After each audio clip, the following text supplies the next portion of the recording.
next probably hour and a half-ish. Once I, like somebody, I've had guys, historically, I'm a much bigger fan of doing like really heavy pressing first for chest, like fucking Smith or barbell or dumbbell or whatever. But I think I gotta change my fucking ways in a sense. Because like all my Hello everyone. How's it going? fucking arm Edward, you're in Italy? That's sick. days, you know, I'm not gonna say I might back off on the weight. I don't. We're just about at 4 weeks into bulking up. Now I'm really gonna kind of up it. So I'm gonna take these calories up a notch.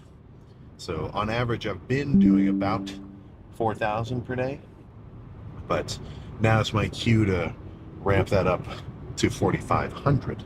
Now it's my cue to ramp these calories up to 4,500. So in terms of the exact macros, I'm not totally certain.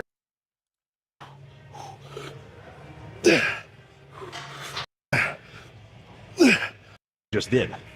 When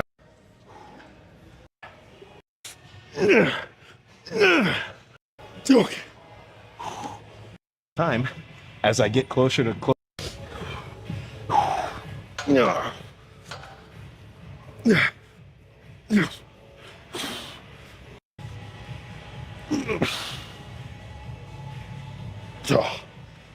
holy crap, dude.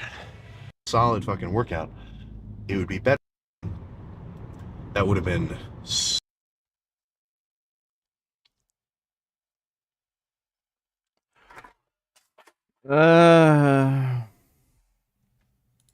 Finish thought.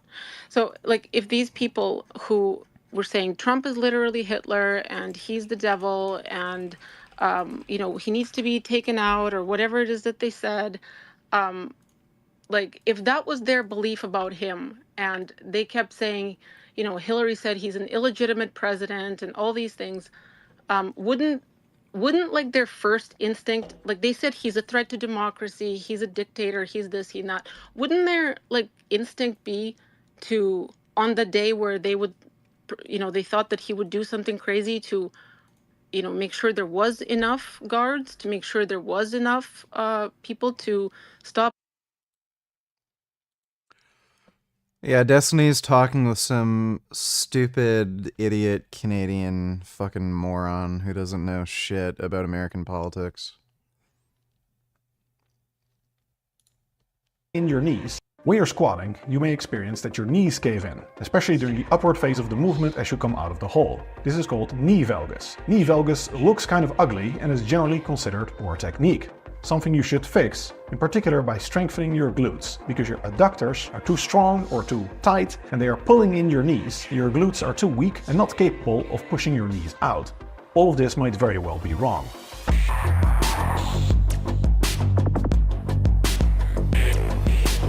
A new study investigated how knee valgus, or the opposite, pushing the knees way out, affects the biomechanics of squatting.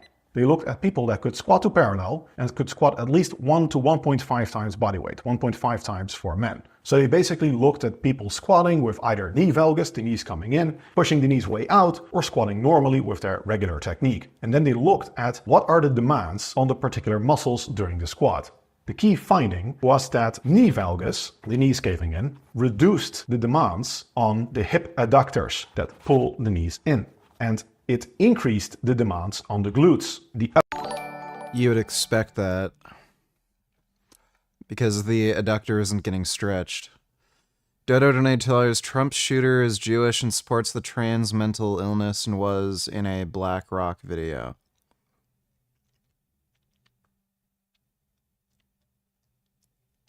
I don't think any of that's true.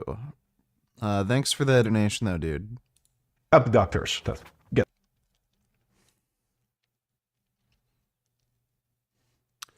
Yeah, we'll read some stuff on the Trump shooter and look at some of the updates in a few minutes. Push the knees out.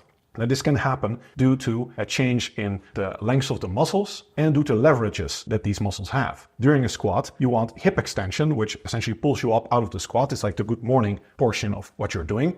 that is done by the adductor magnus and the gluteus maximus primarily. So the hamstrings are basically inactive because they have a biarticulate muscle conflict. The hamstrings are essentially not trained by squats, because if the hamstrings were contracting, they would also pull you into knee flexion, which kind of pulls you back down into the squat. So whereas they would like to help at the hip, they cannot, because they would be sabotaging the quads at the knee. And the muscle can only contract or not contract, so the hamstrings are essentially just stabilizers during the squat. So it's basically the adductor magnus and the abductors, the gluteus maximus, that propel you upwards during a squat, that do the active hip extension. What knee valgus does is it shifts the demands, or in general the positioning of your knees on these two muscles. And that can be biomechanically advantageous when a muscle is just a little bit too weak or cannot produce enough force to get through the movement at that portion. By shifting the knee position, the body essentially redistributes the load and the forces to make you capable of squatting more weight. In particular, what knee valgus seems to do is it shifts the loads and the demands to the glutes in the portion when you're coming out of the hole. In that sense, knee valgus can actually be functional and advantageous. And ironically, you got to see this 2 weeks ago. This anti-abortion music video went viral. You must look at its stupidity. I shall do that for you, Dodo. Thanks for the donation. And so, just a bad mistake that needs to go. Hey.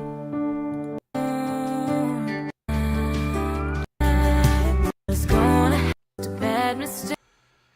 Gay. Wow, that's a really shitty music video. They literally have like just pretty much one unbroken piece of footage of her playing guitar, and then they just splice in some like kids' clothes. Fucking, that was garbage. Thanks for the donation, Dodo. Did you hear Trump got shot? Weren't you the shooter, Gig? the standard advice to strengthen your glutes may thus work adversely. Because what knee valgus does is it shifts the demands from the adductor magnus to the glutes. So if you have stronger glutes, the body might be extra incentivized to make you go into knee valgus to load the glutes more. So the standard advice to strengthen the glutes and to stretch your adductors, that definitely doesn't work, but strengthening the glutes in particular might actually make things worse. And that might actually also explain why we see so much knee valgus, because most people, they train the hell out of their glutes, Olympic weightlifters, powerlifters, most women in the gym, even men, they train their glutes a whole lot more than their adductors. Most people don't really train their adductors. The adductor magnus will be trained with your hip extension movements, but it is only a byproduct of the hip extension training that you're doing, whereas most people are doing very active glute work in a lot of different ways. So I think it's fair to say that if anything, that most people have an overdeveloped ratio of glutes to adductor magnus. And in that sense, we also know that all of these things that are purported to fix knee valgus, they don't actually work. Like if strengthening the glutes was the solution, if it was a case of muscular imbalance or anything like that, then you wouldn't see it all the time in the top weightlifters, in the top powerlifters, in many athletes. Elite athletes of all kinds display significant knee valgus. And it's particularly the case when you're doing maximal force movements, which also shows that it's probably biomechanically advantageous. If elite athletes are doing it and you cannot train it away, like the body is almost forcing you to do it, that is usually an indication that that is the biomechanically optimal way to perform the movement. Because if you're telling Wait, Terry Smore, if you listen to the lyrics of this song, it says that the fetus is sad because she was going to be a girl who changed the world.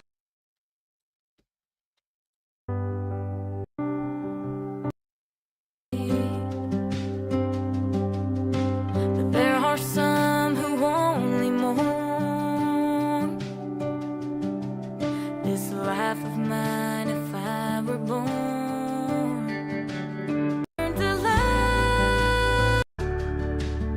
Be a girl.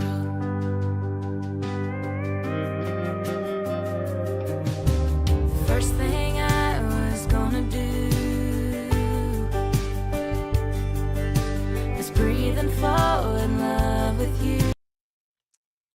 Okay, that's good, Dodo. Thanks for the donation, dude. I thought that Buddhism had no connection with Buddhism. That is why I asked David Reynolds, who was a Buddhist monk for 30 years, if he could respond to your take on nihilism and Buddhism.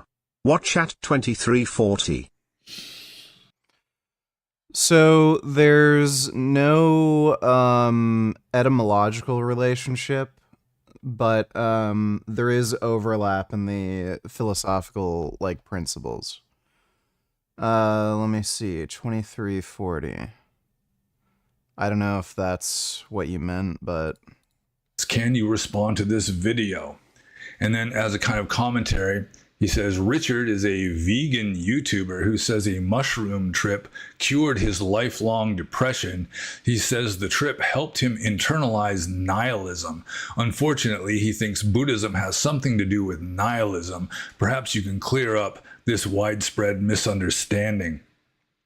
And I think the only real thing that he is, at least in the short video that Raphael had me watch, his take on nihilism, at least in that video, is that everything is ultimately meaningless. And I mean, you could say the same thing with regard to early Buddhism also, that Early stream start, I like. New Frank vids to watch.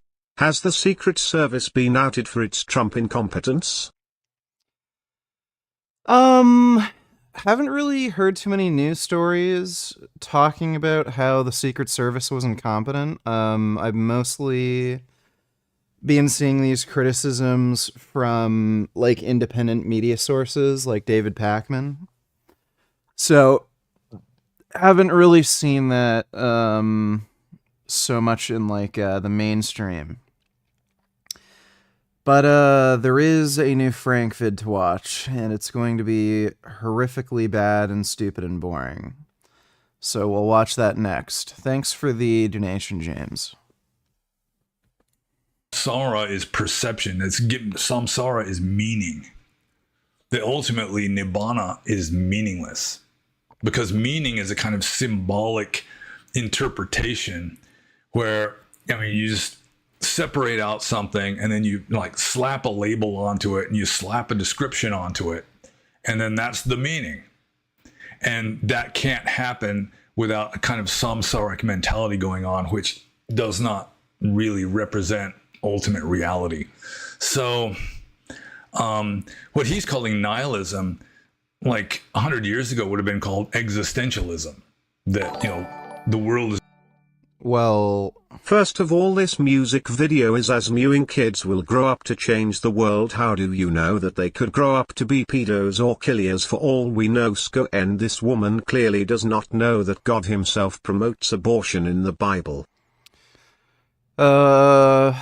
Yeah, so abortion is absolutely permitted in the Bible. Which makes it really fucking weird that you see so many Christians who are against abortion, especially like their weird life begins at conception take. According to the Bible, life either begins when the child is born, or it begins during the quickening, which is when the fetus basically becomes more human-like. But thanks for the donation, Dodo. What is the best diet for teeth health? Best diet for oral health would be a diet that is completely devoid of any kind of processed sugar. That's the main risk factor for cavities. And you want to eat a lot of green veggies, moderate amount of fruit, and the rest of your diet being composed of either like beans, legumes, tofu, seitan, grains, things like that. The reason I'd say a carnivore diet isn't ideal for oral health is because it's clearly bad for periodontal health. So if you eat a lot of green veggies, it's clearly beneficial for your gums. A carnivore diet may be a little more protective against cavities than a plant-based diet that only includes natural sugars from fruit. Might. But if you look at the weight of the evidence, it doesn't look like natural sugars from things like fruit really contribute much at all to cavities. That really mostly comes from just processed sugar. I'm sure if you ate like nothing but fruit, your risk of cavities would be higher, but most people don't eat that way. Thanks for the donation, though, some vegan. Was ultimately meaningless, but I think the main difference is. So I think he's talking about existential nihilism. That even an existentialist would probably think that the world really exists. You know, the trees and the grass and the clouds and the rivers and houses and all that. There is some reality there. Whereas in very early Buddhism, I mean, you're not supposed to even go that far. So it's not so much nihilism or skepticism, though. It's kind of very advanced mysticism, where you are going beyond the illusion, going beyond the veil, the painted veil or whatever, and getting into the undifferentiated absolute, which is beyond that or underlies it. So, I mean, you could say that there is a similarity between like existentialism or nihilism on the one hand and the Buddha. Well, there's existential nihilism. I think that's what he is really talking about. Just idea that this is all an illusion, so that ultimately what you think has meaning is an illusion. So the meaning itself is illusory. Just saw a news report. The Secret Service is reviewing its INC security plans. I wonder why? The whole situation was just retarded. I mean, I don't know who the fuck is running the Secret Service, who they have employed, but they're clearly incompetent. There were at least 4 or 5 people who saw the shooter before the police or Secret Service even saw him. How does that happen? It's retarded. So, yeah, I mean, I'm sure they're gonna try to step up their game after Trump got shot. Thanks for the donation, though, James. But really, it's like materialistic normie types who cannot see a distinction between those two. You know, they really just do not grasp any ultimate reality beyond the phenomenal universe. And so if you reject the validity of the phenomenal universe, all that's left for a materialistic normie is just nothingness. Just void. And Buddhists can talk about void and nothingness too, but they're not really referring to a big zero. You know, they're just referring to something that's off the scale. The mind can't grasp it. And so there's no point in even trying. So let's see. I guess I responded to the video. I mean, I don't fully recall everything that he was saying, though. But I do think that what he's calling nihilism is just the idea that this world is ultimately meaningless. And I think the Buddha may have agreed with that. So. Well, he did. Yeah, he absolutely did. There's a lot of literature in Buddhism talking about how this idea of meaning generates suffering. Because if something's meaningful to you, then that means there can be like some kind of personal loss and crap like that. On top of that, what about all the babies God himself killed in the flood, or the firstborn who God himself also killed during the plague? I'm sure they wanted to grow up to change the world too. Yeah, that's a good point. Doesn't really make any sense, does it? Thanks for the donation, Dodo. Yeah. So I guess I better just move on to the next question. Well, that's cool. telling the body, I need to squat this weight no matter what, then the body will make you move in such a way as to produce the highest amounts of force. Destiny's going off. Sure, but I mean, it's obvious for your news consumption. You look at a media feed that feeds you headlines, and then you read that, and that's where your opinion is formed from. So the people that are feeding you those headlines, don't you think at least they should have read the indictments? No, just one second. I don't need news headlines. I can assess information for myself when I see it. What is the last piece of original, not digested information that you've read? Condescending about no, it. you deserve to be condescended to. My country is having a fucking ex-insurrectionist, okay, try to run for president, and you support him. So no, I think it's okay for me to be highly critical of how you get your news, and you don't know anything about it, but you have a strong opinion about it. I don't understand where you people fucking come from. I don't know why you would be so confident that you think what do you think I do all fucking day? That you're confident enough to come in here knowing absolutely fucking nothing about anything that's happening. They're like, okay, well, I'll go and have a reasonable conversation with this person. Okay, so I don't think you're having a reasonable conversation with me. I think you're being extremely rude. I've been respectful to you. I've indulged in clicking on I links love that you've asked me shit. to look at. I've agreed with some of your points. Dude, I love it when fucktards come in, act like complete assholes, and then they're like, you're being rude to me? Like, fuck you. And you don't even know me, and you're telling me that, you're telling me all these things about me, that I'm this and I'm that. Like, I don't think is a productive conversation. I told you're beyond having a productive conversation. Also, you're not the first. You won't be the last woman to use a psychological term on me. Don't worry. I'm immune to it at this point. What psychological term? Dysregulated. The fact that you have no concept, of any of the stuff that's even in the criminal indictments. Do you understand how absolutely fucking infuriating that is?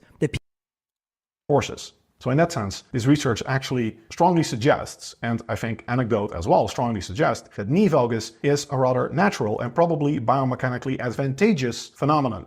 Now you might be wondering, even if it is advantageous for force output, isn't it bad for the knees? It's great to know that you can maybe lift more weight, but if it messes up your knees in the process, of course you still don't want to do it and you want to fix it, and it is really a problem. So how safe is knee valgus actually? The researchers concluded the following. Although knee abduction moments may strain the anterior cruciate ligament, the ACL, this strain plateaus at a level insufficient to injure the ligament. Later on, they concluded, the amount of hip medial rotation in all three squat variations may be normal and not sufficient to cause lateral patellar misalignment. Research in general regarding the safety of knee valgus during squatting, during drop jumping, during athletic movements is very inconclusive. For example, we have one very large study in particular that I think is notable because it was done in elite female athletes, and the title essentially sums up the research: Kiss goodbye to the kissing knees. No association between the frontal plane inwards knee motion and risk of future non-contact ACL injury in elite female athletes. Research generally at this point is very ambiguous and does not clearly show an effect of knee valgus, whereas it does show that it's probably biomechanically advantageous for certain people to shift the demands from the adductors to the glutes during a portion of the squat when this is beneficial to squat more weight or do more reps. To conclude, what does this all mean in practice? Well, my take is that you should be able to squat, and I teach all my students that they can squat to parallel without knee valgus, especially if it's a non-1RM attempt. I think you should have the motor control to adequately push your knees out, and I think most people, when they are squatting, they are not pushing their knees out enough. They think of the squat as like kind of folding into or harmonica, and that's not how you squat. Squatting is a lot more about sitting in between your knees. Most people can achieve far greater range of motion that way with more neutral lumbopelvic alignment. That said, when you have the motor control necessary to perform perfect squats in textbook form, and you still experience that you're getting knee valgus during heavy attempts, especially during maximal lifting, and it happens almost involuntarily, like you just cannot help it. And it also helps you lift more weight, which is usually kind of the same thing, like your body is making you move this way, no matter how you try to move, because it's simply the biomechanically optimal way for your body to perform the movement. If that is the case, you have the motor control not to do it, at least during submaximal movements, and it doesn't cause you any pain or discomfort, then the knee valgus that you are experiencing is probably actually functional. It is essentially a good thing not a problem that needs to be fixed. It may look somewhat ugly, but it is probably not Well, there you really a fucking problem. go. There is no strong evidence that it is unsafe for the knees, and there is some evidence that it might help you lift more weight. So in that sense, I think knee valgus is actually a very functional, natural thing. As I explained in my previous video, good exercise technique doesn't have to look pretty. Good exercise technique is simply the movement that allows you to stimulate the desired training adaptations. And in this case, What's up? How are you guys this weekend? Oh, I'm already cringing. This is gonna be bad. And Frankie Eyeballs is back. We're gonna do a quick day of eating review here. And I'm sorry guys, I haven't been posting as much or at the right times. Having some more issues with the business. You know, the freezer stopped working. Now the fridge isn't working. Have not been sleeping, have not been eating, but I'm still trying to keep you guys entertained. So I do appreciate if you Oh my god, is his fridge broken again? That'd be amazing. That would be great. Unless this was filmed like a week ago. guys can support us, frank-tufano.com to check out all the businesses. But we'll touch more on that later. I think we reviewed this girl like 2 or 3 months ago, and the main problem with her diet was it was just like a super large amount of low quality chicken. So maybe the diet wasn't horrendous compared to what standard American dieters are eating, but the protein quality was really, really bad. I guess we'll see if she changes anything up for today. Hello and welcome back to the channel. Today we're in my kitchen because I'm going to be walking you through a full day of eating. Again, because much has changed since the last time, and I think my diet now compared to before is better than ever in terms. Oh, maybe she watched my video. Is this why I'm not getting as much views as her? I need the blue tube top on. Hey, maybe if she was wearing some Wi-Fi shielding clothing, that Rode microphone wouldn't be frying her body. In terms of nutrition, vitamins, macro and micronutrients, and fiber. We like our fiber. I just got back from the gym. I haven't eaten yet. I usually do eat breakfast before I go train, but I didn't today. So I'm about to have my first meal. So yeah, let's get into breakfast. We're gonna be making some good old protein oats because you can't. I mean, she sounds a little slow, but I mean, for the high radiation environment, most people are on the food they're eating. I guess you can't really blame her. I mean, this isn't that great, but it's not as bad as conventional chicken. And I won't touch too much on it because I say it every video. But if you're not going organic, if you're not using the high quality ingredients, that's the main problem. You know, there's 2 aspects to it. 1, are you choosing the right foods? And 2, are they high enough quality? Can't go wrong with that. I take it back. Actually, you can go wrong with protein oats because I've definitely had some pretty atrocious protein oats in my day. But I figured it out, and I now have made the most delicious protein oatmeal that I look forward to eating. I'm gonna start by weighing out my oats. Ah, that's too much. Don't worry, I washed my hands. Also, I'm the only one who eats these oats. Okay, there we go. So this is 1 serving or half a cup. I cook it with water. And I eat as much of it as I want, and I make sure that each meal has like the components that I need. So I'll have a source of protein, I'll have a source of carbohydrates and starch, I'll have a source of fiber, and then I'll eat and choose how much of each one I want. Water. Good old sink water. Tap water in Hawaii is clean. Doubt it. Everything for the most part goes through like a water treatment plant, and it gets a ton of fluoride and chlorine. So the government says, oh, the water's clean, the water's healthy, but they're really poisoning you. I mean, we have videos on EMF, microwaves, and all that stuff if you want to learn more about the radiation and stuff.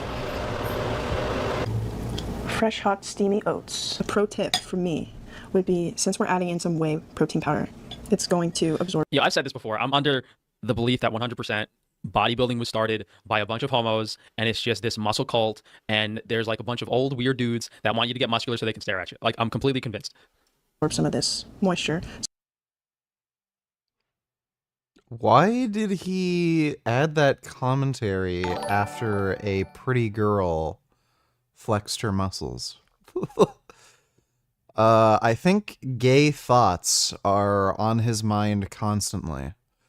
Elias Donate $2. This video is so satisfying to watch, dude. Let me see. Antifa and Muslims clash over disagreements on homosexuality at pro-Palestine protest. Oh, this is going to be great. Prove any of your points because you actually have no evidence for any. Do you know about half of these kids? Trying to propagate anti-LGBTQ propaganda. He's trying to tell children that they're not allowed to be trans. Yeah, they're not. Yeah, they're not. They're not. You're wrong. Listen.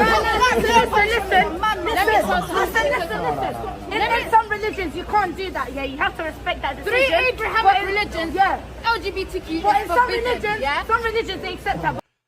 Are they beginning to discover what's going on? Like, is this the start of it? Why the fuck would Antifa members think they'd have anything in common with fucking Muslims? But in our religion, you can't do that. What religion are you? What religion are you? Catholic? Why are you then? He doesn't have a religion. He's Antifa. What's your identifier? Look at this little coward wearing his mask. He doesn't have a religion. What's your identifier? Okay. Coward wearing a mask when everyone here is wearing a mask. Okay. Wait. Frank Tufano clearly does not know anything about the history of bodybuilding, and like you said, he's just projecting his gay thoughts on why he would want to gain muscle. If he knew how to train, he would get buff and be a gay prostitute again. Yeah, probably. Bodybuilding does have a very long gay history, to be fair. Joe Weider, all indications seem to point to Joe Weider being gay. And he got into the bodybuilding business because he just had a gay fetish for big muscular dudes. And he was able to basically turn that into a mainstream marketable business. Thanks for the donation though, Vegan Ninja. No. Wait, where you from? Where you from? Where you from? That's right, run away. Oh my god. Yeah, it is just so shocking that these people are surprised Muslims don't agree with their progressive beliefs. Like, no shit. You're a fucking progressive American and you're helping fucking jihadist Muslims protest fucking Israel. What the fuck do you think? They're all bigots. Why do people still defend Muslims like this so much? I have no idea, dude. It's fucking baffling. Maybe they'll start to figure it out, but I don't know, dude. Thanks for the donation, Dodo. So I like to put some extra water beforehand because the texture is best that way. If you add the water afterwards, I feel like it makes the oats a lot more grainy. Then I'm going to add in 1 full scoop of vanilla whey protein powder. I mean, as she's butchering these oats, all I'm thinking about is how she should probably just eat that container of whatever that organic stuff is. And for my other toppings, I keep it real simple. I just have a serving of dates. Those were, I thought they were dates, yeah. I like to cut them up like this into little bites so that I can sprinkle it on top. And then occasionally, as I'm eating my protein oats, I get a little mouthful of creamy brown sugar goodness. At least that's what I tell myself. Now that you have your little turds in your oats, I'm going to add my cinnamon. Here is the final product.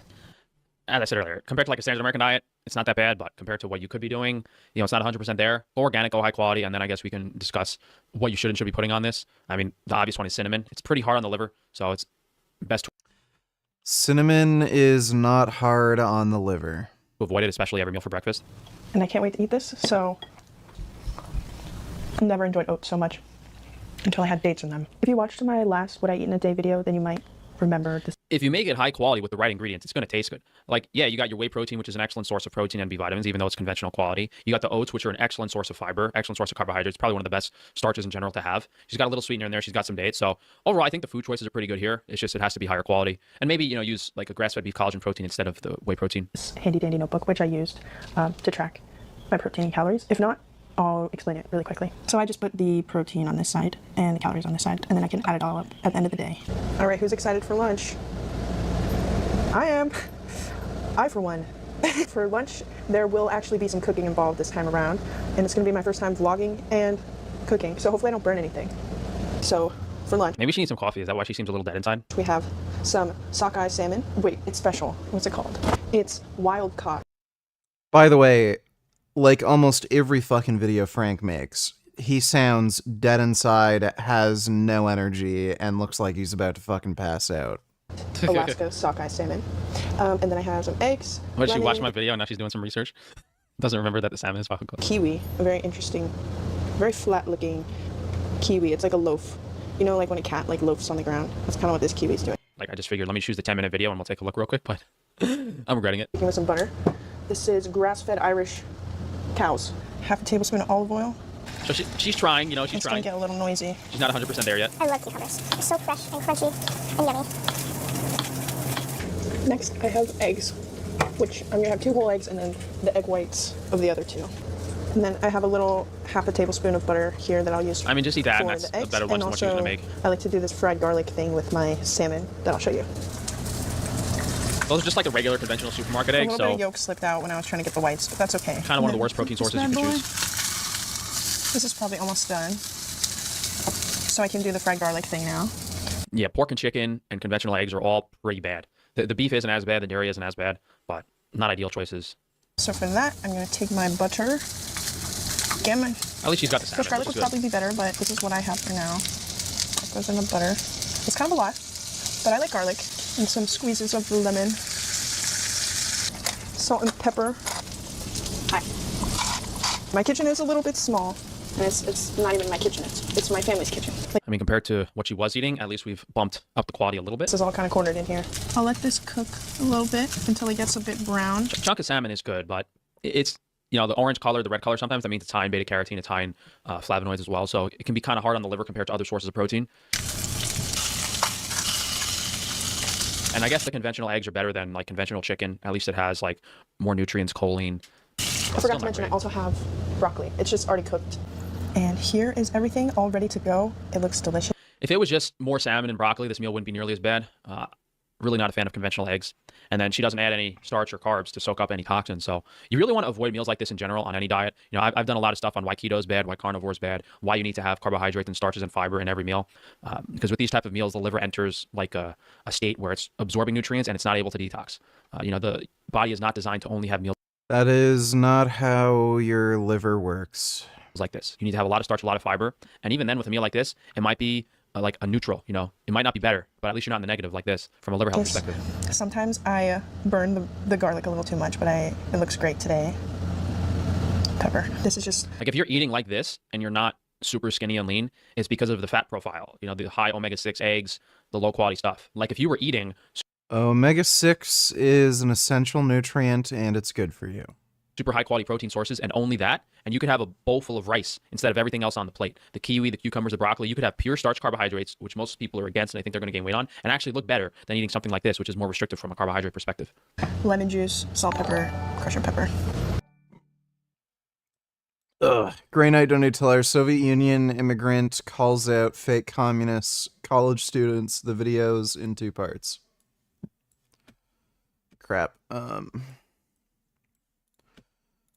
He sat down with the people at the cellar. Yeah. Oh my God! I am Jesus! Guys, what the fuck are you doing? I come from the Soviet Union. I was born in the fucking Soviet Union. This is fucking. Oh my God! This is very, very, very upsetting. This is very upsetting for me, my friend. This is very upsetting. Do you know that? Do you know this is very upsetting? What do you think? Tell me what do you know about socialism? Tell me, go ahead. Yes. Tell me, go. Is your family from a socialist country? Is your family grow up in communism? I'm having a conversation. This is upsetting me. I was born in the Soviet Union. My family was. What is with college kids? They literally think the United States should become like the fucking Soviet Union? Are they fucking insane? Persecuted in the Soviet Union, and I come here to America to have socialism and communism preached. What the fuck is this? Are you serious? Are you guys serious? What do you know about socialism? I'm asking. What do you know about communism? What do you know? I'm asking you, what do you know about socialism? What do you know about communism? What the fuck do you guys know? You guys know shit. You don't know nothing. Dude, you gotta move on, man. Don't touch me. Don't touch my bike. Don't touch my bike. Yo, man. What do you know about communism? He's actually getting mad. What do you know about socialism? What do you know about communism? What the fuck do you guys know? You guys know shit. You don't know nothing. Dude, you gotta move on, man. Don't touch me. Don't touch me. Don't touch my bike. Don't touch my bike. Yo, man. What do you know about communism? What do you know about communism? Because this is fucking upsetting me. That's upsetting. That's upsetting me. What? They sell that in here. Yeah, but you're preaching it here. You're preaching fucking Soviet communism. My family loved communism too. My family was processing. There are more healthy ways to okay. work out your teeth, work out your stuff. No. We're not having a conversation. Yeah. Can you tell me what you know about communism? What do you know about communism? That pisses me the fuck off when people do that. Like, put shit in front of your camera. Oh my god, it fucking drives me insane. Yeah, if she started doing that, I'd literally smack her fucking face. She'd get a backhand. Like, my god, that's so annoying. Don't touch me. Don't touch me. Oh, buddy. Wow. Wow. Wow. You're gonna push me one more time. You're gonna push me one more time. They're gonna cut this up.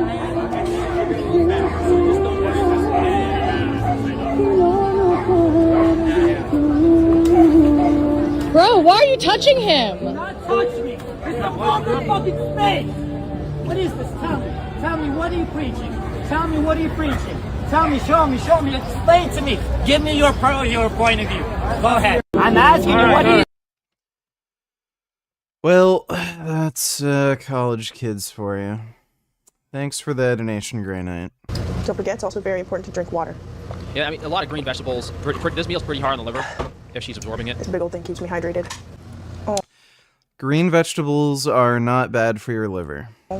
Spilled some water. I've enjoyed this. I mean, like for her age, body composition, and like assumed activity, need to stop this kind of keto stuff and just have more starch and carbs. Kind of diet the most, just because like they're all fresh, simple ingredients, so it makes preparing meals feel really simple and fresh. You know that video of the mouse eating the candy with like the sad classical music? That's how I feel every meal, because I'm always just cooking for one. I don't know if you know this, but kiwi is a superfood. It has more potassium than a banana, more fiber than the leading cereal brand. The whole idea of superfoods is a little redundant because most people don't actually need more of the nutrients that are contained in vegetables or fruits. What they really Superfood is a marketing term. They don't exist. need to do is they need to detox their body and remove a lot of the negative stuff. And the only way that can be achieved is by reducing the toxins in the diet, which you need to go organic with and make better food choices, and also increase the fiber and starch content of the diet while maintaining a healthy gut microbiome. Yeah, so Basketball Genesis,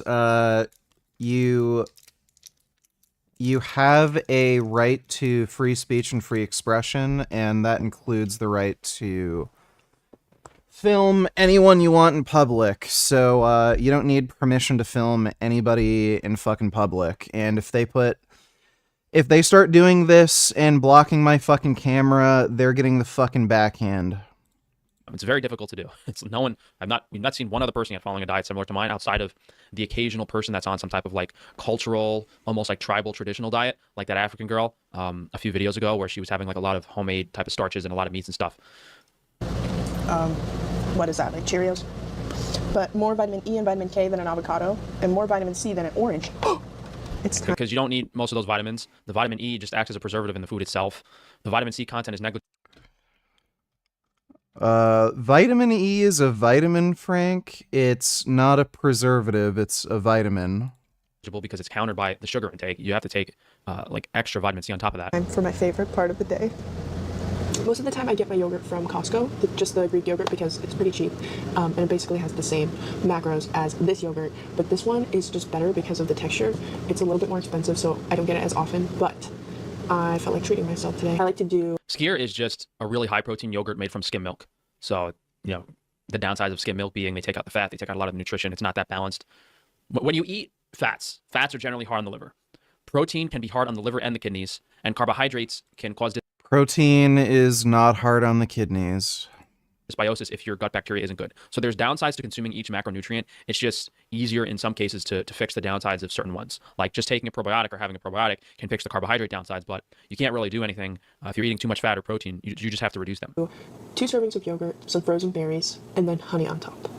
This one is just, it's so thick. Like, fruit. That's gross. These are my berries. They're almost gone, so I'm just gonna use the rest. I just remembered I have a secret topping that I can add. These are pre-frozen cotton candy grapes. When they're frozen and you put the honey on it, the honey kind of... I mean, I guess if this was organic, I wouldn't be as against it. Berries are high in oxalates. If it was all high quality stuff, like the grass-fed yogurt too, and maybe it was full fat, this would be a reasonable meal. hardens a little bit, and it becomes like really sticky honey, and I don't know, it's just so good. Because hypothetically, a really high quality full fat yogurt is going to have the adequate probiotic content to counter the downsides of the anti-nutrients, the oxalate. You don't have the freedom to block someone's camera. If somebody decides to go right up in your face and do this, no, that's considered simple assault, and you have the right to protect yourself against that. So if I was filming in public and somebody just went up to me like this, kaplow, right in the fucking kisser. Cam donated $2, missed yesterday's stream, and looks like it got removed. What was your reaction to Trump nearly getting shot? Well, the shooter probably should have gotten some sort of scope, because apparently he was only using iron sights. My analysis of the situation seemed like pretty accurate. I assumed the shooter had no military or policing experience whatsoever because he missed a stationary target when he was only 130 yards away. That's an incredibly, incredibly easy shot. So he missed. Not by much. He did graze Trump's ear, but he's clearly not a good shot. The lack of a scope clearly didn't help him either. A lot of the right-wing fucking idiots on Twitter and shit were saying that it's some deranged lefty. That's looking to be less likely because it turns out the shooter was a registered Republican. There's a few theories that I have.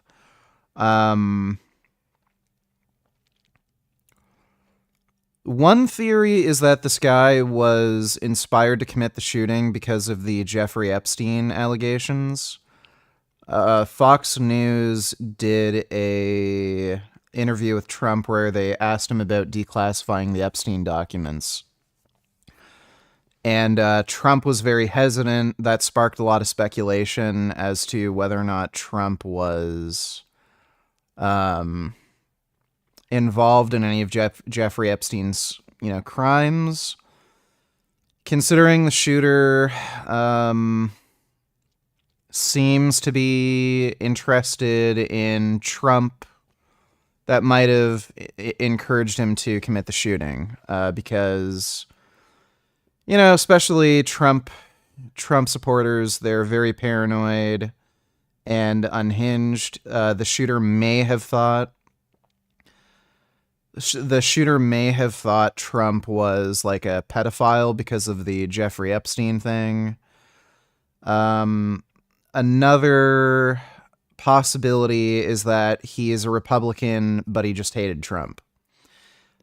He registered as a Republican, and then when Joe Biden won, he actually donated to some sort of progressive political thing. So he was probably...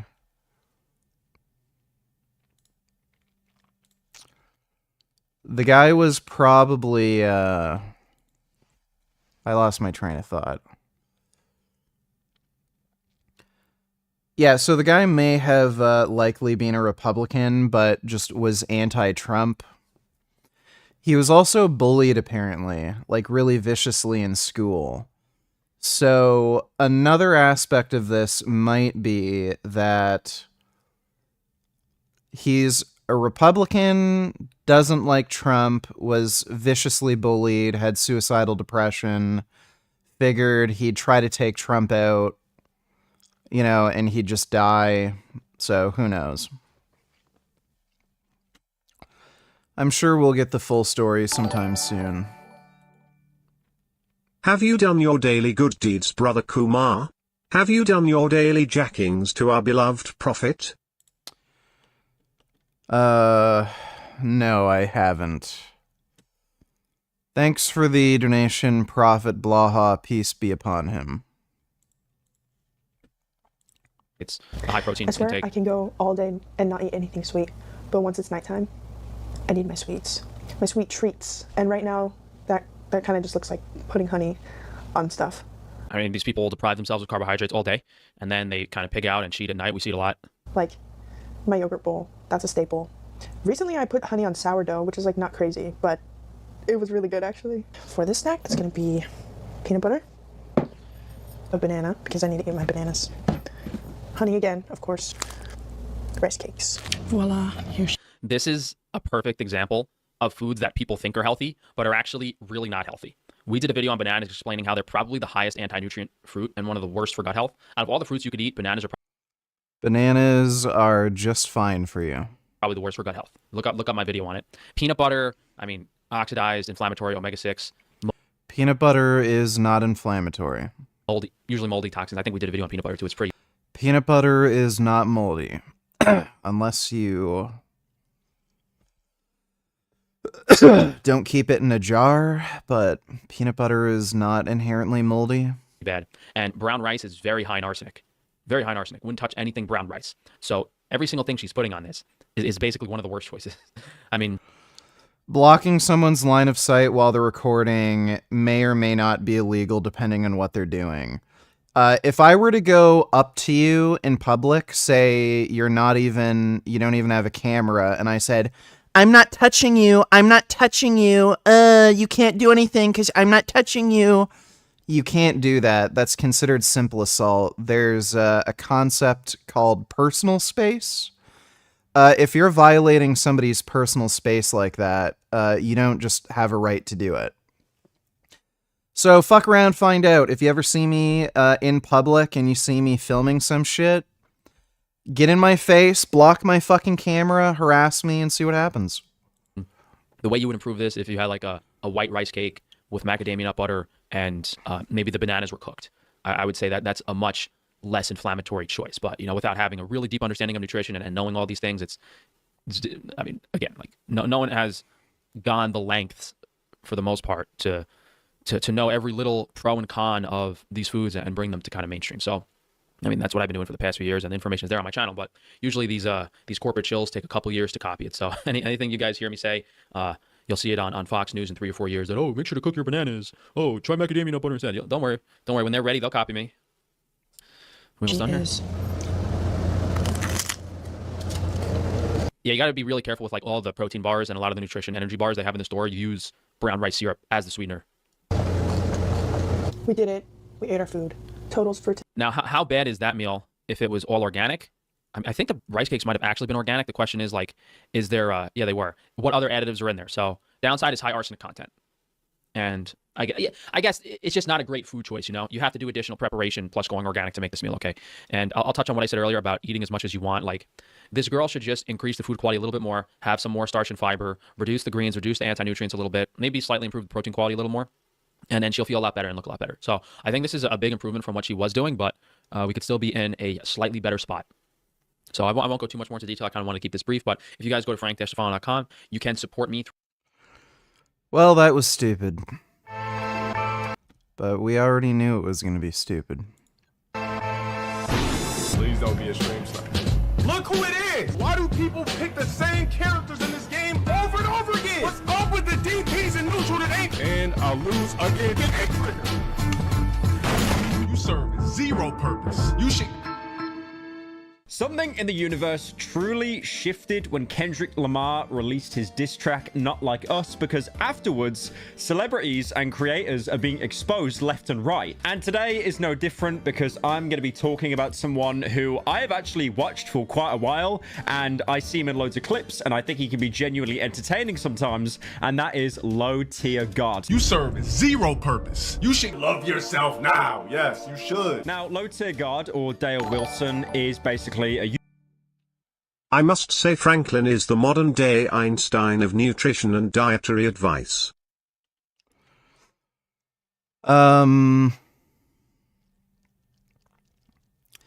He isn't even the modern-day Forrest Gump of nutrition. Thanks for the donation, though. Probably Pablo.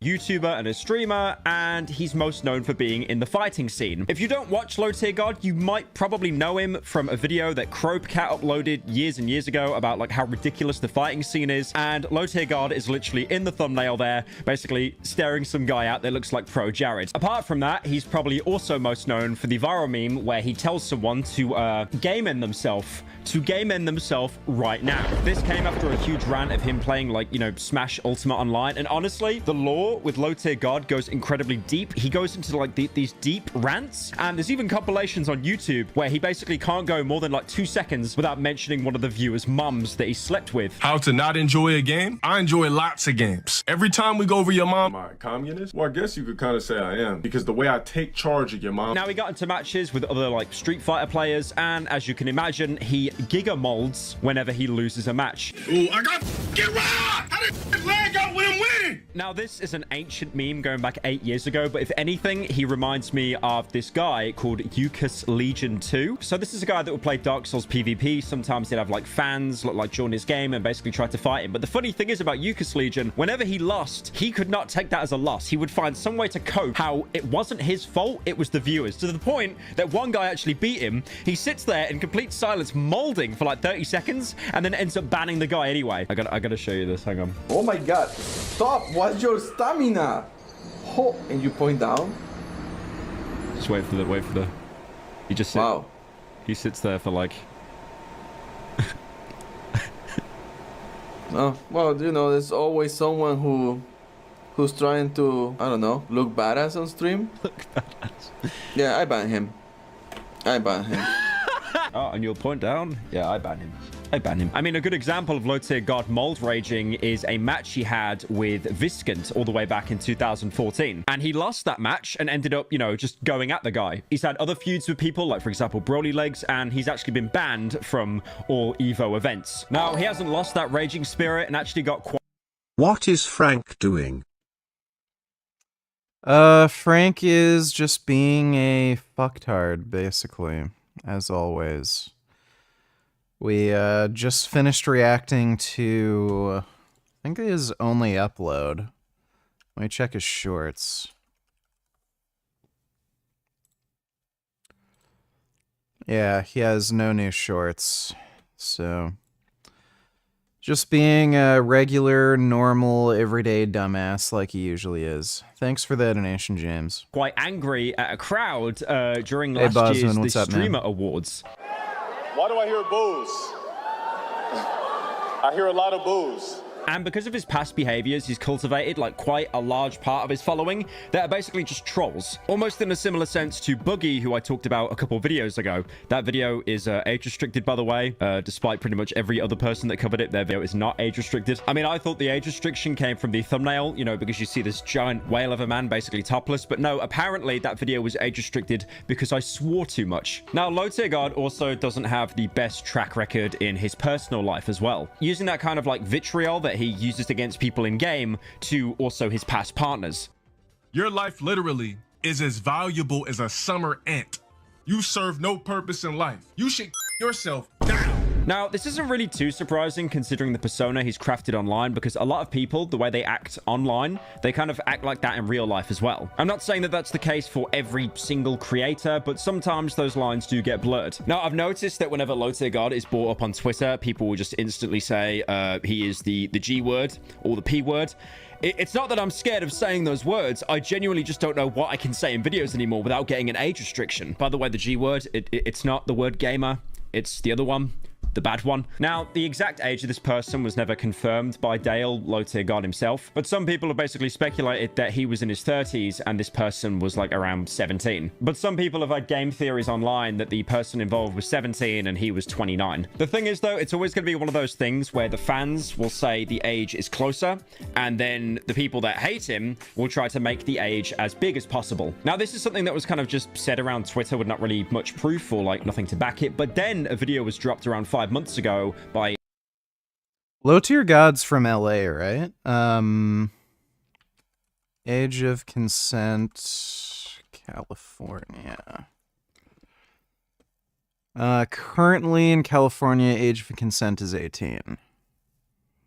I think there's a map. What states? Yeah, most of the U.S. is either 16 or 17. It's just a few states like California and Florida where it's 18. Shang Tsung, and he basically drops this hour-long expose video on him, explaining the relationship of Dale and his ex. This also led people to look into like other relationships he's had, like for example, Canny Rosie, a Twitch streamer, and he was like giving her special attention. Hold on, before I start, I want to dedicate a song to Ani real quick.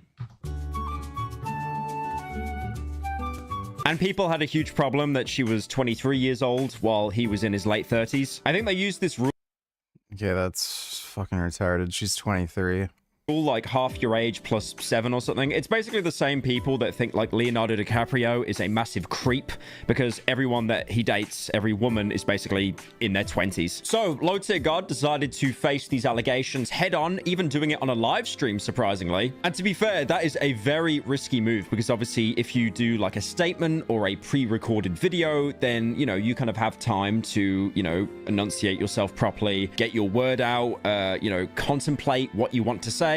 As opposed to a live stream, which is probably pretty rapid fire. There's a higher chance of mistakes to be made, and also your chat will probably be roasting you the entire time. So he started off the stream by wearing a clown face filter, basically denying all the allegations straight up and then banning anyone trying to talk about it. Now, all that aside, a couple days ago, a lot of people on Twitter, my least favorite app in the world, started to spread a lot of information about Dale. Now, obviously, again, this is X, the everything app, so you really do need to take anything that's said on there with a pinch of salt. This is like not, you know, 100% confirmed. So some accounts actually started posting that LowTierGod has a 10-year-old daughter and actually pays 998 USD in child support every month. And then they tweeted... Ooh, that's rough. Huh. Child support earning calculator. If he's paying, this is Ontario, California.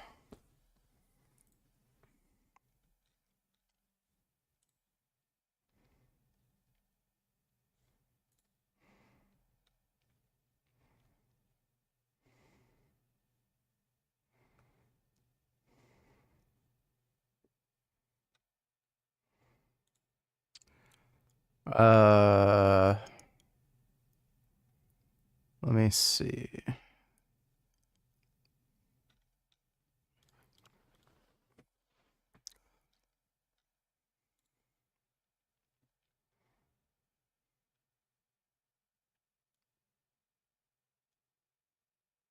Let's put it at 5% because that's probably where it's going to be. Your monthly pay, other parents' pay.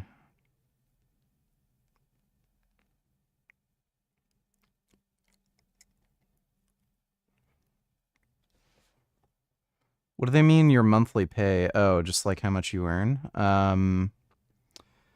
He lives in rent-subsidized housing, right? Let's just go with 5,000. Is this woman vegan? I don't know who you mean. Are you saying Pyrocynical looks like a woman? That's not a woman and they're not vegan. Thanks for the donation, James. So, yeah, I don't know what his...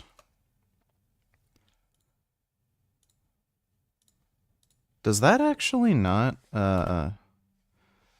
Okay, yeah, that kind of checks out. He's probably making around 5,000 per month, probably. Unless his partner is making like $0. Actually, no. If he was making 10,000, his partner would have to be making about the same. It looks like. No, not even. Not even. Holy shit. Dude, child support is fucking retarded. Why would you have to spend over $1,000 in child support if the mother's making over $20,000 a month? How the fuck does that make sense? Dude, yeah, there's literally no fucking way LowTierGod is making 10K per month. No fucking way in hell. In order to get to that, like, that $1,000 figure,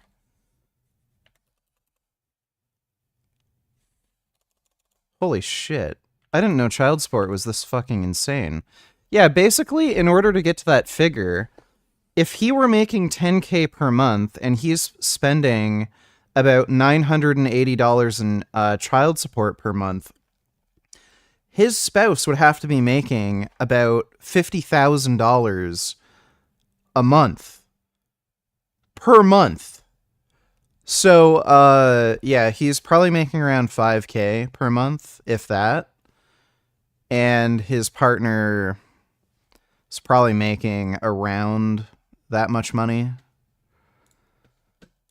Picture of the document from Los Angeles County, which seems to line up because Dale is located there, which is also supposedly his full government name on a judgment regarding parental obligations document dated from September 2023. And this was originally filed with Los Angeles County back in January, which basically means that wasn't a long time ago. This was filed within the past year. He also had to sign a voluntary declaration of parentage document, which basically means he had to confirm that the girl is his daughter. Now, this same Twitter account, No Twitch Thoughts, also posted another possible link to Dale. Again, I do want to say, I know this is like such a coward's word to remove kind of all responsibility that you can just say whatever you want on the internet as long as you say the word allegedly, but genuinely, all of this stuff is allegedly, because at the minute, there is no way that I can, like, cross-confirm this. So, like I've said before, everything I've said and everything I'm about to say going ahead, do take it with a pinch of salt, because this could really just be a certified Twitter moment. But this document shows a domestic restraining order against Dale as far back as 2005, where, doing the math, he was probably around 19 or 20 years old. The poster basically said that there wasn't a restraining order listed online, but then also mentioned that a few years prior in 2001 was when Dale was hit with a felony arrest for receiving stolen property. And apparently there wasn't an official charge for this, but he served around like 38 days in prison. Now, with LowTierGod, everyone has just been going in on the guy to the point now that they're like even apparently revealing his credit score, even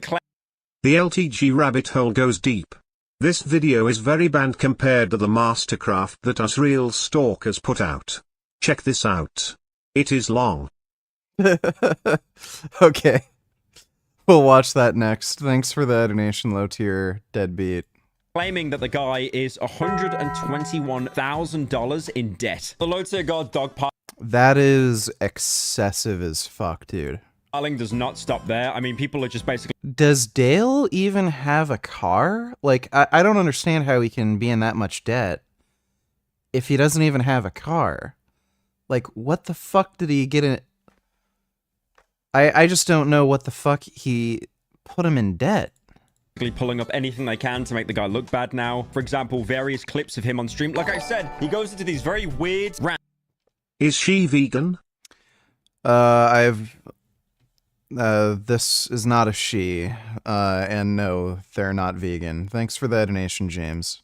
You know, saying that you're probably gay, he's probably slept with your mum. He's gone on various rants about Mexicans, specifically, for some reason. Burrito eating, ya cucaracha margarina ass nigga gonna sit over here and teabag. Already know you got a Mexican and first last name. You gonna teabag, my nigga? You could never beat me offline, you sloppy ass goddamn essay. Which people are pointing out is the biggest irony, because it's possible that his baby mama is actually Hispanic. Now, at the time of recording, LowTierGod hasn't responded to any of this from what I see. No tweets, no live streams.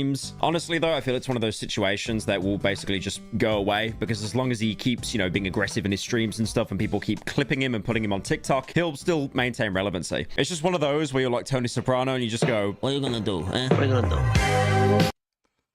All right, let's get into the Dale rabbit hole.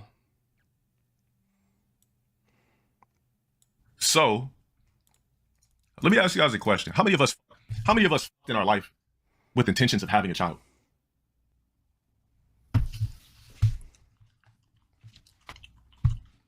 Yeah, I've never like, damn, I want to create a baby with this visual with some music in the background. Like, I'm not trying to smash to get you pregnant. So yes, I believe in ABs. I also think that there should be a new law that says, let's just say if we smash and you get pregnant, there should be a new law that says, if is she vegan?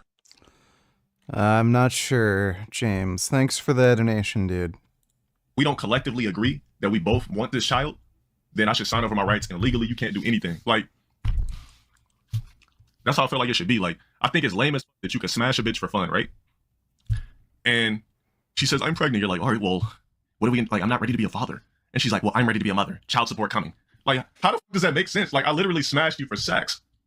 Now I gotta suffer because I want, because yeah, this attitude checks out. we just bang for recreational purposes. That shit is ass backwards. That shit is so ass backwards to me. That's why I said the only way I would give my pops a pass if I knew him and my mom's student loans and his car note. There's no fucking way. How in the fuck? Okay, so I'm guessing he might have like a $20,000 car, nothing special.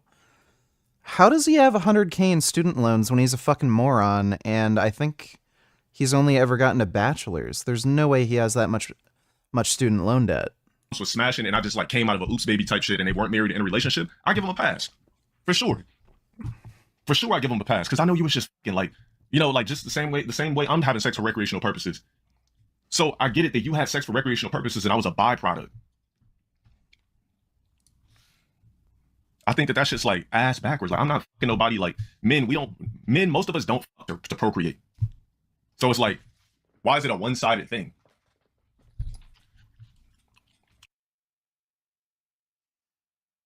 LowTierGod is a deadbeat father.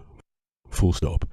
There is no subtle nuance to this statement. There is nothing else to understand. I'm not speaking in rhythm, rhyme, limerick, or anything of the like. LowTierGod is a deadbeat father. Full stop. Of all of the controversies that have surrounded LowTierGod's online presence for over a decade now, I personally believe that this is quite honestly the worst. Not only because of the nature of what this surrounds, but more because of the real life ramifications of LowTierGod being a deadbeat father. Everything he said to Viscant, everything he said to Brolyleg, everything he said to Perfect Legend, everything he said to every member of the FGC or the greater streaming community pales in comparison to the fact that Dale Wilson has a child out in the world that he has willfully abandoned. But we're getting a bit ahead of ourselves. Let's take a look at how we got here.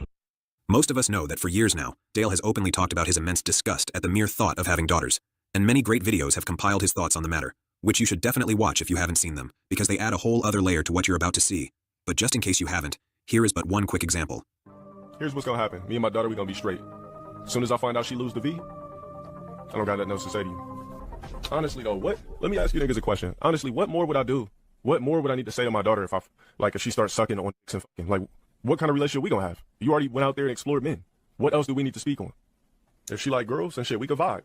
But for me to just continuously have a continuous relationship with my daughter when she's already sucking on other men's cocks and getting back shot at, like, we don't have nothing else to talk about. The relationship at that point is weird from that point on. Like, you're no longer a little girl to me. You're a woman out there getting banged, back shot at, sucking, and taking nuts, busting on nuts, squirting all over dicks. Like, just the thought of, like, I couldn't rock with my daughter no more just off the thought and the strength of her just fornicating it in itself. Like, I don't want to be like, let's just have a daughter and she comes over and she had a kid. Like, I gotta look at a pregnant daughter. I don't see how dads process that shit. I really don't. Dude, what me, a like, fucking I could be retard. A 60-year-old man, right?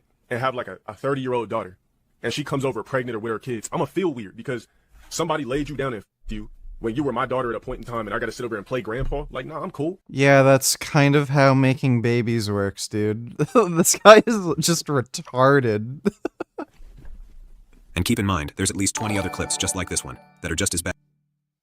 Soy chorizo, red rice with lentils, black refried beans, and wheat tortillas, and a side salad. To drink, my favorite and yours, a nice chilled Monster. No animals were harmed in the making of this meal. Ha ha.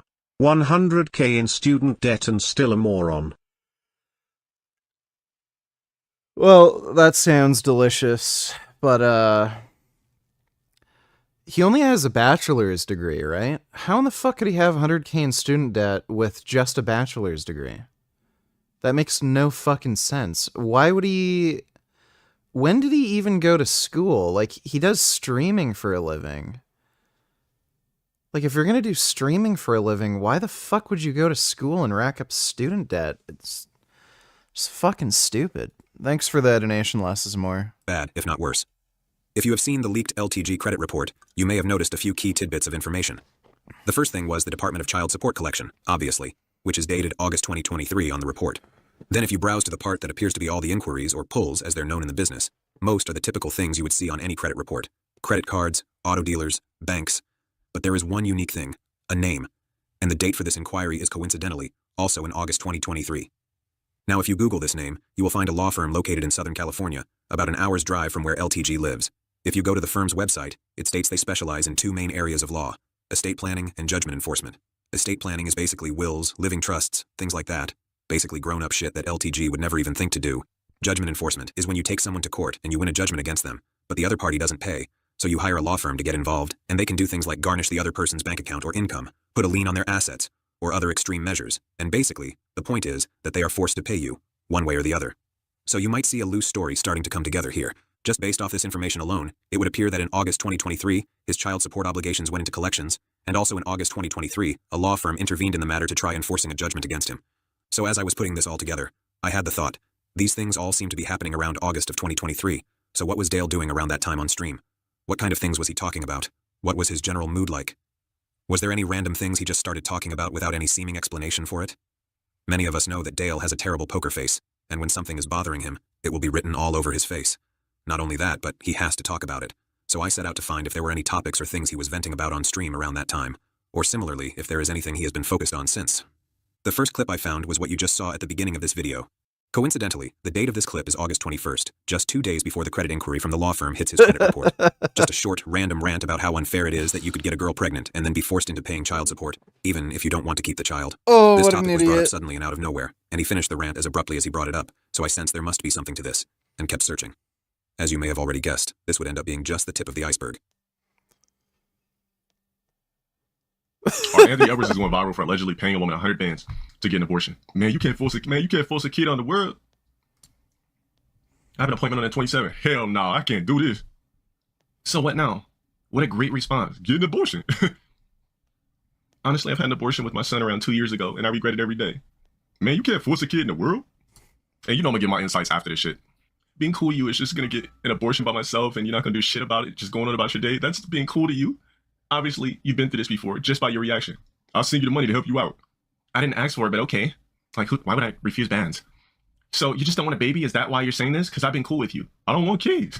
Let's handle this like grown-ups. Okay.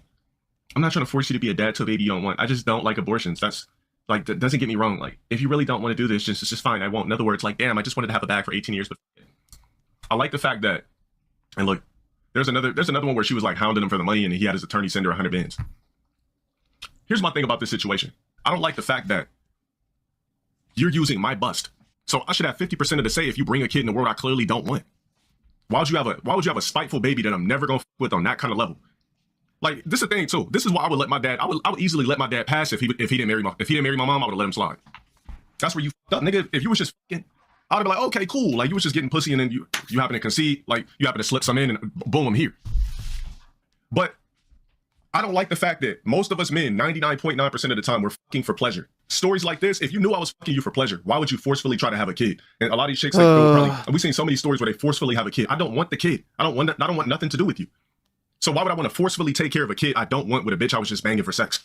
If I don't like you and it was just some sex session, what makes you think I wanted to procreate with your ass in the first place? It's just crazy how, like, I see so many of these things where it's just men, we don't have the choice. So you're using my cum, you're using my sperm to fertilize your egg, but I don't have none of the choice on what you do with the kid and I gotta pay. This man didn't want a kid. You know, it's so funny the kind of double standards these, like, red pillar MRA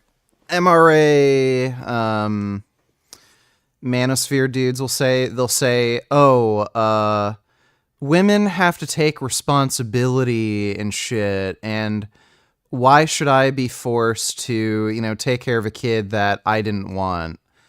While at the same time not taking responsibility for their own actions and recognizing that they played a part in getting a woman pregnant.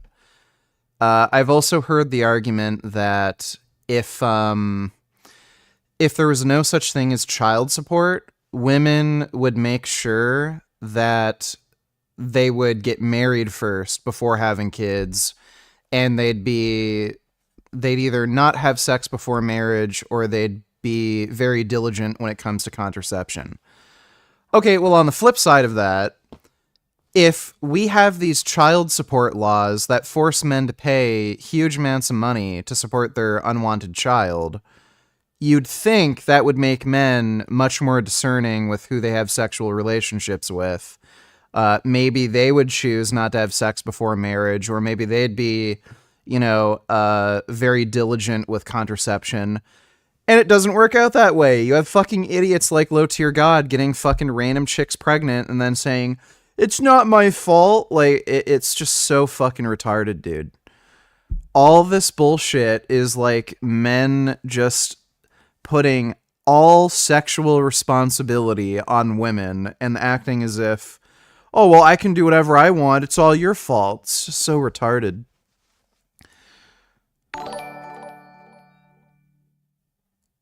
Riley donated $2. What's your opinion on abortion? I think it's fine in most circumstances. Also, do you agree with this? Being anti-abortion but not vegan is one of the most stupid, hypocritical things you could say. No. Thanks for the donation, Riley.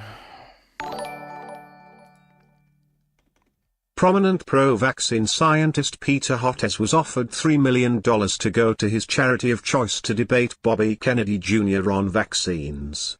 He declined. Why was he so afraid to defend his life's work? He wasn't afraid to defend his life's work. He just doesn't want to legitimize anti-vaccine idiots. Look, the types of people who get convinced about anti-vaccination are not the types of people who, if they see a debate on vaccines, will be able to discern what's true, what isn't true, what does the research say, what does the research not say. They're the types of people who are ideologues, and as long as they hear what they want to hear, they will just believe the bullshit that they want to believe in. So those debates, for the most part, are completely and utterly unproductive. Thanks for the donation, though, Black Pill Vegan. With this chick so bad he gave her $100,000. That should be a wake-up call. That it should be a 50-50. It should be a 50-50 decision. This is how shit should work. When two people fuck, which we're doing for pleasure in the first place, and if a chick happens to get pregnant, because a lot of these chicks will be like, please lust in me, please. It just feels better. I like how warm it is inside of my pussy. The way I think it should work, I think it should work like this. The law should be, we're clearly fucking for recreational purposes. You want to bust, I want to bust, we're fucking. I didn't want a kid with you in the first place. Most of us don't fuck for kids. So guys, if there's anybody out here that's mad at your dad, he never married your mom, he was fucking for sex. So you really don't have the right to be mad at your dad if he never married your mom in the first place, because your mom probably had the kid, your mom probably had you without his motherfucking permission. So honestly, you shouldn't even be mad at the nigga. No, you're dumb because you're a non-sub. You're banned, bruh. Were you mad because you never met your pops? Look, anyways, I almost called this nigga something back. I just had to keep my cool since I'm the lit nigga. You're banned. Anyways, all my guys in here, if your dad never married your mom. Dude, it's just so retarded. Like, the double standard is just so clear. If they're gonna say it's a woman's responsibility to, to use contraceptives and get an abortion, but they know going into the circumstance that's just not the way things play out. They know they're the ones who are going to be on the hook for this shit. They're going to have to pay child support. Well, you're the one not being responsible, motherfucker. Like, if you're going to fucking say women should be responsible, why shouldn't you be responsible? It's just so idiotic. And he was never around, you can't even get mad at the nigga. Because clearly he was fucking for sex. So why you got this aggression? If your dad didn't marry your fucking mom, you don't have a right to be mad at him because he probably didn't want your ass in the first place. He was fucking for sex, backshotting, creamy backshotting your mom and all that type of shit. She happened to say, fuck it, I'm gonna keep the kid anyway, you're here. You're a product of sex. Most of us are just a product of accidental bust-ins. If we didn't marry you, we didn't want the motherfucking kid. Most of these dudes be beefing with these, like, what's Von Miller? You guys ever hear about the story with Von Miller? Yeah, but anyways, back to what I was saying. The point I'm trying to make is this. I think that a female keeping a kid should not be 100% sole her decision, because it was my sperm to help you incubate this kid. So if we can't come collectively and make a decision together, if you're like, I don't want the kid, she's like, well, I want it. I think that the case should be brought in front of a judge And you guys should both be able to explain your case on why you think it's not really a good idea to bring a kid in the world for multiple years that's going to cost money, that's going to ruin both of your lives. Now you guys are going to hate each other. Because if a chick, put it like this, let's just say this metaphorically speaking. If I was just fucking some chick, right? And a little bit of my matrix juice slipped in. I know I pulled out, but a little bit of my matrix juice slipped in.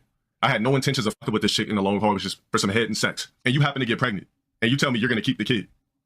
What do you think is going to happen? What do you think is going to happen? You think I'm going to be overjoyed if you're pregnant?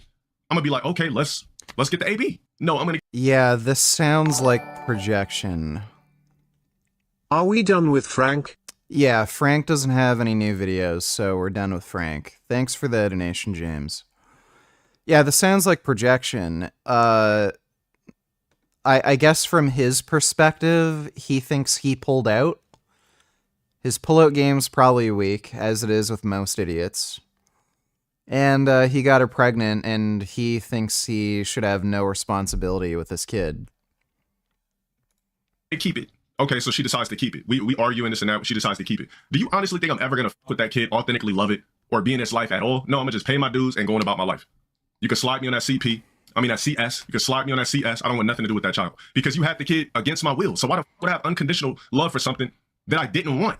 I said CP like child support. Get it?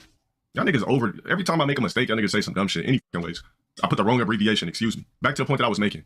If I don't like you and I was fucking and I didn't want to agree to have a kid with you, why would you forcefully have a kid anyway? Why is it your decision to keep something that I'm half of that I helped create? That's my issue. I think it's ass backwards for men. Like clearly I for fun. Yeah, this is the Anthony Edwards shit. Clearly I for fun. I was backshotting you. I was getting sucked up. I didn't want no fucking kid by you. If the kid ends up being LeBron James, I don't give a fuck. Maybe wear a condom. What if it rips and then I'm stroking? I look down, the shit's popped. Now you got nothing. Now you're keeping it. They usually don't rip. Shit, if you ain't got a BBC, I guess you wouldn't know. BBCs, we usually can rip condoms. Why would I get a vasectomy? My sperm is for... Here we go. You should watch Destiny's stream. He is pretty tilted, lol. Yeah, he was freaking out at this one chick. Let me see. Nevada, Pennsylvania, and Wisconsin. In New Mexico and Pennsylvania, fake electors added caveat saying the certificate was submitted in case they were later recognized as duly elected qualified electors. That would only have been possible if Trump had won any of several dozen legal battles he waged against states in the weeks after the election. Republican Party of New Mexico Chairman Steve Pierce Lauren said Friday Southern's that the a state fucking faced numerous moron. election challenges that had the possibility of going before a court. Therefore, he said the GOP electors cast their votes by the deadline written within federal statute in the event the election outcome changed. And Democratic Attorney General Torres agrees that the Republican electors did not violate the law, but now he wants to criminalize the process used by both Democrats and Republicans, Pierce said, referring to the 1960 presidential election in which Democrat electors in Hawaii cast votes for John F. Kennedy, despite that state initially being called for Republican Richard Nixon. So this sounds like a little more complicated than just this cut and dry, like Trump was trying to steal the election with his electors. Hold on.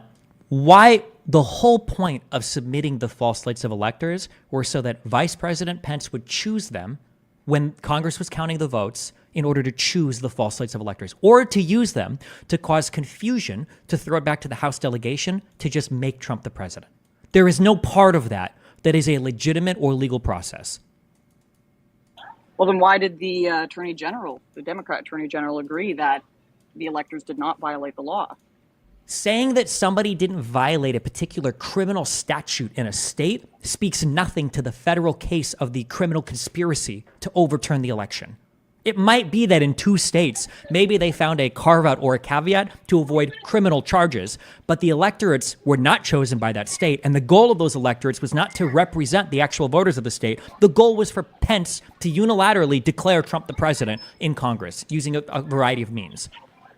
All right, I'll read the indictments and we can have a debate about this at a further date, but it definitely seems like... Lauren Southern would get rolled, dude. It's absolutely not. I know it seems that way, but it's just because it's the first time you've ever read it into it in your entire life, and now you're trying to nibble around the edges of like, well, actually, with the way that he crossed his T on this particular thing, maybe, I know, and I'm going to love when you come back and you're like, oh, well, actually, if you actually look in 17, or actually in the year 1427, there was a British king once, and he talked to a feudal lord, and when they were doing their play electorate college for their children, they actually did this thing, and the common law said, bullshit.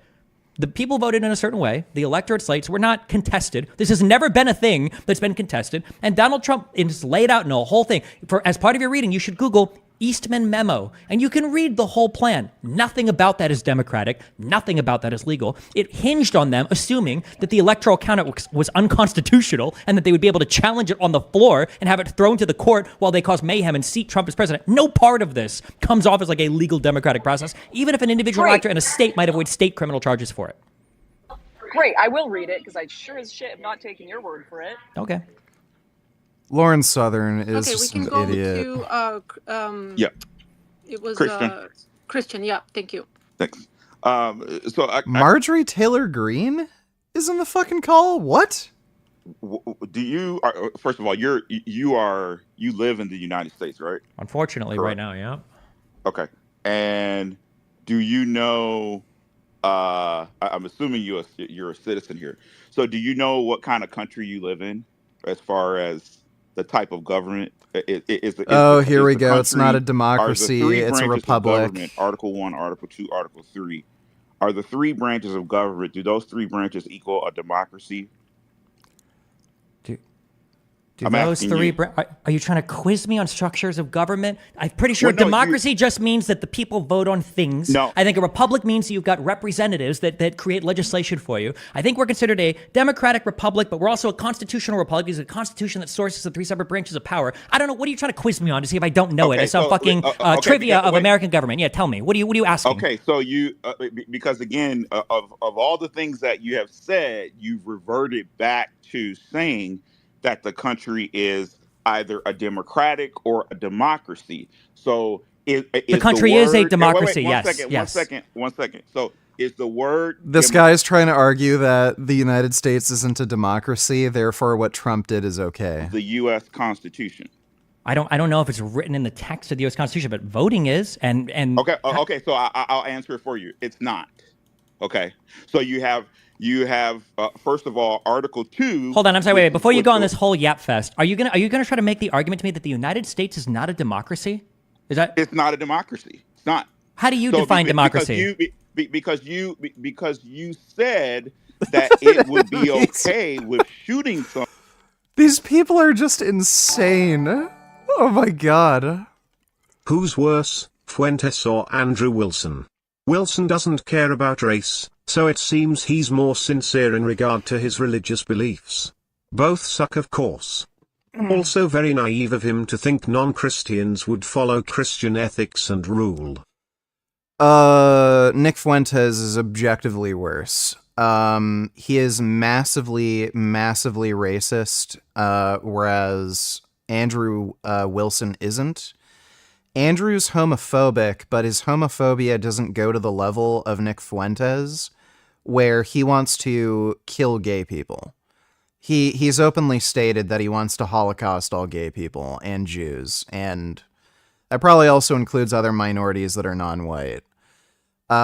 Nick Fuentes probably has like a Hitler complex where he's a self-hating gay minority. I mean, his last name is Fuentes. He's not just some white European dude who's like pure Scandinavian or something. He's also gay. He does not have any interest in women, so there's probably some self-hating aspect in his psychology that makes him especially hateful towards minorities. So yeah, Nick Fuentes is absolutely worse than Andrew. Thanks for the donation, Goomba. I don't need the fake fucking government listen. If you don't have anything, if you don't have anything else to say, we just move on to the next person. Other people want to speak. Your whole premise. If there are other people, sir, I honestly don't give a fuck with what you have to say. I don't need to listen to somebody talk about how the country that I live in isn't a democracy. Then why are you speaking? Then why are you talking? Thank you. I know you don't care. Okay. So now going back to okay, poke me when this dude is done, okay?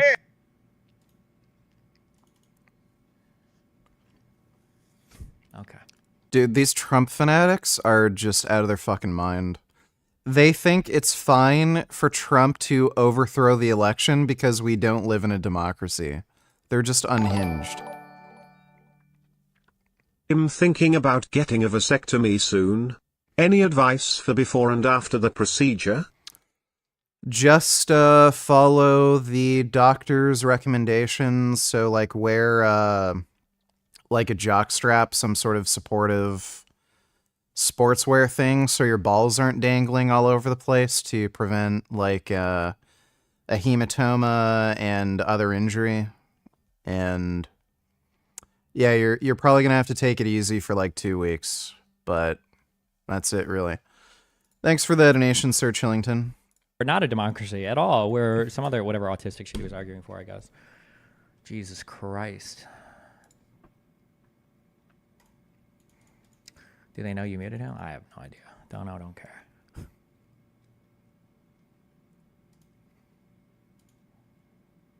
No, it's not a... No, he's still gone. I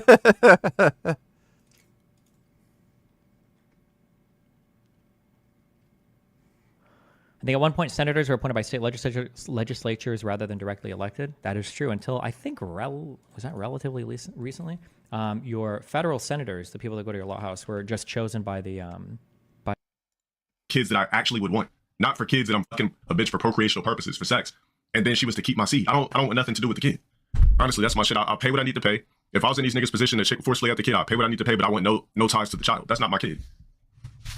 It was against my will. I want no parts. So I don't blame Anthony Anderson for this shit. Honestly, what's his name again? Anthony what?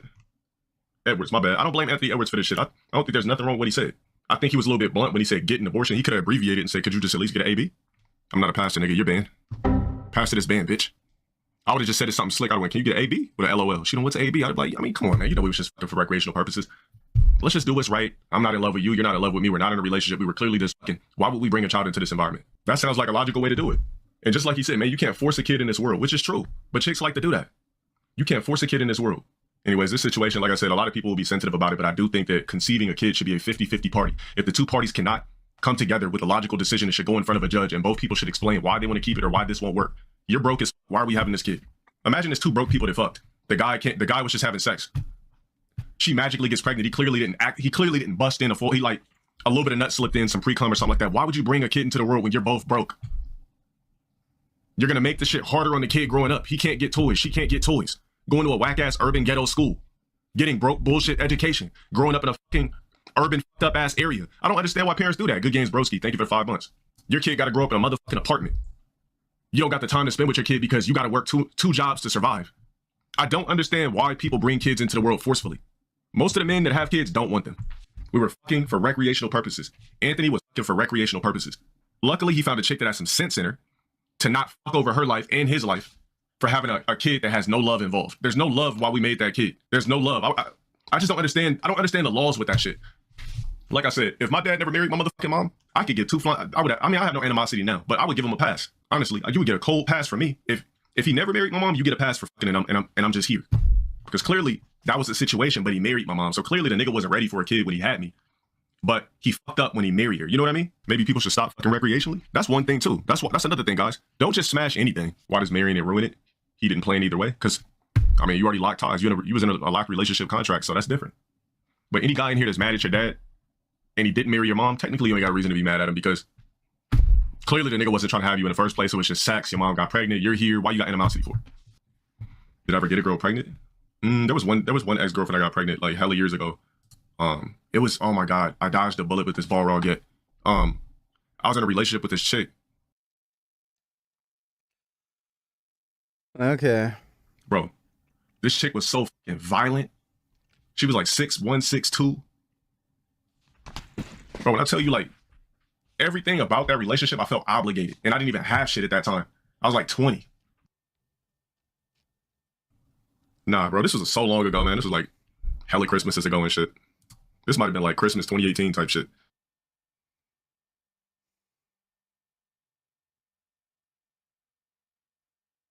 But yeah, I dodged a bullet. So that's why I'm real sensitive on these type of topics where chicks try to keep kids that niggas don't want. Because I almost had a kid I didn't want with a ball rod get. Bro, child support ain't nothing for these niggas. The only thing that would suck if I was a rich man and a bitch was getting child support off me, I would just be pissed the fact that this bitch is just eating off a life that I worked for. Or it doesn't even matter if I was rich. I'd be mad that any bitch that could get child support off of a nigga that just from having a kid, you're just eating off a life I worked for. You don't deserve that shit. Go get a fucking career, bitch. No, not 21, 18. You say you think what went up? What you talking about? Oh, it went up to 21? Ain't no way. Why the fuck did you need to pay for a kid for 21 years? Fuck you. You was a product of sex anyway, 9 times out of 10. That's crazy how like society really got kids as a transaction. Like, it's supposed to be a joyful thing. You telling me I gotta pay for something that was a product of casual sex? Why is a child a transaction? Especially, like I said, if a nigga doesn't agree to have a kid, you shouldn't be obligated to pay child support. The fucking goddamn the government should pay for that shit. That shit is 21 now? That's crazy. I don't know why he can't just use discretion when having sex and, like, I don't know, get a vasectomy, wear condoms. I don't know why it's so fucking hard for people to, you know, do the shit so that they don't get some random bitch pregnant. Like, if you know that's a consequence, why wouldn't you just use proper diligence? Bro. You gotta pay for a kid for an extra 4 years over something 9 times out of 10 you didn't agree to have. That's crazy. You gotta pay an obligation for a bastard child. Crazy. Yeah, there's no way I could fuck with a kid I didn't agree to have. There's just no way I could fuck with it. If I gotta pay for something that was had against my will, I ain't fucking with you. I'll just pay for it and fuck you. But as far as like a relationship or any of that type of shit, don't ever try to visit me. Oh, you know that you were my dad? Like, when weren't you there? Like, what the fuck are you talking about? I paid for you for all these years, so why the hell would I fuck with a kid I gotta pay for? Get the fuck out of my face.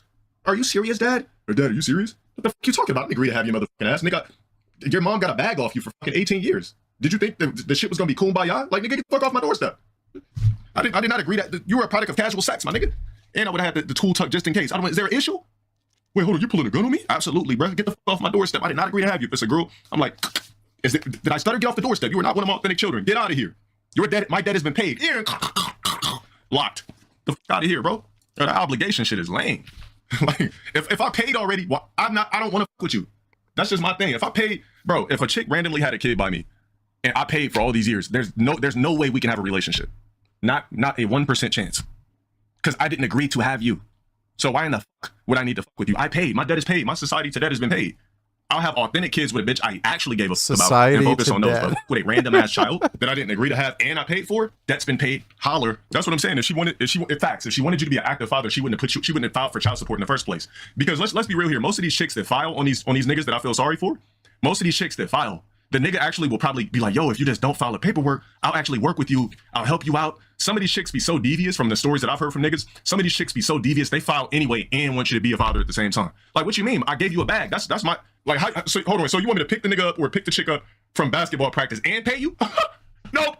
You should have thought about that. You chose option B. I told you option A. Your mom did that shit to your pops? That's what I'm talking about, bro.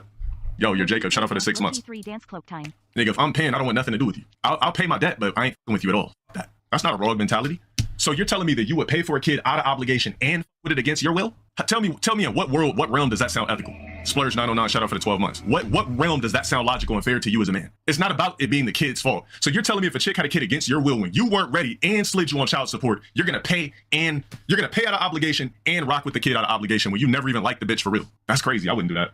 I'm straight, bro. I'll pay, but I ain't fucking with you. If I didn't agree to have the kid, there's no love connection, there's no bond, so I can't fuck with you. Bro, put on a condom? It's not even about that. What if the shit busted and you accidentally popped the condom and the nut slid in? Let's not act like accidents don't happen before. Some chicks probably don't even want to pop a plan B. I just think that it's foul, like, that some dudes out there just really will smash chicks for fun and just be locked in. Like, you knew good and well I wasn't trying to procreate with your fucking ass. It was only a back shot session. Matter of fact, you hit me up for cock. We were stroking, the Magnum XL or the Magnum Busted or the Durex or whatever you motherfuckers rock. You got pregnant. You told me that you were pregnant. You found out. I said, well, let's go ahead and, you know, we're clearly not in love. We're not in a relationship. Let's do the ethical thing. You said, no. I said, all right, cool, whatever. This is your body. You know what? And I'm putting you on child support. Wait, what do you mean? Like, well, there's ways we could work this out. Nope. Child support and you're going to have to visit. Yeah, you got me fucked up. Nah. I don't think that's fair to the man. What part of that sounds fair to a man? I have one pregnancy scare story. And oh man, that shit would have ruined my fucking life. Oh man, I was with this Balrog bitch. Oh my God. It was like it was the last relationship I was in with a black chick. Man, my life I'd have been screwed. I would not have been LowTierGod. Everything happens for a reason.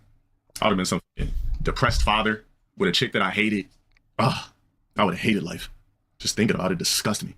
It just sucks that as a man in society, you don't have a say-so when you're literally just fucking somebody for casual sex. That's the only thing that sucks. Like, we don't really have a say-so for shit. There should be a rule that says if two people cannot agree let's just say this, let's just say you fuck a chick, right? She finds out she's pregnant. She wants to keep it. You guys can't come up with an agreement on what should happen. You should be able to sign a piece of paper. She signs a piece of paper where her and the government is responsible for the kid. And then you're free to go. It's really already like that? Hell no, you're always obligated. Because you should not be, as a man, you should not be obligated to pay a chick for 18 to 21 years for a casual sex session. That shit is a fucked up ass logic. It's a up scenario. It's horrible. That's what I'm saying. If they could do it without your say, yeah, you should be able to leave without the say, because it's a one-sided decision. It's a one-sided decision. So you're gonna tell me some of my juice is slipping when you on accident? You're gonna tell me you're gonna have it and I'm gonna pay? Like, this whole perspective gets rid of the aspect of the well-being of the child. Like, he's really just thinking of this in terms of how does this affect the man and the woman, but he's not thinking about how this affects the child. The whole reason there's, you know, child support and shit like this is for the well-being of the child, not the well-being of, you know, the mother and the father. Okay, well, what about me? What about my free will? What type of free will do men have? Like, it's unethical. And a lot of chicks be using kids as weapons. I've had plenty of homies with kids and their lives are miserable because chicks use kids as weapons. How much net does it take? Probably a microscopic amount. So as you've seen, it is extremely heinous, his train of thought in relation to having a child. At this point, you really have to be more introspective about this. These aren't speculative rants. If you are a fan of Dale and you watch him go on these rants on stream, these racist rants, homophobic, transphobic, these hateful rants over and over and over again, it could be he speaks about it because it's bothered acted. You guys know what I think about chicks that like to trap niggas and use niggas for a bag. I think that it's a very one-sided situation. And I think that it's very unethical that if a woman gets pregnant, you're obligated out of casual sex to provide for something you clearly will have no emotional connection with. When a kid is born out of sex, out of recreational sex, it will never be a fully loving relationship with you and that child. That's probably why, when you think about it, that's probably why if there's niggas in here that our fathers weren't there, we have to take it into accountability that clearly our fathers were just using our moms for pussy. Because let's think about it. If that wasn't the case, why the fuck wouldn't they? You enjoy vegan Chipotle? I bought my VA dad some. He liked it. It was taco with plant-based meat. Never actually been to Chipotle before, so I've never had it. I've heard it's good, but never had it. Thanks for the donation, though, Jalen. Appreciate it. They've been happy to be around. Because what happened was they were fucking our moms. Our moms got pregnant. They didn't feel like having a kid. They were just fucking for fun, for cream, for wet, for squirt. We were a product of that. And then our moms were like, well, I'm pregnant now. You're going to take care of it. And if you don't, I'm also putting you on child support. Matter of fact, if you do take care of it, I'm still putting you on child support because I need help. And then boom. I honestly can't expect, if that's really the story of my father, I really can't blame the nigga for not being around. I'm going to have this conversation with him too. I'm going to ask him like, so let me ask you a question. I'm going to give you a full-blown pass right now on any and everything.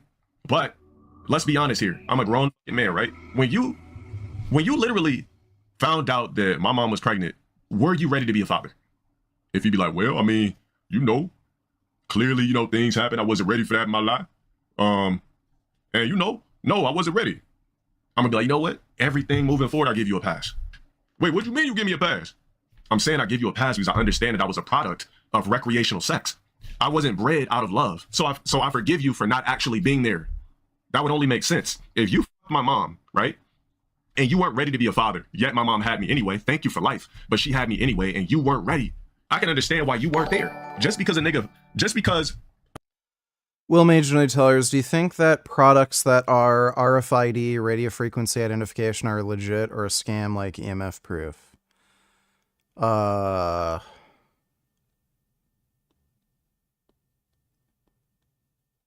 You mean RFID proof? I mean, I'm sure some of them aren't. Like, I'm sure you can get some shitty product from China that doesn't work, but like RFID proof wallets that are like metal and shit where you can't just slide a scanner over it. Like, yeah, it's a thing. It's not hard to block an RFID scanner. Thanks for the donation, Will Mage. A nigga is forced to be a father doesn't mean they have to enjoy being a father. So I would literally give my dad a pass for that, guys. Rude awakening. If our fathers weren't there, they most likely were just fucking our mom for sex. Let's keep it 100% factual. They most likely did not love our moms, did not want to have a child with them, did not want to be locked in and tied. They literally just used it for sex, and it's fine. We got life, we're breathing, we're in chat, we're thriving. We're here by a 1 in a quadrillion chance. If you admit that you fucked my mother for recreational sex and you weren't ready to be a father, you didn't want to be a father, I can give you a pass. I honestly think that if a man and a woman do not conceive a child out of love, the kid will always suffer. However, this is another reason why protected sex is always the best. Sigh. That's just what I think. I feel like forcing fatherhood on a man that wants no ties with you is cruel as to the child. Because what's gonna happen was if they're a real nigga too, I'm never gonna with you like that. I might pay for you and shit like that, but I'll never with you. I will never consider you one of my authentic children like that. And if I do, based off genetics, I might just use you as a workhorse. And I mean use you as a workhorse, meaning like, okay, I'm gonna be hella militant with you, but it won't be no real love there because you're a product of recreational sex. So I'll be like, all right, look, here's the best that's gonna happen. Your mom happens to be 5'7", I'm 6'5". Let's do something with it. What do you mean? You mean, what do I mean? Let's do something with it. You want to be a basic nigga in society, or you want to really try to get this bag? That's honestly how I would talk to a kid that wasn't bred out of love. I'm gonna speak to you like a science project, because really that's all you actually are. I didn't want to like, I don't give a fuck about your mom. I didn't like the bitch. I literally backshotted her for fun. You're a product of it. Listen, nigga, there'll never be that love type of bond, but I'm gonna give you that tough, gritty shit, and you're gonna be successful, guaranteed. What an idiot. By the way, him talking about the shit on stream only makes it that much easier for this woman to fight him in court. Because if he's saying the shit, the state is going to look at things from the perspective that he can only provide financially. And if he can only provide financially and not give any kind of like emotional support or anything, they're going to make him pay more money. So he's just digging a deeper hole. Will you get hugs and tears and all that shit? No, but you could get daps. Boom, good job. Let's go to practice. Boom, militant. It's basically, you're going to just basically have a hands-on militant father. I would never, ever show a kid real love that I didn't agree to have through a bitch I actually gave a fuck about. That's honestly, that's how the fuck I would feel. If I didn't want to have a kid with this woman and she still had it anyway, okay, all right, bet. This is the way you want to do it? Phenomenal. Love will not be involved. You will be nothing but a science project to me. But science projects, I still got to do science, right? I still got to go in there and with things and make sure that my science project is good. But will there be love involved? No. But we could play science. So since you're a science project, you're a product of casual sex. All right, bet. You need something? Cool. Excellent. What you need? Practice? All right, boom. Cool. All right. This X amount, boom. All right, bet. Boom.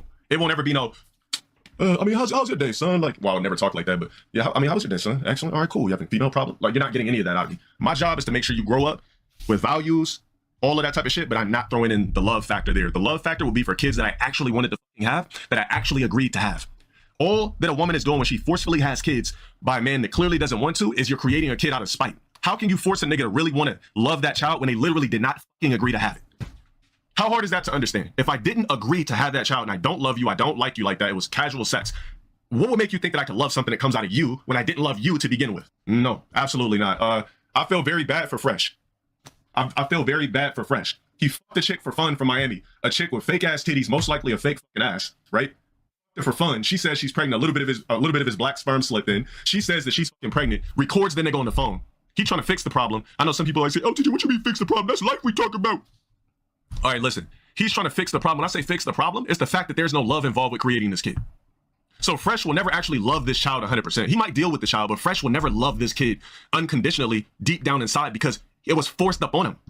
So how can a nigga love a child that was forced up on him and the chick recorded and doing spiteful shit at the same time?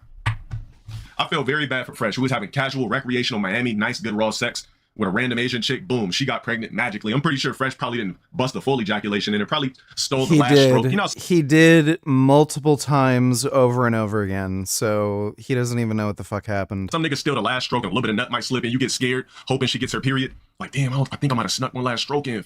Might have slipped some nut in her. Boom. Now she pregnant. Now Fresh has to deal with a woman he don't like. He has to deal with a woman who is literally having a child out of spite. He has to deal with a woman who is after his money. He has to deal with a woman he does not know like that. He has to deal with an IG bimbo that he does not know like that. And damn, and we're supposed to be on the chick side though, right? Should have wore a condom. Nigga, you put a plastic piece of shit over your cock and tell me how much you enjoy it. Nigga, I'm trying to feel creams, juices, wetness, everything. There's nothing intense about banging a chick with a condom. The fuck? You literally gotta psych yourself out to actually say you enjoy sex with a motherfucking condom. I'd rather just not get on, nigga. If I want to fuck with a condom, it just feels just like right here, just with my dick sitting in my pants. Did I see the video of Destiny pressing her? No. Because I'm doing my own analogy of this shit. I don't agree with this situation. I will never be on a woman's side who forcefully has a child by a man that clearly does not want it, because what you're doing is you're making it hard on the child. Anybody in here that grew up without a fucking father, we should understand this more than anybody. Saddest part is all this is on the internet forever. The kid will know that they were a misclick eventually. Condoms are one thing, but you gotta know she's on BC and trust her. Exactly, but you can't really trust when you're rich and famous, right? When you're rich or popularly known, bro, a chick's ultimately going to be looking like, let's be real here. Most women in life are looking for the easy way out. They're like, a lot of women only got a few options in life when it comes to professions. Fuck a rich nigga, get pregnant, get child support, or do the medical field. Because let's be real, most chicks don't want to get a law degree and all that type of shit. Let's be real. That's why you see a bunch of chicks wearing scrubs all the time. Because they're like, damn, like I don't really know what else I could do besides like be a nurse or work in the medical field, or I could just fuck a rich nigga and like, bro, I've met more nurses than anything. I only met like 2 chicks that had law degrees and they were both Indian chicks. Bro, nobody, and the key words, they were Indian. We talk about this type. For the most part. Dude, how is he so racist? It's just so fucking crazy. How the fuck isn't he just like perma-banned on like all platforms? He's so fucking racist. Really a chick's only occupations. Get by a nigga with a bag, lock the nigga in for child support, or marry a rich nigga with a bag, or do medical. We talk about regular chicks. Oh yeah, I forgot. Or do like some sort of like sexual shit or something, you know, typical shit. All right, let's look at some of the text messages. This is how you know this shit is foul, because he was talking to the bitch on WhatsApp. You know this is WhatsApp, right? This is not an iPhone. This is not a Droid. This is WhatsApp, all right? WhatsApp. I don't know if this woman is from the well, she's clearly not from the USA with an accent like that. You clearly not from the US of A. I don't know if this chick lives in the US or if she just somebody, if she's just, oh, she's Chinese. So did he go over there to China and fuck, or like, how's this going on? Did he go to China and fuck, or she just one of those Miami exchange fucks?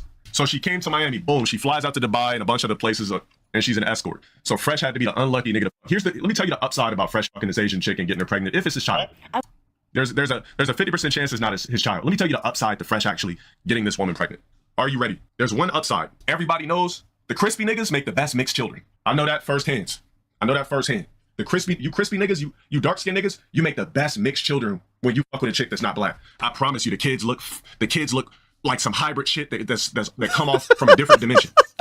My homie was full and claimed her. They were together and she met his parents. What the fuck is he talking about? But I had a homie that was crispity, crunchity, blue black. This nigga had kids with a Becky. Bro, them kids look like straight up hybrids. They have fucking like sandy, like dark, dirty blonde hair, but nigga hair at the same time. They had light brown eyes. They had like golden caramel skin. I'm like, damn, these kids aliens. Like, I guess it's the upside. Like, nigga got two good looking kids out of it. You know, he had 2 beautiful children, but boy, did the woman make his life a living fucking hell. Oh my God. Every time I'd ask him, I'm like, yo, you ever, when's the last time you talked to such and such about your kids? This guy is just so crazy. She not letting me see him. She moved to Vegas. She not letting me see him. Like, I ain't seen my kids in like 6 years. And a lot of these chicks, they like to use kids as a weapon too. My thing is this: if you're a chick that had a kid out of wedlock with a guy off casual sex, why not instead of this being a dirty situation, why not let's work together, do this thing as an adult. Let's not involve courts. Let's not be dirty about the situation. Why weaponize the child to the point where now I'm gonna hate the kid? Because put it like this: if I'm Fresh, right, as soon as you get the courts involved, I don't give a fuck about the child at all. As soon as you fucking involve the courts, I don't give 2 fucks about the child. It's nothing but an expense to me after that. Now, if we could find out a way to not even contractually, but if we could come out with a verbal contractual way to deal with things where we don't involve the law, cool. But if you literally... Yeah, right. If you were in his position, how would you handle kid in general? Would you like being there? What if kid wasn't vegan because of mom, not Jasmine? A hypothetical past woman. I don't know exactly how I deal with a situation like that, dude. I have no fucking idea. There's a lot of different, like, there's a lot of weird different situations or different things that could change the situation, like her not being vegan and raising the kid to be like some fucking scumbag piece of shit. I have no idea how I'd handle, any of that. I've just never been in that situation before. Thanks for the donation, though, Jalen. Yeah, it's funny. Like, he's saying he doesn't want to handle any of this with the courts. He wants all of this to be, like, a verbal agreement. It's clear why he wants that. It's because then he doesn't have to abide by any rules. Like, he can just lie, weasel his way out of things, not hold up his end of the, any of his obligations. But if a court is involved, then he's going to be held accountable, and he doesn't want to be accountable. Involve the courts at all with the kid, I don't give 2 fucks about that child. It is nothing but a bill and an expense to me. That's it. You keep the thing. Because if I'm paying for something, why the fuck do I need to be around in the first place? If you put shit in document courts, oh, I'll pay, but I don't want shit to do with the fucking seed. Because you chose option B instead of option A. Option A, we could have done a little co-parenting shit. You could have still got a bag off me. Shit could have been cool. I'd have been like, no, I gotta pay for this thing, but all right, at least we ain't out in the course with this shit. Soon as you involve the course, that shit ain't nothing but an extra. That kid turns into a car note. That kid is a BMW, bro. As soon as you involve the courts, I'm paying that, nigga. That's a whip. That's not even a child to me anymore, nigga.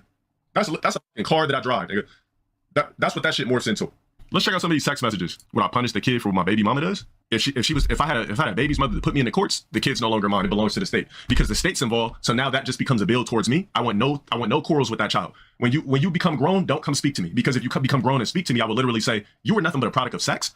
I tried to talk to your mom about the court shit. She put me into the courts. When the courts were involved, when the government was involved, I said, you know what? I want no parts of that child. I paid a bill for you. Your child support has been paid. Have a good luck in life. Your mom chose option B instead of option A. Option A was I be involved. I still give her a bag, and I teach you family values, teach you good things on a militant standpoint. She chose option B, said, I'm gonna get the courts involved. So I said, fuck you.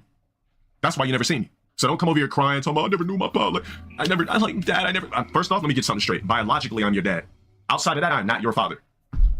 See, a father is present through love based off of a love kid, a love child. I am not your fucking father. Biologically, I did help create you.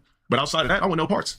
I paid for you, though. You were a bill for 18 years, so I had to pay a car note for 18 years. Outside of that, have a good motherfucking life. Whatever the fuck your mom taught you, good luck. Because what your mom did was she robbed you of learning good shit because she was nothing but a backshot queen. She robbed you of learning good shit and said, I'm gonna get the courts involved. So why don't you go talk to the government about how you learn values and talk to your fucking dumbass mom that was a backshot queen. I wanted no parts of her. She chose option B. I said, let's get option A. She chose option B. You were nothing but a bill. Boom. Cars paid. Have a good life. What do you mean cars paid? You were nothing but a vehicle. Kid could take a lesson, get it from the mom. Once you get the courts involved, learn all that shit from your fucking mom. That's my take on it. If you want to get the court, my thing is this, guys. So let's just say you're fucking a bitch for fun. You don't really like her. You're just having casual sex, right? She gets pregnant, has the kid. You wasn't ready for it, but a woman's gonna do what she wants to do. It's a woman's body. She's gonna do what she does. She has the kid, says, I'm gonna put you on child support and I want you to take care of it. How is that ethical? You want to get the courts involved, rob me of my bag, and you want me to visit the kid to take care of it? Nah. What fair is that to the man? How fair is that? So you want to get the courts involved where they robbing me for money? I watched this shit happen to a couple of my homies. Hold up. Did you catch that? Let's rewind this for a second. First, watch the way he puts his hand to his own chest here. And when he says, what about, it sounds like he was about to say, what about me? But he catches himself and says, what fair is that to the man? What fair is that to the man? Then immediately after he says, so you want to get the courts involved where they robbing me for money? I watched this shit happen to a couple of my homies. But again, he catches himself and realizes he just went too far and referred to himself in the first person. So he pulls out the old asking for a friend excuse and says, I've watched this shit happen to a couple of my homies. Sure, Dale, you're homies. I've chosen to conclude on this clip not just because it... What if kid wasn't vegan so you only provided financial support? The mom tells all on YouTube and you lose your audience. Would you pretend to like kid and see him to keep lifestyle? I don't know. I don't know if me not being there for my kid would affect my audience. I have no idea. I don't know how anybody would find out about that. Again, I have no idea. I've never been in that situation before, and there's a lot of different possible variables in that situation. It's not something that's easy to answer. Thanks for the donation, Jalen. It really hammers the point home that this isn't some story he's made up, but because of a more important reason, one that speaks to the true character of Dale Wilson. In this last clip you just saw, he's making it clear that he didn't have any issue with her having the kid against his wishes. In fact, he literally says, it's her body, and she can do whatever she wants to.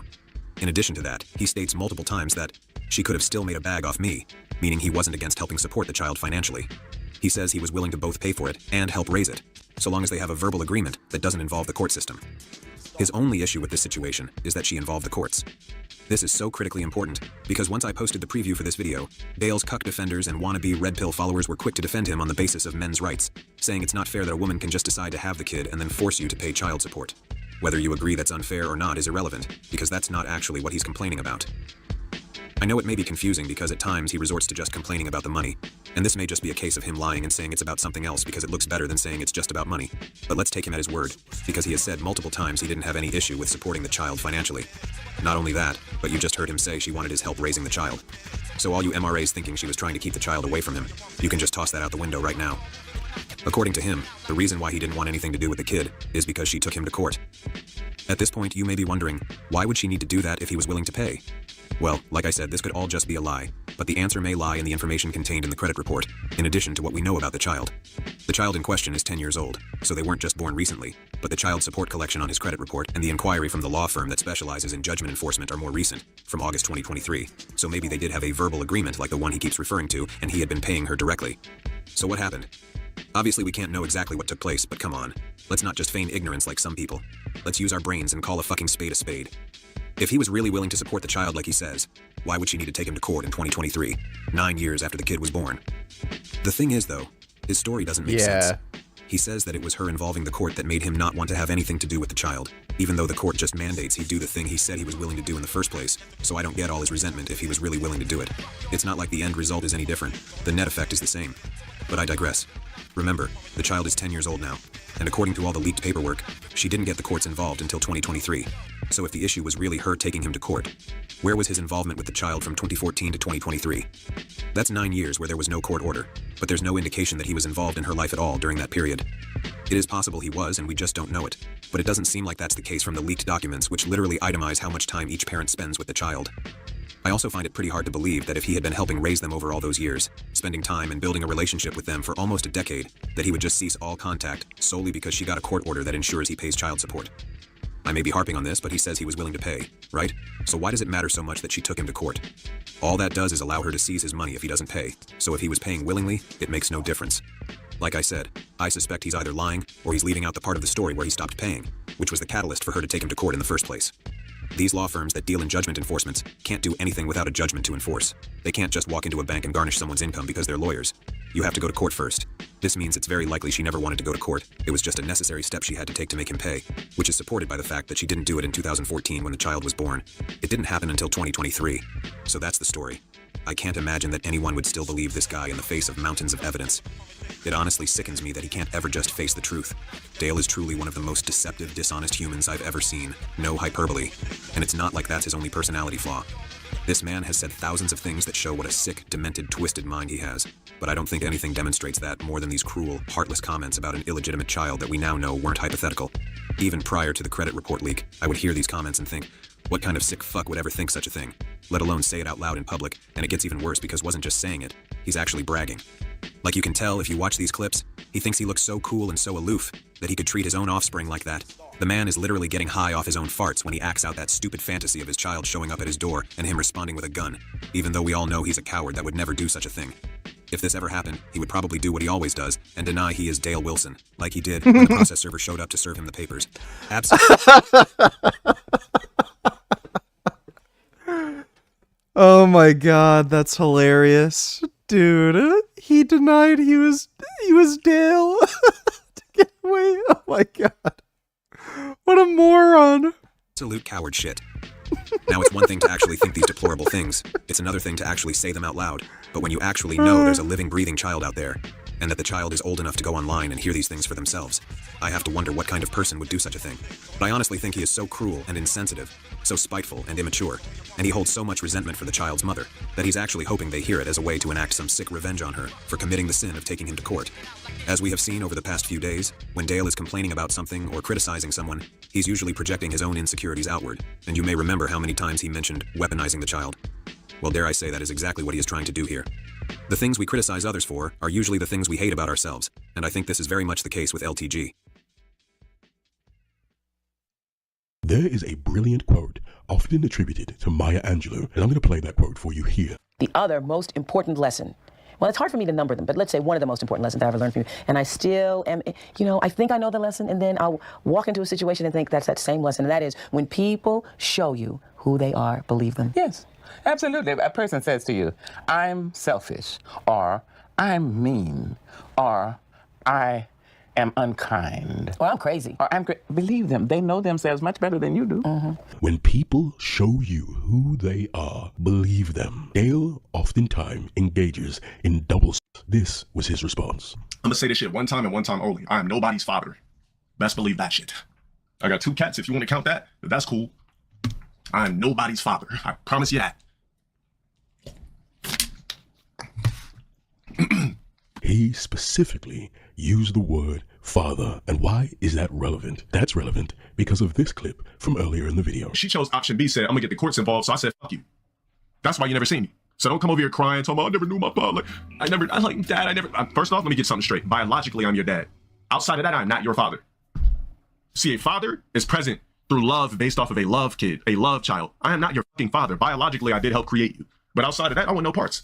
I paid for you, though. You were a bill for 18 years, so I had to pay a car note for 18 years. Outside of that, have a good motherfucking life. Dale sees himself as a biological dad because he can't ignore the science, but because he is such a steaming, insect-filled, pock-ridden piece of shit. He doesn't see himself as a father because he doesn't love, care for, or want anything to do with the child he had a role in bringing into this. Well, LowTierGod's Well, folks, a piece of shit, but that's not a surprise. Let's see, some Trump gunman shit. As we've been here, there's a large media presence here. You've had members of the community come and approach us, including one person who said he actually went to high school with this suspected shooter. I want you to listen to a little bit of our conversation there. He was bullied almost every day. In what way? Can you explain? I mean, he would sit alone at lunch. I mean, he was just an outcast, and you know how kids are nowadays, so they're gonna see someone like that and they're gonna target him because they think it's funny or whatever. So it's the best way I can describe it. And it's honestly kind of sad. Like, I don't want to say this is what provoked it, but you never know. Yeah. You said he was a loner? Yeah.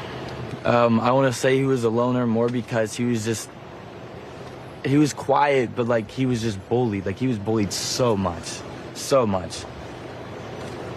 This is high school. Yeah. What did they, do you remember at all what they said to him or called him? No. He was just made fun of, I guess, for the way he dressed or his appearance. That's what he was saying. He said that he was actually in the class before or behind the suspected shooter here, and we have some movement here where you hear an ambulance or a car horn. Excuse that background noise. But one thing that we also heard from that conversation is that when we asked what he was bullied for, what this shooter was bullied for, he pointed to his clothing. Apparently, according to this person who says he was a classmate, the shooter would wear military-style clothes or hunting clothes regularly as he was at school. So we're still learning a lot more. We can tell you investigators continue to go in and out of the scene here. Yeah, it definitely looks like a kid who'd be bullied. We know multiple agencies are here, not just local police, but the county bomb squad. As I mentioned last night, I saw the ATF here. It's a calm scene. It's not completely evacuated. Many residents are still in their homes behind here, but you can tell this is definitely a focal point of this investigation as we learn more about this suspected shooter who, again, from what we know and from public records, does not have a criminal history, not a large social media presence. So there's a lot more information that folks are looking to learn, Tom. Thanks for watching. Stay updated about breaking.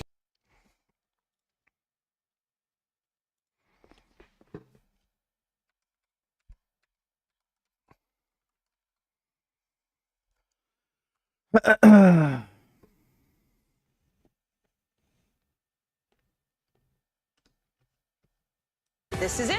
We get to see democracy in action for the very first hearing in the panel. Peters himself is supposed to talk to Mayorkas. As we were the crime scene because that's where everything happened basically on that situation. But we got evacuated from there. It's a political group. So far we're not. Yeah, this guy was a fucking registered Republican. I had a funny feeling this guy, it would probably come out that this guy doesn't, wasn't an unhinged lefty. But apparently he was a registered Republican. He did make a $15 donation to a progressive turnout project in 2021. But that was actually before he became a registered Republican. He became a registered Republican in 2022.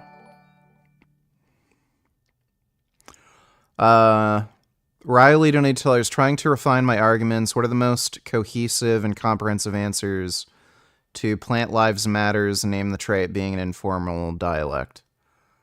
I don't know what you mean by name the trait being an informal dialect.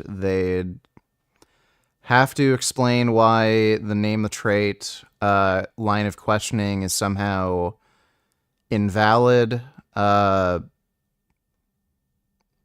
mean, you could claim plant lives matter. You can have that position, but if you can show there's inconsistencies with that position, like, okay, if they think plant lives matter, then why are they in favor of eating animal products? Because animals need to eat plants. So if you care about plants, then you'd have an interest in not eating animal products because that would kill more plants. You would also have to have an interest in any non-sentient organism, which includes, like, bacteria. So do they have an issue with, like, washing their hands? Thanks for the donation, though, Riley. Seeing much in the way of public social media postings, so we don't really know where he stood politically. Records appear to show that Crooks graduated in 2022 from Bethel Park High School, and a local newspaper account lists him as receiving a $500 Star Award that year from the National Math and Science Initiative. Now, in terms of holes in the investigation, right now the FBI is interviewing family and friends and hunting for any digital trail he might have left to determine whether he acted alone and how he became radicalized. And the ATF, of course, is working to determine how and where he bought that semi-automatic. Apparently, he just got it from his father. It wasn't even his. His dad bought it, and he took it from his dad. Rifle he used in the shooting. And of course, Kate, there's a separate and very important line of inquiry into what experts say and what that guest just told Tom appeared to be a profound security failure by the Secret Service here. How a man with a rifle was able to take up an elevated sniper position 148 yards across an open field from the former president.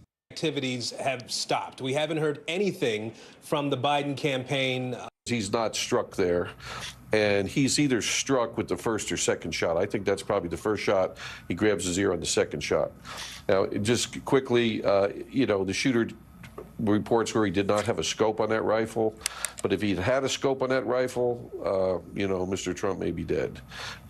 If he was just using the regular sights the rifle came with, he almost killed the president. He just by about 2 inches. So it's a miracle he was not killed. And it's a tremendous lapse not to have uniformed officers or Secret Service. By the way, again, this is from 130 yards away.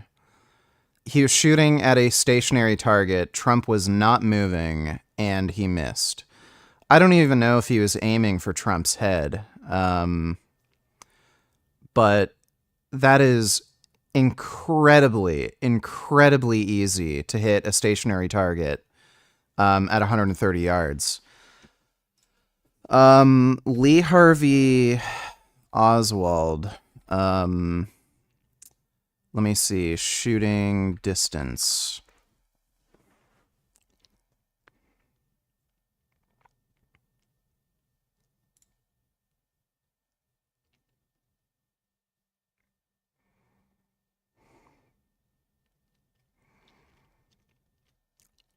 How far away was he?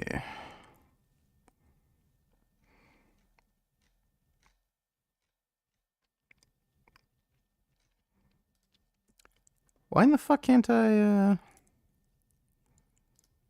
why isn't there...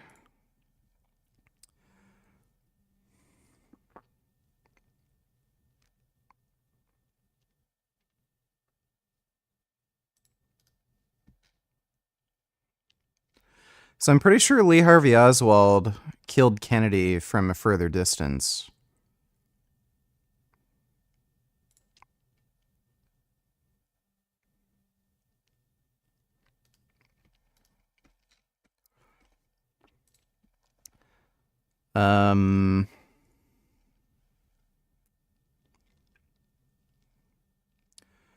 Okay, so he initiated... So apparently it was from 240 feet. What's that in yards? Feet to yards. Okay, so Lee Harvey Oswald was shooting a moving target at 80 yards away, and I think by the time he let out the third shot, it's probably like around 100 yards. But it was a moving target, and he was using a bolt-action rifle. The only benefit he had was he was using a scope. So, Lee Harvey Oswald was a trained Marine. Yeah, this was just some 20-year-old kid. He was a terrible shot. On a rooftop that's only, 148 yards from the dais. I mean, it's shocking to me that wasn't covered. That's a failure. They had great success, though. They killed the shooter in one shot, which also saved the former president's life, because if he were to continue shooting with a 30-round mag, he could have shot through the bodies of the Secret Service huddle and still killed the former president and wounded them, or shot others. And so they did a lot of things right by the counter sniper team taking him out and the huddle moving him quickly. But it's a failure not to have people on that roof. And how do you carry a rifle to a rally on a rooftop with people all around you, including law enforcement? You can't hide a rifle. Right. Well, you can sometimes... You can hide a rifle. Sometimes put it in under a cover, a blanket, a shirt. Lee Harvey Oswald put it in wrapped his rifle up to walk in the school book depository before he killed John Kennedy, and he told his neighbor who drove him there that it was window blinds. So you can cover it up, or you can put it down by your leg, and that business might not have been open where the red roof is, where the gunman was, and he could have parked in that parking lot. I didn't hear from the witnesses how he ingressed that. I mean, he might have climbed on the bed of a truck, climbed up a truck or on top of an air conditioning unit to get up on top of there. He could have even bought a ladder in a pickup truck or something, but we haven't heard those details. But the only way to stop that is you get there first. The reason so a number of people alerted the police before this guy even climbed up on the building. They saw a guy with a rifle starting to climb up. They were alerting police and telling them, and it seems like nobody acted and called anybody and, warned Secret Service. This is something the U.S. military learned in Vietnam. People generally don't like having to shoot and kill other people. And what they'll do is they will act as though they're busy doing something else so that they won't actually have to engage and shoot anybody. So the reason why there was, it might explain why there was a lack of response to the shooter. They may not have wanted to deal with the shooter. These police in the area, they probably didn't run and engage with the shooter because they didn't want to shoot and kill anybody, and they were afraid of the situation. So they just acted as if they were busy, distracted themselves with other things. That's actually what people do in war zones. First, you have a lot of people, and you command the high... Let's see, Nihilistic Beaver donated $2. Let me see. Oh my god. Oh my god. Wow. That's a good groundhog. Oh my goodness. Those are some good rubs. Oh my god, that's a good groundhog. Whoa. Is he holding a lettuce? Oh my god, he's eating the lettuce. Oh, that's some good munching. Oh my goodness, he's sharing his lettuce with his friend. Oh my god, that's a good groundhog. Oh my god, they're eating lettuce. Oh, they got a lot of lettuce. Oh my goodness. Oh, those are some good groundhogs. Oh my god. Oh my god, he's got a broccoli. Oh, that is some good munching on that broccoli. Oh my goodness. Oh, he's eating that broccoli good. Oh yes, munch, munch, munch. That's a good fucking groundhog eating his broccoli. Oh, that's a nice pigeon. Oh, that's a really nice pigeon. Oh my goodness. Oh, I'd love to rub a pigeon. Oh, that's a nice pigeon.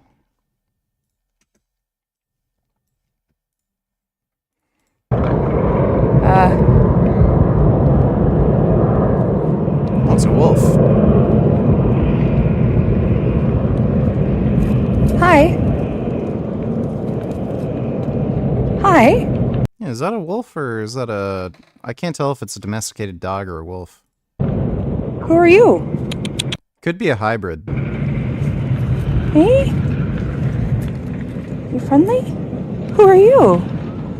You want some nice pets? That was nice of you to come over here. You hungry? Are you hungry? Oh, you like the pets. Yes, you do.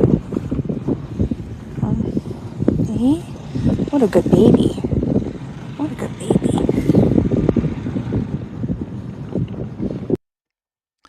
Well, that's a nice woof. Thanks for the donation, Nihilistic Beaver. Background. This is basic. And the Secret Service has done it for years successfully, so I am really surprised that they did not have that high ground covered. A uniformed trooper or two up there, maybe on a couple of those other high spots, is all it would take to prevent this. And then the guy might have been captured coming with the rifle. We can talk about resources, Andrea, but the Pennsylvania State Police has 3,000 troopers. I mean, the township police are there, the sheriff, the Secret Service. I mean, we could have mustered up a few officers to get up there. It's not that there wasn't enough people. The people can be got. It just should have been covered. It can't be said that it's outside the perimeter. That's not a good answer because a rifle can reach easily from that location. And Cedric, let's talk about the local law enforcement because it's conceivable that the Secret Service deferred to local law enforcement or state police to cover that location. Well, we don't exactly know that. Generally, what happens when you have a president, a former president coming into your community, there's a coordination right from the onset with the Secret Service and local and state law enforcement. How much conversation and how they integrated their resources, we may know superficially. Other law enforcement agencies and individuals who risk their lives literally for our nation. As I said last. That's a great question. And look, I mean, I've worked for the Secret Service for more than 20 years with the long gun, well under 200 meters, 150 meters away, who was able to get off several shots, including one that, by all accounts, nicked the former president's ear. So these are real questions. They are questions that absolutely need to be solved. They are important not only for former President Trump, but all of the protectees that the Secret Service is responsible for. Peter, I'm going to have to go back into this briefing. We've, as you can see, fixed our video and our audio. Let's listen. Unless it's something that is against state law, we have to respect Second Amendment right. You carry your firearm, especially in regards to open carry or carry concealed with your license. And so that is a, again, issue that we have to navigate. And I will say this, and I've said this many times, as that is your right, please exercise your right in a responsible manner. Please ensure that the behaviors that we would like to see for those with that responsibility aligns with that responsibility. The Market Police Department will not tolerate any particular behaviors outside of what is legally allowed in regards to that right. Thank you, Chief. And just to reiterate what the Chief said, local ordinances in the state of Wisconsin do not supersede state law. Wisconsin is an open carry state, and therefore the city of Milwaukee and no other jurisdiction in this state can supersede that state law. Folks should be aware, though, that proactively before the convention gets started, we did take action at the local level to ban items that we could ban. So we used our authority already at the municipal level to take that sort of security precaution that we were able to do. But in terms of banning weapons in the outer perimeter, that is not within our purview because of state law. Dan Simmons with the New York Times for the Secret Service. If there have been any changes to the Cue the retarded fucking lefty anti-gun dum-dums who are like, this would never have happened if guns were banned. If you just ban guns, they magically disappear. Meh. Aaron P. Donate Tellers, do you have any tips for me? I'm going to try to attempt a 12-hour stream tomorrow. Are you streaming tomorrow, please? Wish Axel Bertel Dahlstrom a very happy vegan birthday. Just make sure you've got, some snacks, hydration. Maybe, get up and walk around every couple hours, stretch. And, happy birthday, Axel Bertel Dahlstrom. Thanks for the donation, Aaron. And yeah, I will be streaming tomorrow. Overall security plan, have there been changes to the protection plan for the former president, his family, and other elected officials? So I'm the RNC coordinator, so I can only speak to the National Special Security event. The plans that we have in place will continue as is, and we're confident in those plans. My character thanks and classes is good. Megan Almats with are there any new threats to or the RNC or to protesters, and how will you protect protesters who are in this character?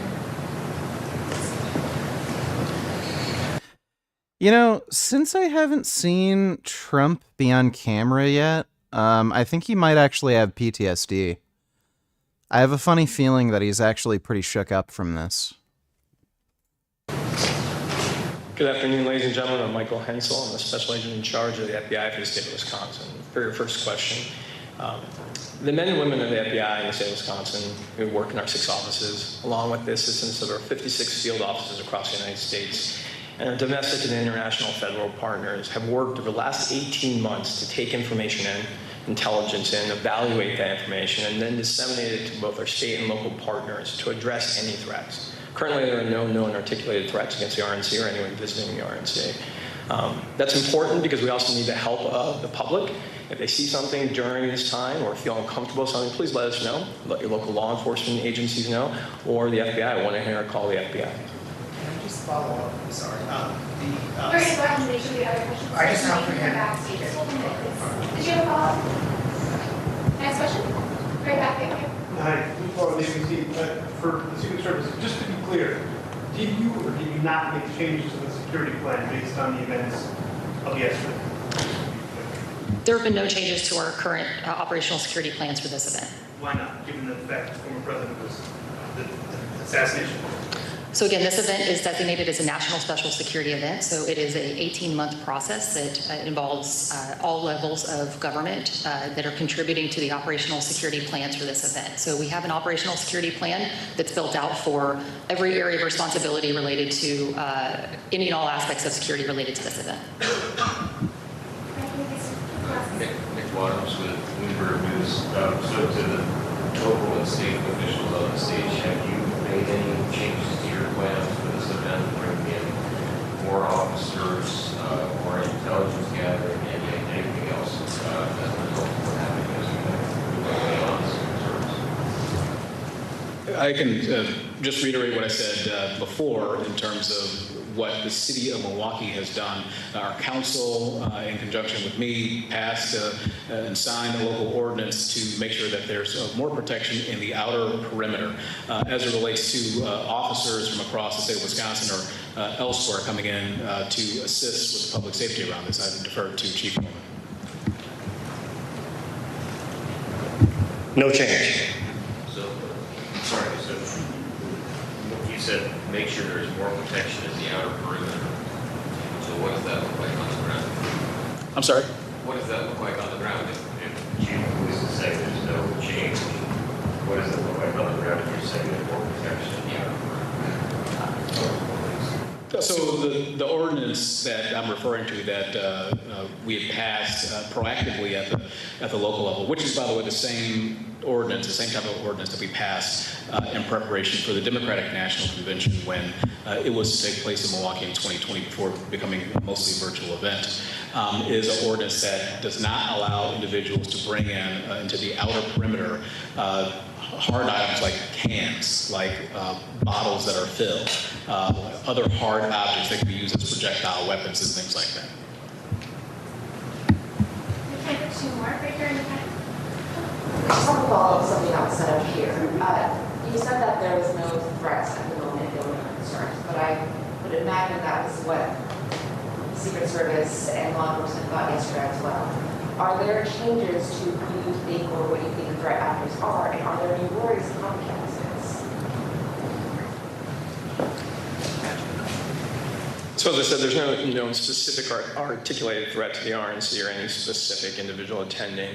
As you'd expect, after the event yesterday, we've seen an uptick in social media chatter, people talking about what happened, and we, as the lead for all intelligence matters related to the RNC, the FBI, we evaluate all of that to make sure that if it trends into criminal activity or threat-based information, we evaluate that and again disseminate it out to our federal and state partners for action. Can I just follow up on Okay, we'll have one more, so I switching back to you right there in the back. Hi there, Sam Fair with Fox in Milwaukee. We've heard from delegates, we've heard from visitors about a level of fear following what happened yesterday. Beyond the Don't know if you feel this way. Find girls from 18 to 24 annoying. Prefer women from the age of 25, 30. Seem a lot more mature than younger girls. Yeah, I mean, I would say that's generally true. Even when I was around that age, I found women my age to be fucking annoying and kind of crazy and stupid. So yeah, I definitely have a personal preference now to date women somewhere around the age of 25 to 30 at least.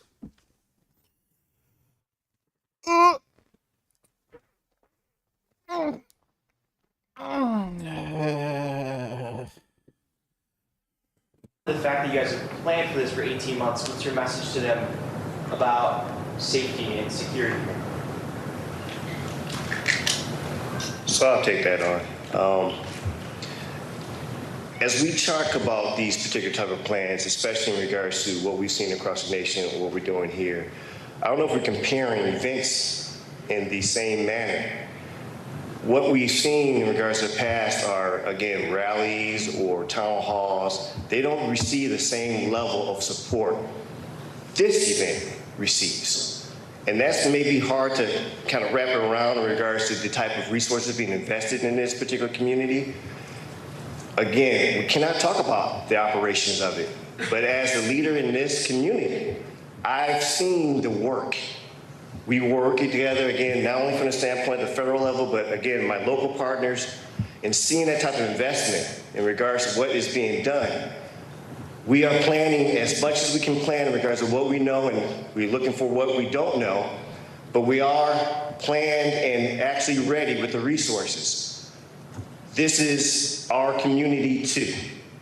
And looking at it from the standpoint of, I want to make sure. Questions here. What's the latest on the investigation front? Some question about whether the rifle may have been his father's. Do we know if he lived alone?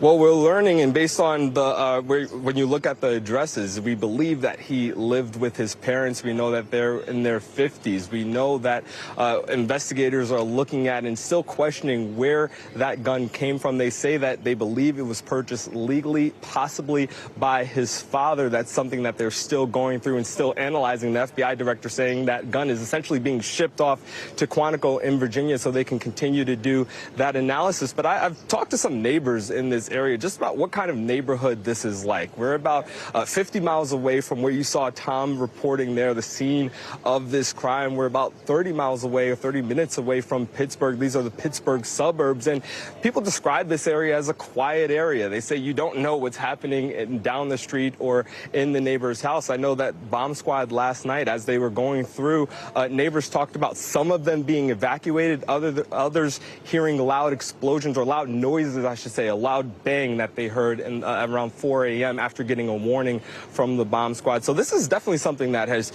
shaken some people here. So many people saying, I just can't believe this is something that has come to my community, come to my street. You just get a sense that so many. So, Clint, we just heard from members of the Secret Service. We were listening to that at the RNC. What stood out to you? I think the thing that is quite striking is the challenge facing the Secret Service moving forward.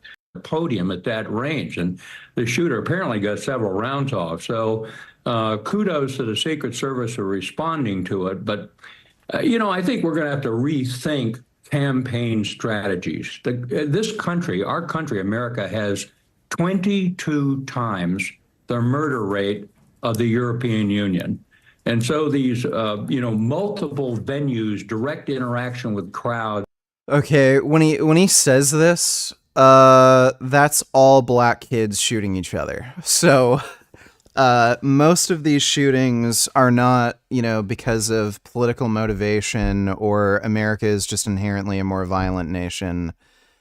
It's mostly black kids in the age range of like 10 to about 20 shooting each other in gang violence. That's where the majority of these murders are coming from. The idea that the United States has a particular, I don't know, there's like a especially high risk of political assassinations. Not really. Like a former Japanese president was just fucking recently murdered. Look at all the fucking political killings in like Russia. I mean, the United States, I wouldn't say is particularly unique when it comes to political assassinations. With two competing candidates, it's overloading the system. A trained sniper with a scope can hit a stationary target reliably at up to 800 yards. So we need to rethink the process and not just look at how we protect the candidates.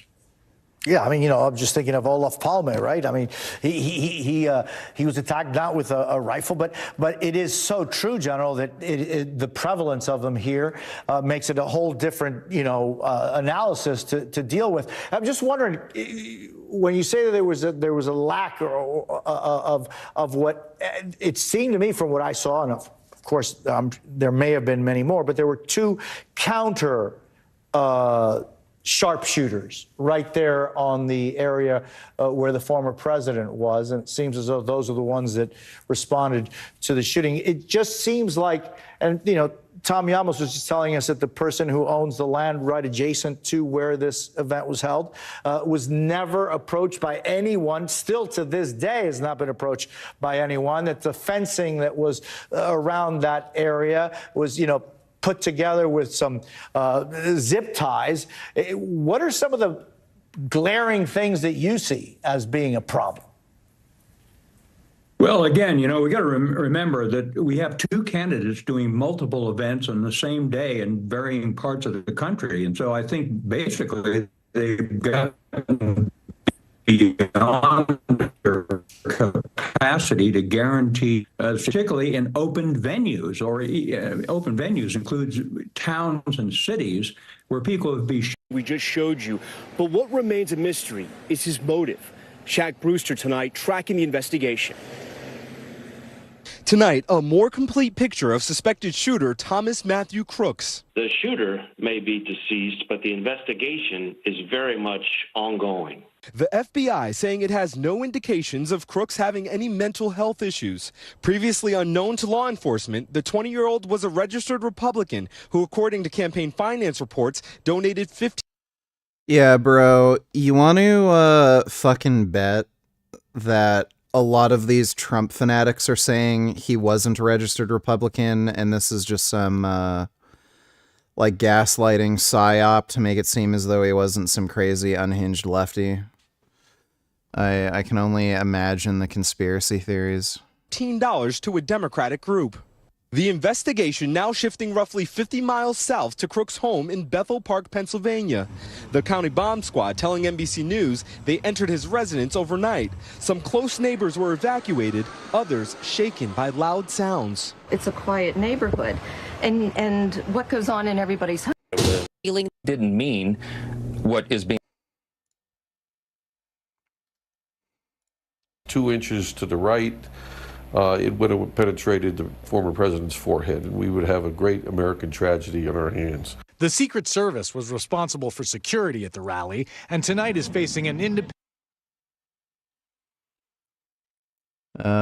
There should be a Biden live stream happening. Yeah. 40 minutes. Tweeting about it, I was like, holy shit, this guy's like fully unhinged. And then when I hear you, I'm like, holy shit, is this elector stuff like true? I know. Thanks for being here. Have you read about this? What are your thoughts? Citing his recent comments, Republicans blame Joe Biden for Donald Trump rally shooting. There is no possible way you could blame Joe Biden for the shooting. It's time to put Trump in a bullseye. Right. Biden told donors in a private phone call on Monday that Trump was running from his record and that Democrats can't get another day without explaining what he's doing. We can't waste any more time being distracted. Pointing out the election was just 4 months away. Yeah, Biden is in no way responsible for the shooting. Thanks for the donation, though, Hank. Yeah, I'll put it. I had no clue what he was referring to. That's fine. Obviously. Okay. Yeah, I will put it together video. Dude, when I watched the fucking video for like a fucking week ago of you of like August put together, whoever your editor is for that thing, that's like so far into your stream. And when that one clip played, I was like, whoa, holy shit, is that what that's referring to? Like you get what I'm saying? Like, there's not a whole lot of like people talking about that shit. Or I should say you're talking about it, or maybe like you see like a fucking tweet about it, but it's like I didn't know it was that like blatantly put together. Okay. Yeah, I'll put something together on it, sure. Cool. I think that's it, man. I mean, is there anything else you want to Well, now my moment of glory, okay, got completely fucking glossed over. What do you mean? See what I mean? And then I'm going to say it and you're going to feel bad. No, don't do it then. It was exposing Boogie. Oh, fuck. Yeah. Dude, commentary hero for like a day when you did that. It's gone, bro. Yeah, Jesus. Now we're on the new arc. This fucking shooter needed to wait like 2 more weeks so I could bask in the destruction of his fucking career. I know, bro. You fucking dropped the ball on that one. The fucking commentary space. You're going to have half of them at your throat, dude. I know. Well, cool, man. All right. Well, good luck with everything. I'm Okay. glad you talked to me. Yeah, no problem. I love you. Be careful, buddy. I'll be perfectly sidelined with no opinion until I learn more. So good luck, bro. Yeah, you're good. Have fun. Be careful. Deuces. As a quick thing for like the 7 people that even give a fuck anymore, people in the subreddit were talking about how it was unfair for me to like medically diagnose Boogie, or that like I didn't have enough information to medically diagnose him because I don't have the background. That is true, but I wasn't working on strictly medical information. I was working on Boogie's character for a large part of that. Every single thing that Boogie had said pointed towards that secondary polycythemia. It all pointed towards that. However, even after every single thing he said, it is possible that he actually had the cancer. He did have polycythemia vera. That was possible. I couldn't know 100%. The only reason why I pushed as hard as I did is because I caught myself, or I didn't catch myself, but I prepared. At the start of that conversation, I asked him explicitly, I said, did your doctor tell you that you had cancer? And he waffled on it. I think he said like something like, well, he said polycythemia. I think he waffled on it, okay? And then after he waffled, that's why I leaned in really hard. Is because, okay, he did. No doctor, in my limited opinion, all right, no doctor is going to give a cancer diagnosis in vague terms to a patient and then send them home afterwards without going over it a lot. Nobody's going to say like, oh yeah, so it looks like you've got like a leukemia or whatever, like good luck, go home. And then like somebody goes home like, leukemia, wait, cancer? Wait, what? Like no doctor is going to do that. That's insane. That's unhinged. So yeah. And Toronto police are asking for help in finding a suspect involved in an assault last month. The incident took place on June 2nd in the Keele Street and Wilson Avenue area when the victim received a ring on the doorbell. Upon answering the door, was punched in the face by the suspect. Police described the suspect as a man 6 feet tall with a medium build, a shaved head, black goatee, and a mustache. And he was last seen wearing a black shirt with black pants with gray and white stripes on the side and was wearing black sneakers.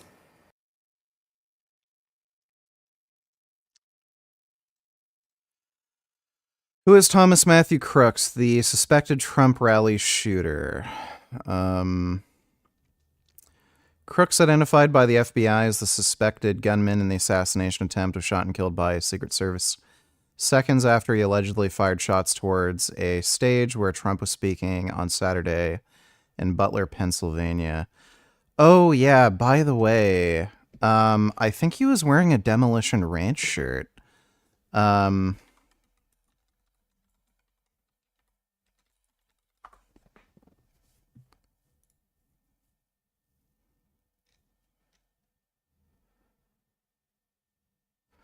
Yeah, the suspect in the attempted shooting of former President Donald Trump on Saturday was apprehended while wearing merchandise associated with the popular YouTube channel Demolition Ranch.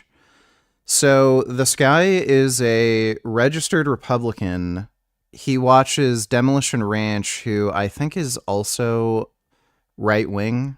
Like, I'm pretty sure he's not a Democrat. Like, it's kind of things seem to be going in that direction that this guy isn't a crazy lefty Democrat. On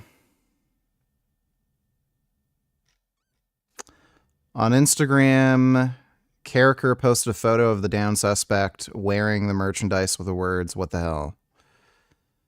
Veterinarian by trade, started the Demolition Ranch channel as a hobby in 2011, initially a small channel for firearm enthusiasts.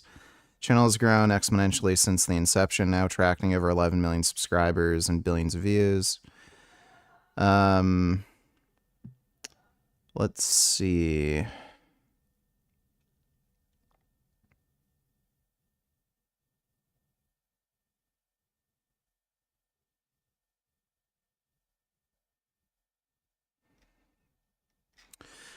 Yeah, so kind of weird. Trump shooter had no clear politics, wore a Demolition Ranch t-shirt, had bomb-making material.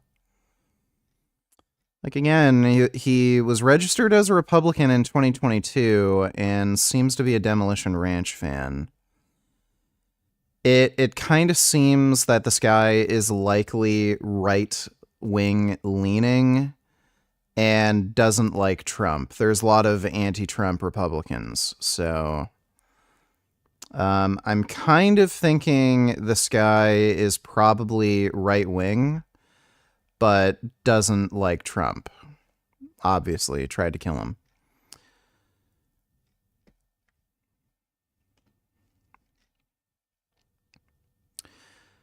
Shot and killed by Secret Service.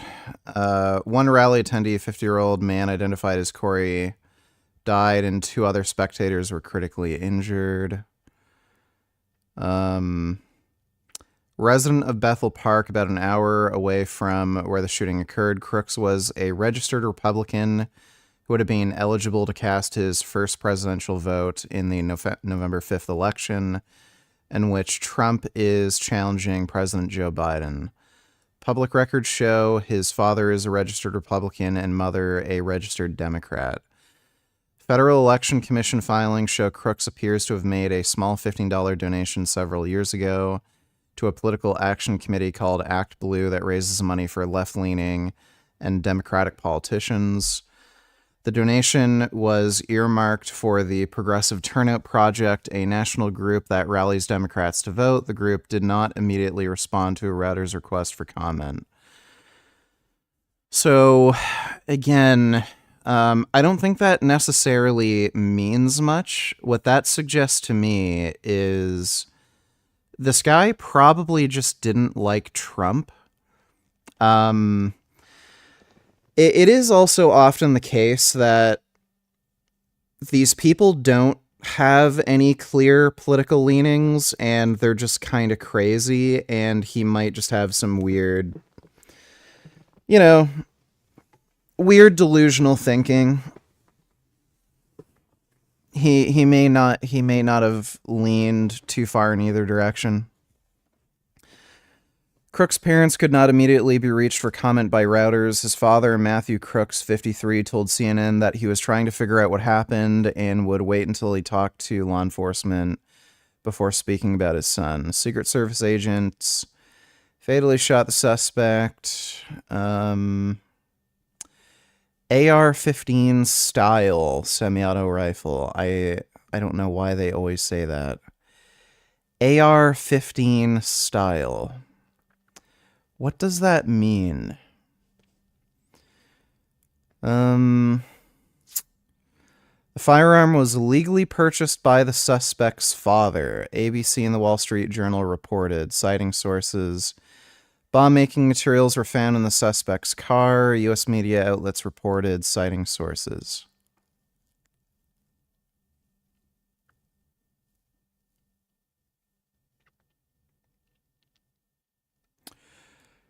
Crooks often kept to himself, the classmate said, and politics never came up. Their conversations revolved around school. He was super smart.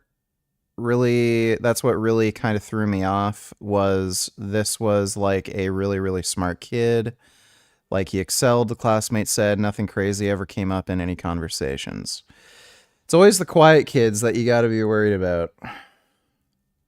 Yeah, the quiet ones are the ones that are, thinking deep, scary thoughts.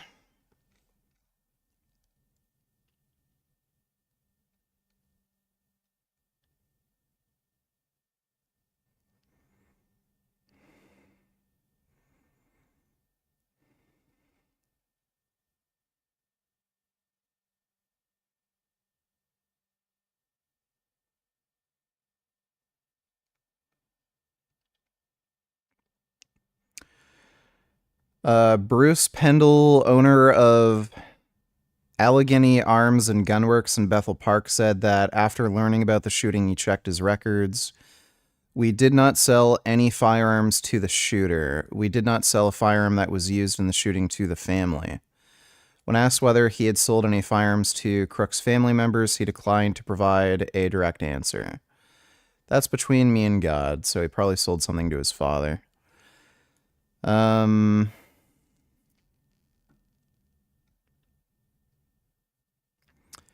We identified an account that appears to be linked to the suspect. It was rarely utilized, and we have found no evidence that it was used to plan the incident or discuss his political views, Discord said in a statement.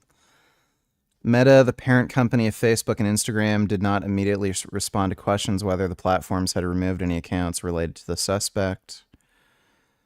Yeah, I'm interested to see what...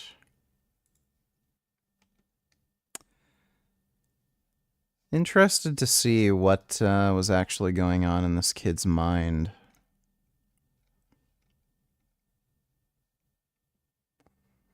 No identifiable motive.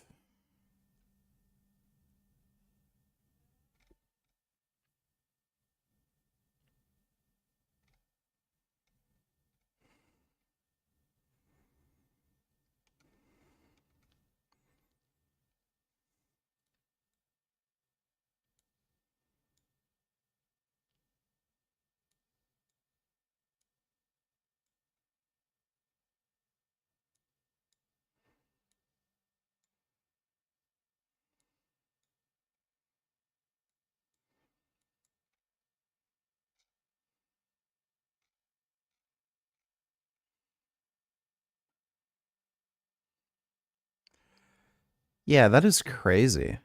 He just perched up on this roof here, shot Trump, and nobody engaged him until he fired off like 5 or 6 shots. It's pretty crazy.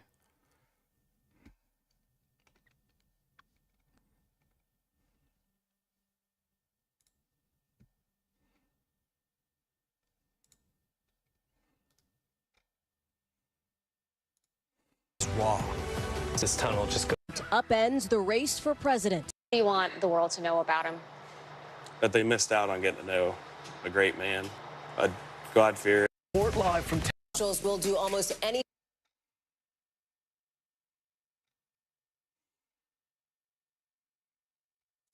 The FBI has officially identified the man who tried to kill former President Donald Trump. This article reads, the FBI has named the man who shot Donald Trump as Thomas Matthew Crooks, a 20-year-old registered Republican from Pennsylvania. Crooks was reportedly wearing a t-shirt bearing the emblem of a pro-gun YouTube channel when he was killed on Saturday by a Special Forces sniper after firing 3 shots at the former U.S. president. The rest of the shots are the U.S. Secret Service snipers retaliating.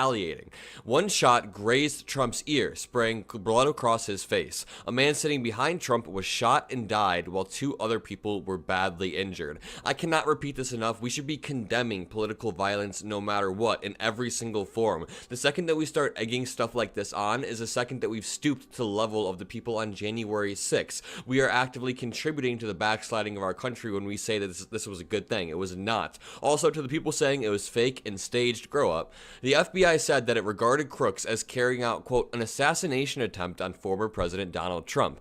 This remains an active and ongoing investigation, the FBI said. Suspect's home raided. Reports said that heavily armed U.S. security agents have raided Crooks' home in Bethel Park on the edge of Pittsburgh, roughly an hour's drive south of Butler, the small and hard-up post-industrial town where he tried to kill Trump. The FBI said that Crooks was not carrying any identification when he made the assassination attempt and had to be identified using DNA samples. Quote, we don't currently have an identified motive, although our investigators are working tirelessly to attempt to identify what the motive was. And there's more to the article that I want to read, but Republicans have already began ratcheting up the tensions in America. It's interesting because all of the Democrats, like they usually do, gave classy remarks. Even AOC said something to the effect of, I wish Trump a speedy recovery, I wish him well. Nancy Pelosi said the same thing. President Biden, former President Barack Obama, just about every single Democratic senator and House member came out saying, I hope Trump is okay. We're all praying for him.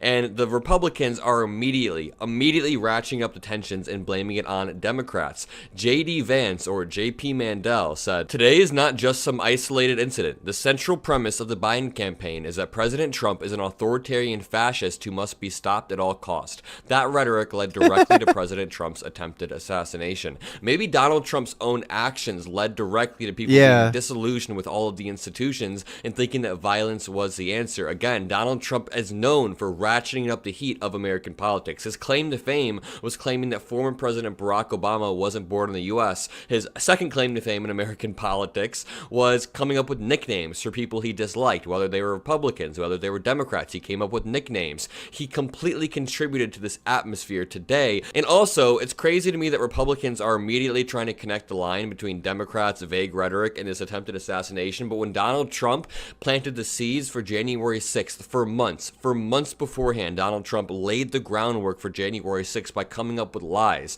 saying we have to take our country back, fight like hell, everything is rigged, and Mike Pence is our last stand. They can't connect those lines, but now they're trying to connect the dots. It's incredibly frustrating. Mike Collins from Georgia immediately said Joe Biden sent the orders. Keep in mind, this was like an hour after it happened. Well, at least if Joe Biden sent the orders, he's protected under the Supreme Court's immunity ruling.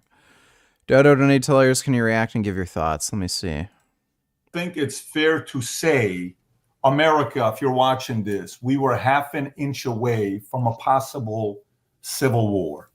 No. The last time I looked up right now, there was an assassination attempt on the president was March 30th of 1981, if I'm not mistaken.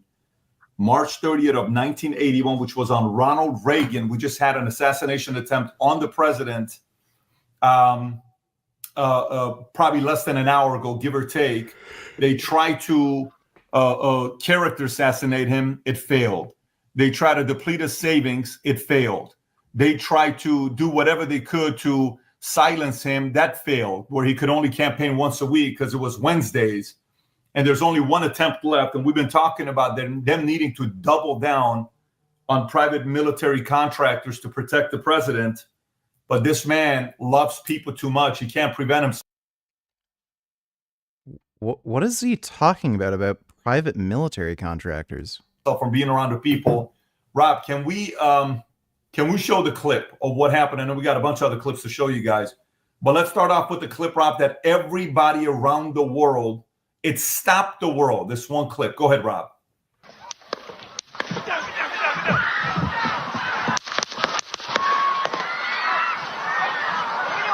two shots are coming from this side.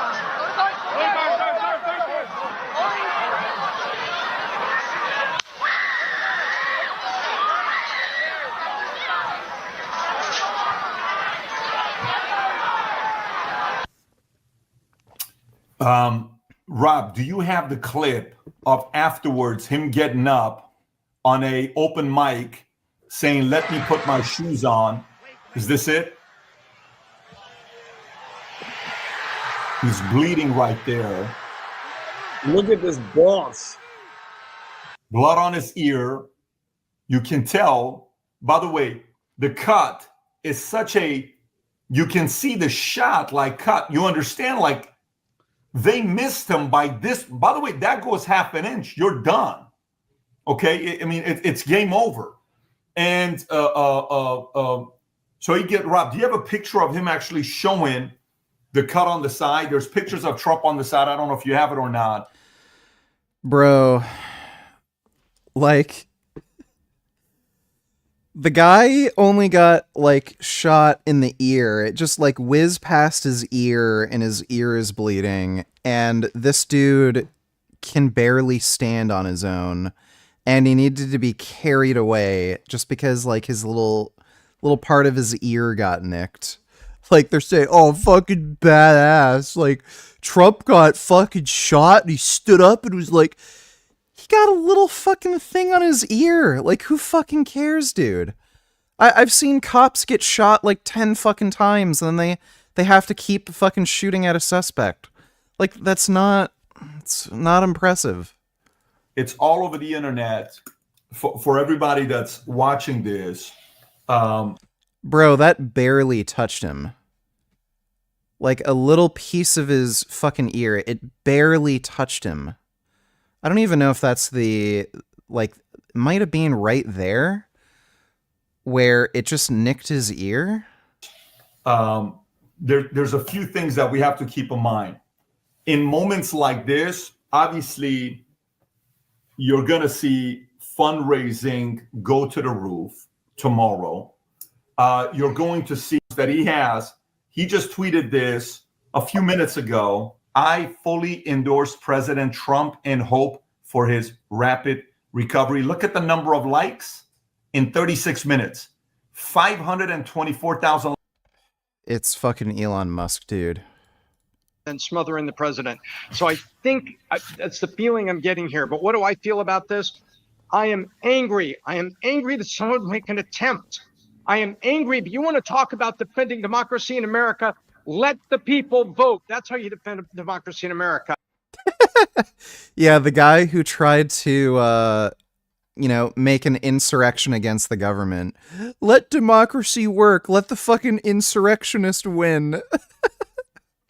The guy who said he's going to be a dictator on day one. Yeah, let the insurrectionist win. And I'm a little annoyed because I feel like the Trump campaign has been maybe almost too confident and almost too trusting of the citizen. And they need to be taking this absolutely seriously. They need to be taking it beyond seriously. We called it on the podcast, and that's my reaction right now. I'm angry, I'm frustrated, and I'm just like, do you get it now? We have to defend democracy. This is what we're defending democracy from. Vinny.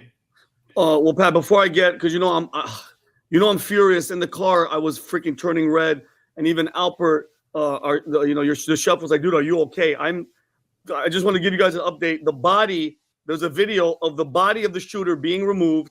Some reports are saying that he's an Antifa member. There's a photo of him with glasses and a dark shirt. He's a registered Republican, by the way. There was no information. This was posted 21 hours ago.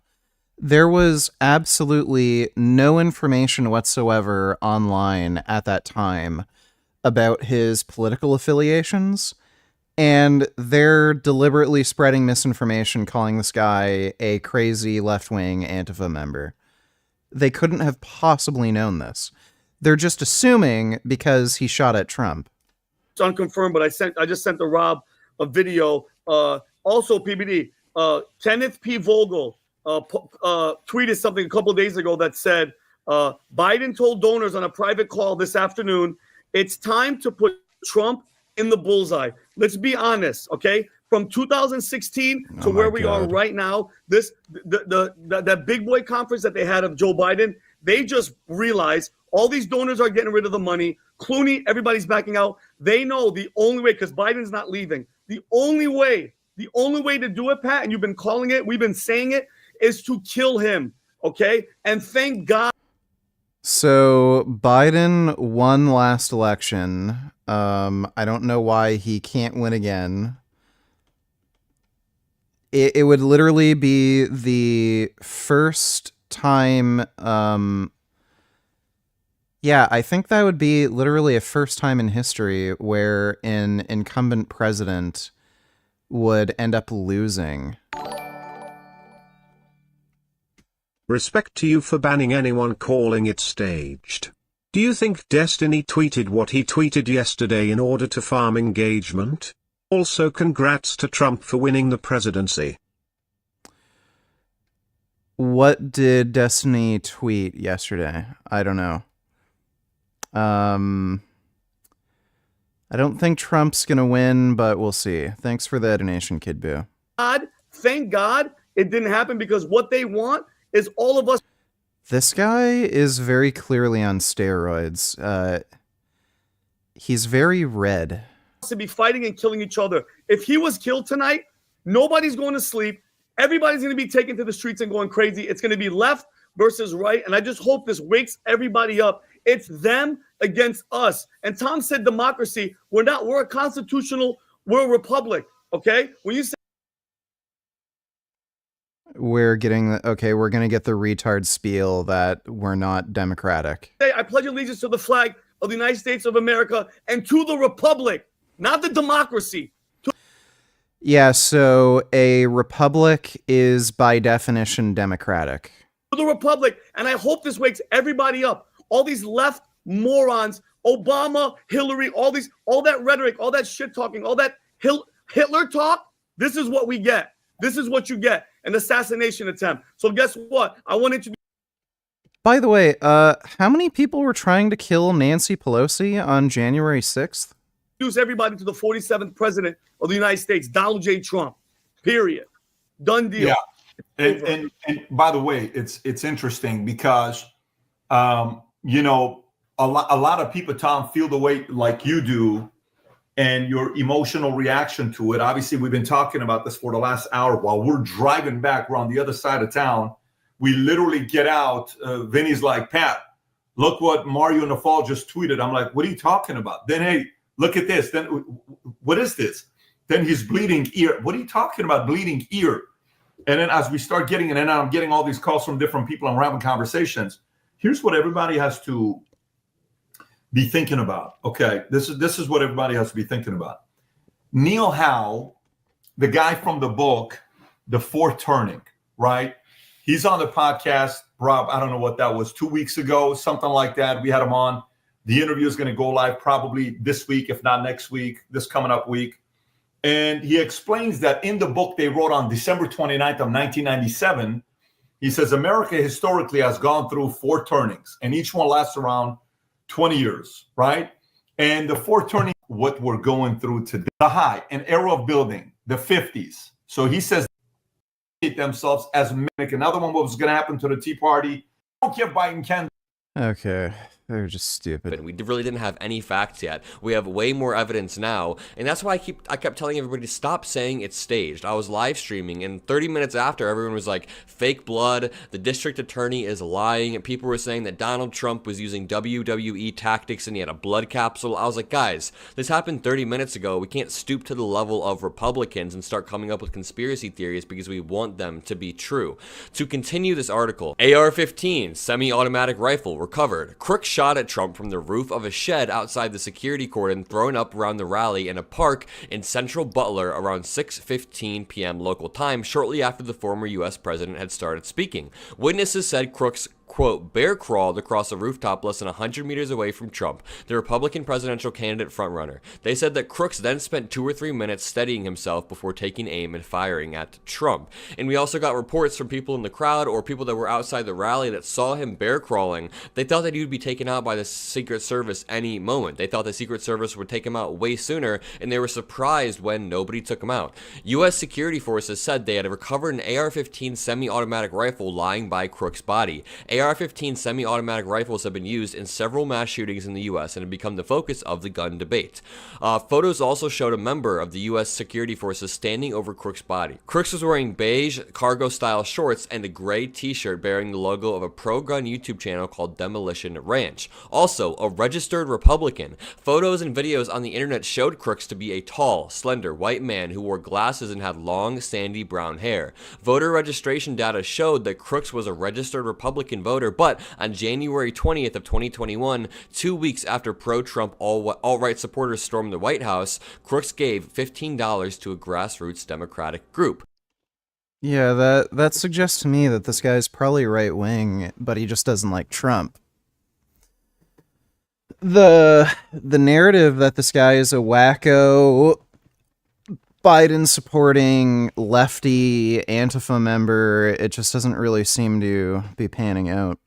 Crooks didn't have a criminal record. A video showed him graduating from a local school in 2022 and winning a prize for maths and science. And this next part I find incredibly interesting. First, make sure you leave a like on this video if you appreciate what I do. But this graphic right here shows where the Secret Service agent was that took out the shooter with the green pin, and then the red pin is the shooter on a rooftop about 400 feet away, and then Donald Trump is the blue pin, and that is where he was speaking. You can see where they all were in relation to each other. And this tweeter, Oliver Alexander, says, I cannot understand how the Secret Service snipers on this rooftop just 430 feet from the shooter did not notice him climbing into position on the roof. And even though the Secret Service did respond pretty swiftly, it does seem like this was a major lapse in the Secret Service right here. How did this shooter... Biden should be speaking like any minute now. Get into this area, the premises, with a rifle, successfully climb onto a roof, a vantage point where you have the high ground, and even fire off multiple shots before anybody even rushed the stage. It seems like the Secret Service did have a little bit of a lapse, but overall I think they did do well and stick to procedure. This next post says, the Secret Service rooftop is slightly more elevated than the shooter's rooftop. They should have at least been able to see something. I don't know if the Secret Service was lacking that day, maybe he was tired, I don't know. The law enforcement snipers were already facing the direction of the shooter seconds prior to the shooting. I am amazed they did not see the shooter crawling into position for shots a mere 430 feet away. And I guess the most plausible explanation is the idea that the shooter was climbing up a rooftop. Like I said, there were reports that he was bear crawling up a rooftop, and that rooftop was slanted in a way that the Secret Service agent could not see until his head popped up at the last second. But there are also reports that the shooter spent a few minutes steadying his gun, so you would think that the Secret Service would see him during that time interval. But this investigation is going to get incredibly interesting. I mean, it already is. This New York Times article says, the gunman who attempted to assassinate former President Donald Trump at a rally in Pennsylvania was Thomas Matthew Crooks, a 20-year-old from Bethel Park, but officials released no additional information. This remains an active and ongoing investigation, the FBI said in a statement early Sunday. The gunman did not have a criminal history reflected in Pennsylvania's public court records, and officials say they had not identified a motive. A voter registration record showed that Mr. Crooks was registered as a Republican, though federal campaign finance records show he donated $15 to the Progressive Turnout Project, a liberal voter turnout group, through the Democratic donation platform Act Blue in January of 2021. And people are combing through his history, his voter registration, his donation history, because they're trying to identify a motive. They're trying to see, was this politically motivated, or is this just another crazy person who is obsessed with Jodie Foster like John Hinckley Jr. was? We really don't know until the investigation is completed, and I don't think we should be jumping to conclusions. We should go based off of the facts being reported by the outlets who have credibility, who have journalistic standards. I was saying this yesterday, but don't believe everything you read on Twitter. There are about 40 tweets that I saw yesterday that were just completely false, and they weren't reported by CNN for a reason. CNN has a team. They have a team. the infrastructure to fact check things, correct those things if they're wrong, and then if somebody is incredibly wrong, they get fired. There are mechanisms to punish people. Somebody that has a random Twitter account who gets 4 million views on a fake tweet, there's no mechanism to punish that person or to make sure that they're incentivized not. Let's see. We have some new expert knowledge of the failed assassination attempt of Donald Trump. Lieutenant Tim McMillan on Twitter said, having personally worked several presidential and vice presidential security details, here's some of my thoughts based on the available info of the assassination attempt on Trump. It's a thread that reads, 1. The Secret Service employ a multi-tiered defense in-depth approach to protective missions. An inner tier offer close protection support, these being the agents you see rushing in and surrounding Trump after the initial shots go off. That is the innermost tier, the people that are close around Donald Trump. A second middle tier is tasked with identifying and defending against mid-range threats, example, the crowd. This tier is largely comprised of local and state law enforcement temporarily attached to the security detail. This is the area that I worked in on prior details, which makes a lot of sense. So if you've been trained, if you're a trained Secret Service agent, then you were in Donald Trump's closest tier. But if you're a trained law enforcement that works in the area, you're in this second tier because you don't have the specific training needed to protect the president at a close level. Finally, you have an extended tier, which covers long-distance threats. This can include counter-sniper rifles and cyber/SIGINT support and CBRN defense.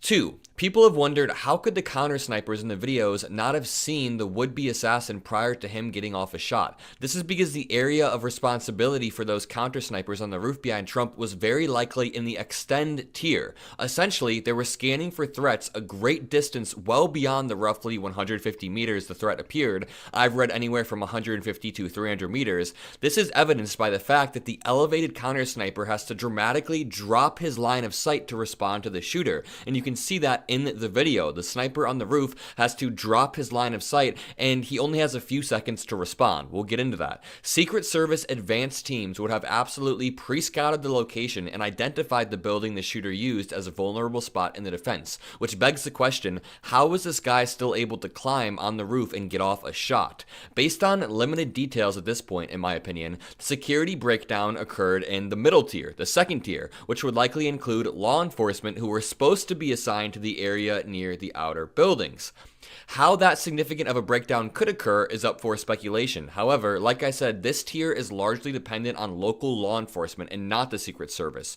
So speculatively, the local LEOs who were supposed to be in the area and make sure no one with a gun climbed up on the roof effed up. People have said that witnesses saw the guy with a gun on the roof, told police, but that they failed to respond and prevent the assassination attempt. So how does that happen? Well, there's typically limited lines communication between the Secret Service and the local LEOs working the middle tier. You usually have 1 or 2 local law enforcement officer liaisons who have direct communication with the Secret Service, which means communications on the ground between local law enforcement officers being told about the shooter are being routed through dispatch to local liaisons, then to Secret Service. Compounding the difficulty to rapidly respond is the fact that there's always some confusion and inefficiency when multiple different law enforcement officer agencies come together to work a detail. Most of these agencies aren't used to working with each other and aren't given much information beyond a few pre-event briefings.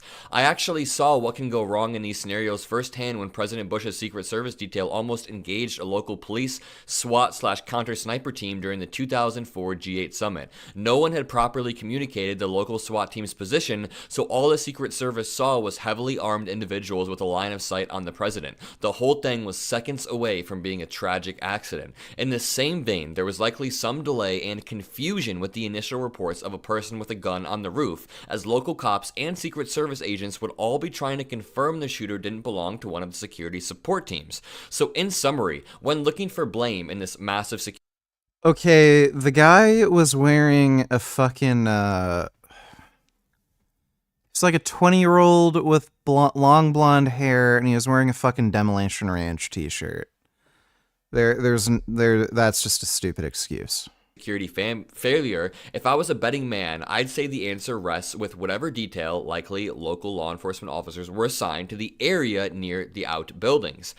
I'll also add that I worked 5 presidential details as a local law enforcement officer attachment, even though I was in close proximity for each detail, and only 2 of them did I actually ever see the president or vice president. That was Bush while he was in the limo driving away, and Cheney. But that was because I was on inner protection, feet away from him. You're explicitly trained that your eyes are always on the crowd, surroundings, and potential threats, never on the president themselves, for obvious reasons. Now, my experience is entirely limited to official presidential visits, which are planned at least months and in some cases a year in advance. It's likely that some of the breakdowns or issues I mentioned can be exponentially increased when it comes to campaign trips, as these stops come up or change on very short notice. And I have firsthand experience with that. I go to a lot of MAGA rallies and they are scheduled a lot of the times only 3 or 4 days in advance. So I can imagine a reality where they scheduled this rally maybe 5 days ago. Actually, I know for a fact they only scheduled this rally about a week ago, so maybe the local law enforcement officers didn't have time to fully vet the area. But remember, here's how Trump responded to Nancy Pelosi being targeted in an assassination attempt and her husband being beaten nearly to death with a hammer. Political violence has no place in a democratic society. We must always condemn it. And we'll stand up to crazy Nancy Pelosi who ruined San Francisco. How's her husband doing, by the way? Anybody know? This was Trump's response. And she's against building a wall at our border, even though she has a wall around her house, which obviously didn't do a very good job. Just totally terrible, vacuous talking points. That reminds me of this. Yeah, like, no one in the Democratic Party is making fun of Trump getting shot. But when his political opponents are targeted and are nearly killed, he's like, fucking loser. Like, who's promoting political violence? Trump or, the Democratic Party?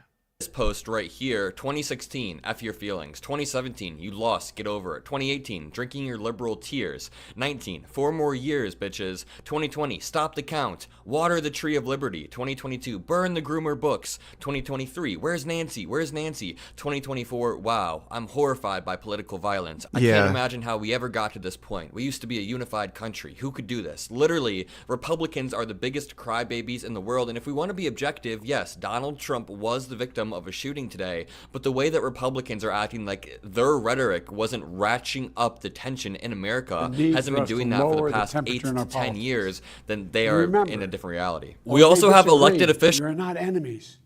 We're neighbors. We're friends, co-workers, citizens, and most importantly, we're fellow Americans. Oh. We must stand together. Yesterday's shooting at Donald Trump's rally in Pennsylvania calls on all of us to take a step back. Take stock of where we are, how we go forward from here.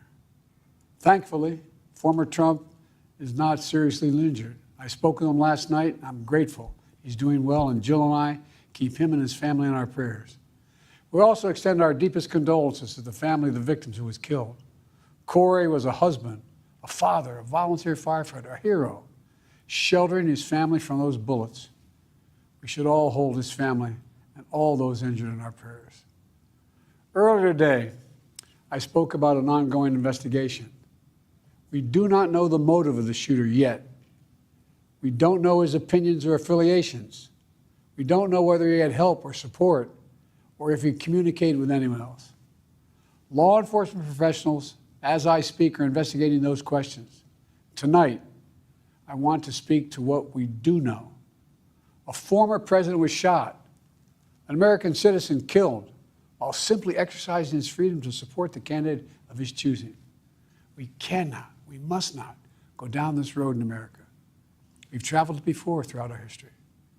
Violence has never been the answer, whether it's with members of Congress of both parties being targeted and shot, or a violent mob attacking the Capitol on January 6th, or a brutal attack on the spouse of former Speaker of the House, Nancy Pelosi, or information and intimidation on election officials, or the kidnapping plot against the sitting governor, or an attempted assassination on Donald Trump.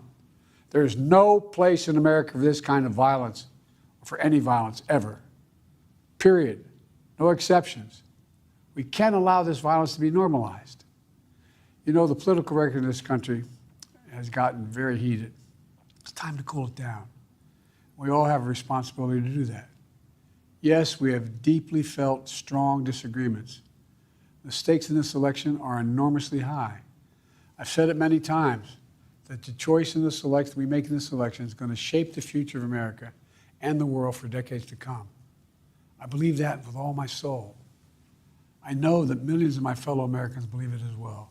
And some have a different view as to the direction our country should take. Disagreement is inevitable in American democracy. It's part of human nature. But politics must never be a literal battlefield, a God forbid, a killing field. I believe politics ought to be an arena for peaceful debate, to pursue justice, to make decisions guided by the Declaration of Independence and our Constitution. We stand for an America, not of extremism and fury, but of decency and grace. All of us now face a time of testing as the election approaches. And the higher the stakes, the more fervent the passions become. This places an added burden on each of us to ensure that no matter how strong our convictions, we must never descend into violence. The Republican convention will start tomorrow. I have no doubt they'll criticize my record and offer their own vision for this country. I'll be traveling this week making the case for our record and the vision, my vision of the country, our vision. I'll continue to speak out strongly for our democracy, stand up for our Constitution and the rule of law, to call for action at the ballot box, no violence on our streets. That's how democracy should work. We debate and disagree. We compare and contrast the character of the candidates, the records, the issues, the agenda, the vision for America. But in America, we resolve our differences at the battle box. You know, that's how we do it, at the battle box, not with bullets. The power to change America should always rest in the hands of the people, not in the hands of a would-be assassin. You know, the path forward through competing visions of the campaign should always be resolved peacefully, not through acts of violence. You know, we're blessed to live in the greatest country on earth, and I believe that with every soul, every power of my being. So tonight, I'm asking every American to recommit, to think about it. What's made America so special? Here in America, everyone must be treated with dignity and respect, and hate must have no safe harbor. Here in America, we need to get out of our silos, where we only listen to those with whom we agree, where misinformation is rampant, where foreign actors fan the flames of our division to shape the outcomes consistent with their interests, not ours. Let's remember, here in America, while unity is the most elusive of all goals right now, nothing is more important for us now than standing together. We can do this. You know, from the beginning, our founders understood the power of passion. So they created a democracy that gave reason and balance a chance to prevail over brute force. That's the American we must be. An American democracy where arguments are made in good faith. An American democracy where the rule of law is respected. An American democracy where decency, dignity, fair play aren't just quaint notions, but living, breathing realities. We owe that to those who come before us, to those who gave their lives for this country. We owe that to ourselves. We owe it to our children and our grandchildren. Look, let's never lose sight of who we are. Let's remember we are the United States of America. There is nothing beyond our capacity when we do it together. God bless you all, and may God protect our troops.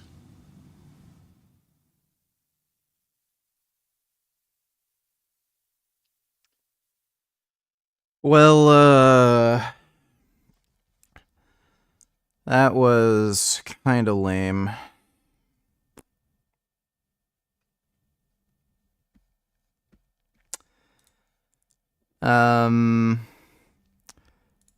Rhetoric should obviously be dedicated to turning down the temperature. I'm half joking. No, I'm fully joking. I'm sorry. I should have made myself more clear. Biden shouldn't be coming on and saying like, hell yeah, if you get shot, fuck around, find out.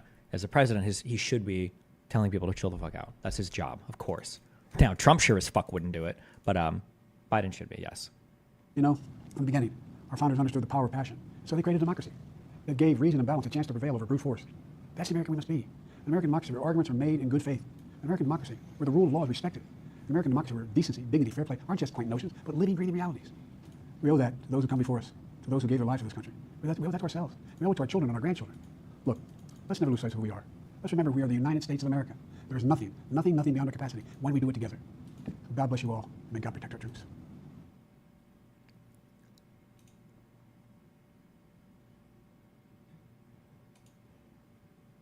Wow, cute.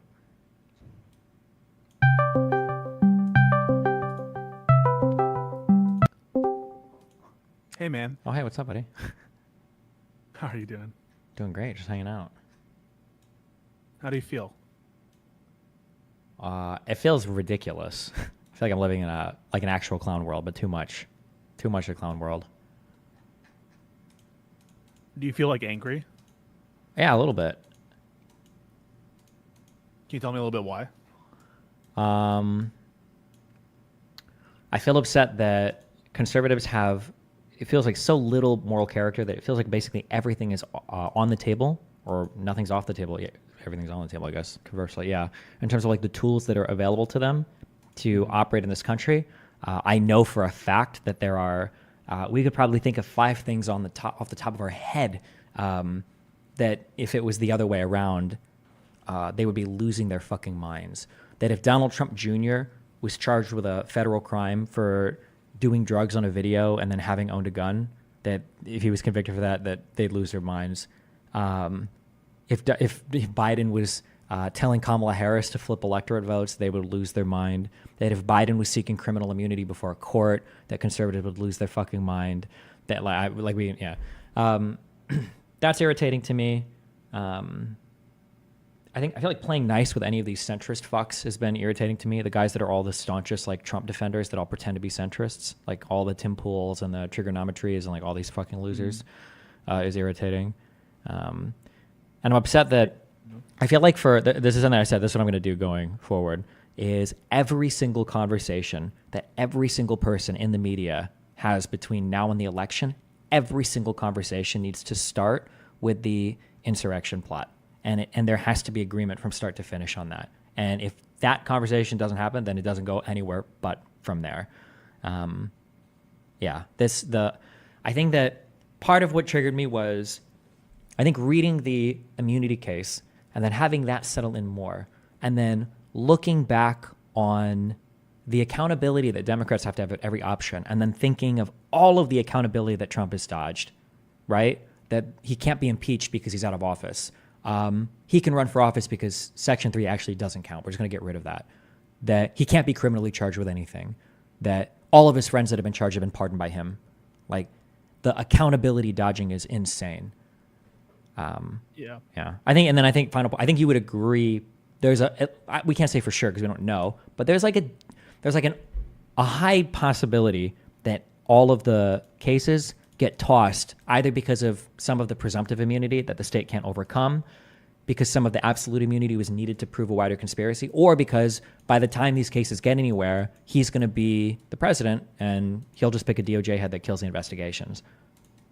Yeah, I think that's, in terms of what you're saying about the specific indictments, that's true that the immunity decision has put a lot of like holes in a lot of these cases. Even the New York case, I think might be, the conviction might be overturned because some of the evidence, not all of it, maybe not even the best part of it, related to conversations that he had with members who were government employees, right? Although also keep in mind too, you know this, I'm saying more for the audience, but like for a criminal conviction, the standard of proof, you have to present before the jury has to be beyond a reasonable doubt.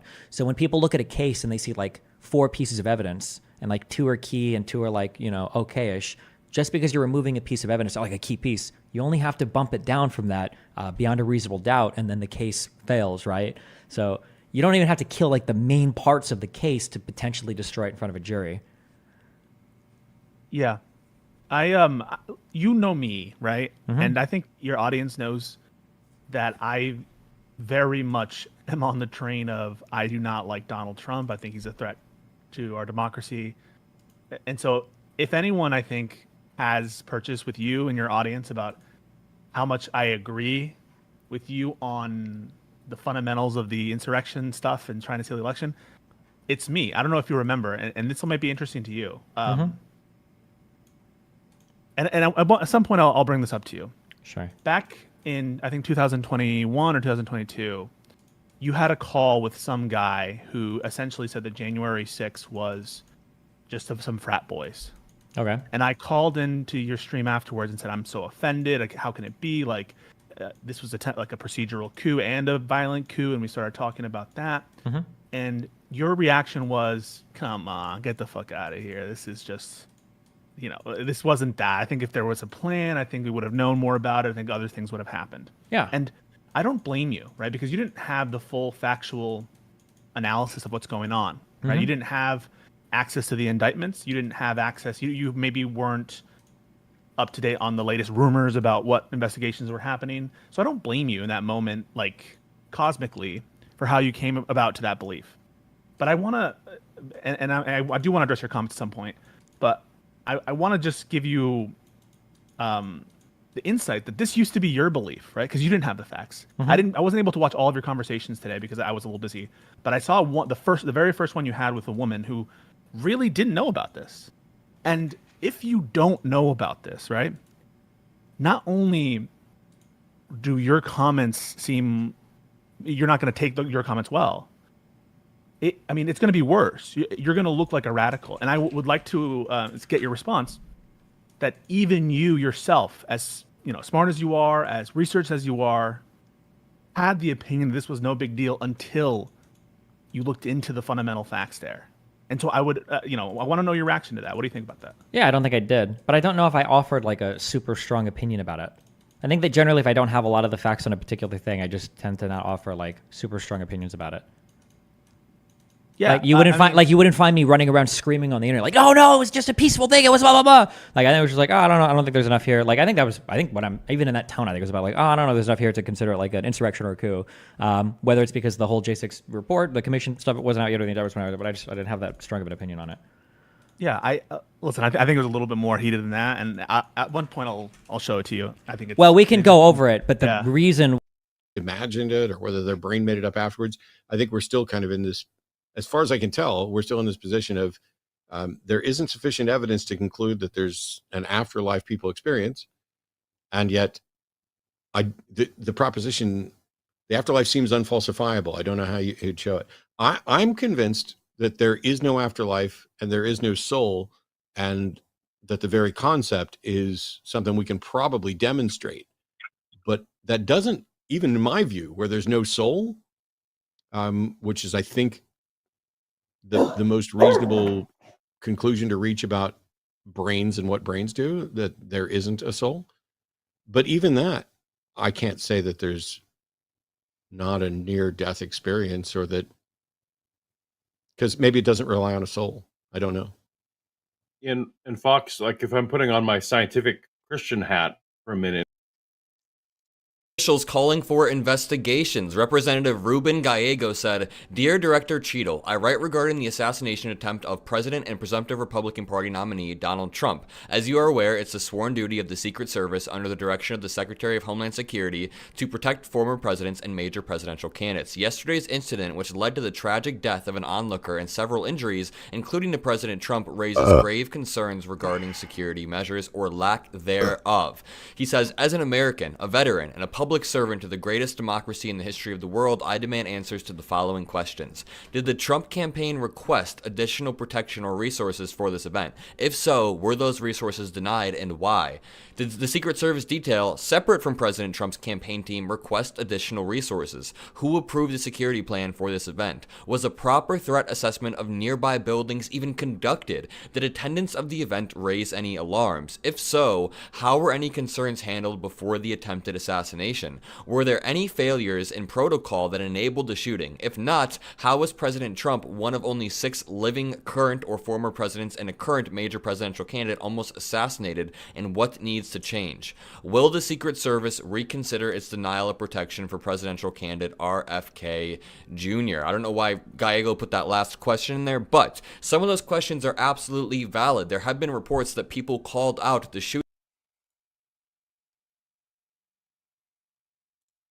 J.D. Vance said, Today is not some isolated incident. The central premise of the Biden campaign is that President Donald Trump is an authoritarian fascist who must be stopped at all costs.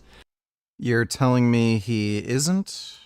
That rhetoric led directly to President Trump's attempted assassination. JD Vance said, Who's dumber between Steven Crowder and Candace Owens? Definitely Candace Owens, without a doubt. Like, as far as I know, Steven Crowder isn't a flat earther, so... I go back and forth between thinking Trump might be a cynical asshole like Nixon who wouldn't be that bad, or maybe that he's America's Hitler. Is this a real quote from JD Vance? Did he actually call him America's Hitler at one point? Yeah, wait, is this a real JD Vance quote? I've heard people say this, but when did he say this? He told NPR that year he can't stand Trump. By the way, this is Trump's most likely VP pick. JD Vance is Trump's most likely VP pick. Trump told NPR hilarious. that year, I can't stomach Trump. He wrote an op-ed for the New York Times titled, Mr. Trump is unfit for our nation's highest office. Vance said that he didn't vote for Trump in 2016, and his former roommate shared messages of text messages Vance sent him that year. Oh, these were leaked text messages? In which he called Trump cynical and said he could be America's Hitler. By the time Vance launched his campaign for Senate in 2021, his views were closely aligned with Trump's. He met with the former president and quickly won his endorsement, gaining a crucial boost in the Republican primary. I'm not reading all these words from Marjorie Taylor Greene. Marjorie Taylor Greene does not have enough value to take up this many of my words. Democrats wanted this to happen. They've wanted Trump gone for years. Blah, blah, blah. Thank God for Secret Service. What did she say in this? I'm going to blow away the Democrats' socialist agenda.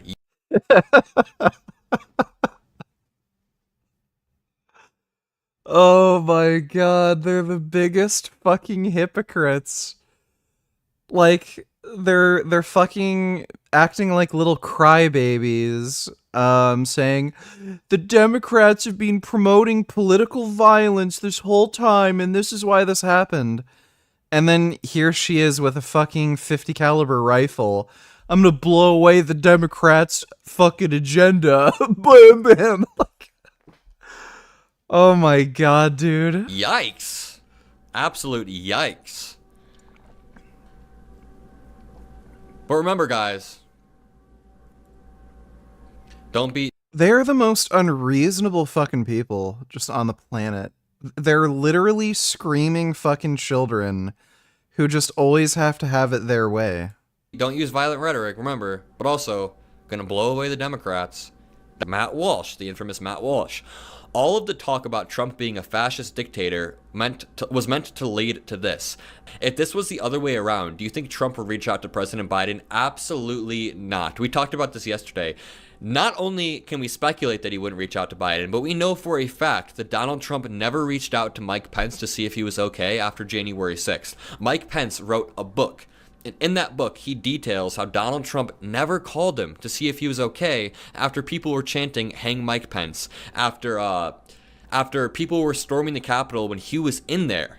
I don't even think they've talked since January 6th. I don't even think Trump and Pence have talked. I remember reading this.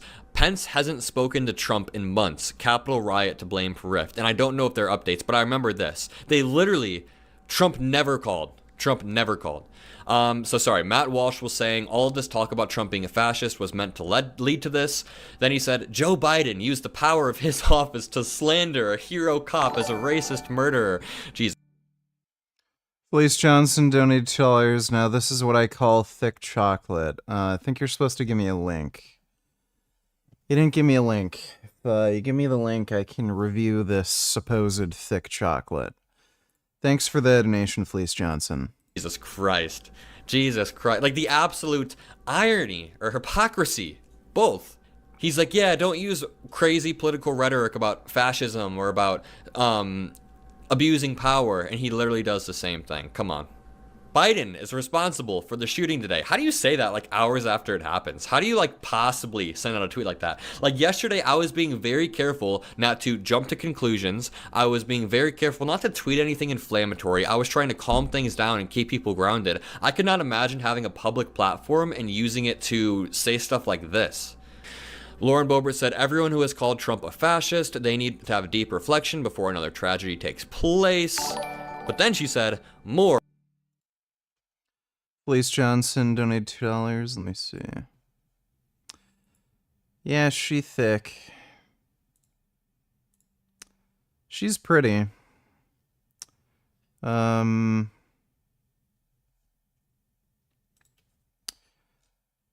have any good rear end pics?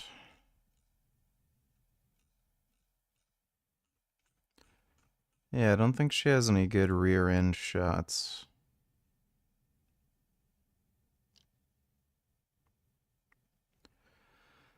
Yeah, I wouldn't say she's my type, but she is thick.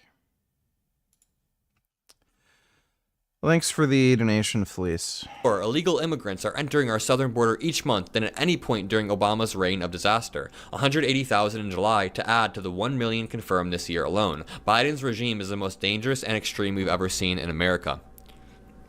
And keep in mind, Donald Trump and MAGA Republicans have been the ones essentially salivating for some sort of terrorist attack.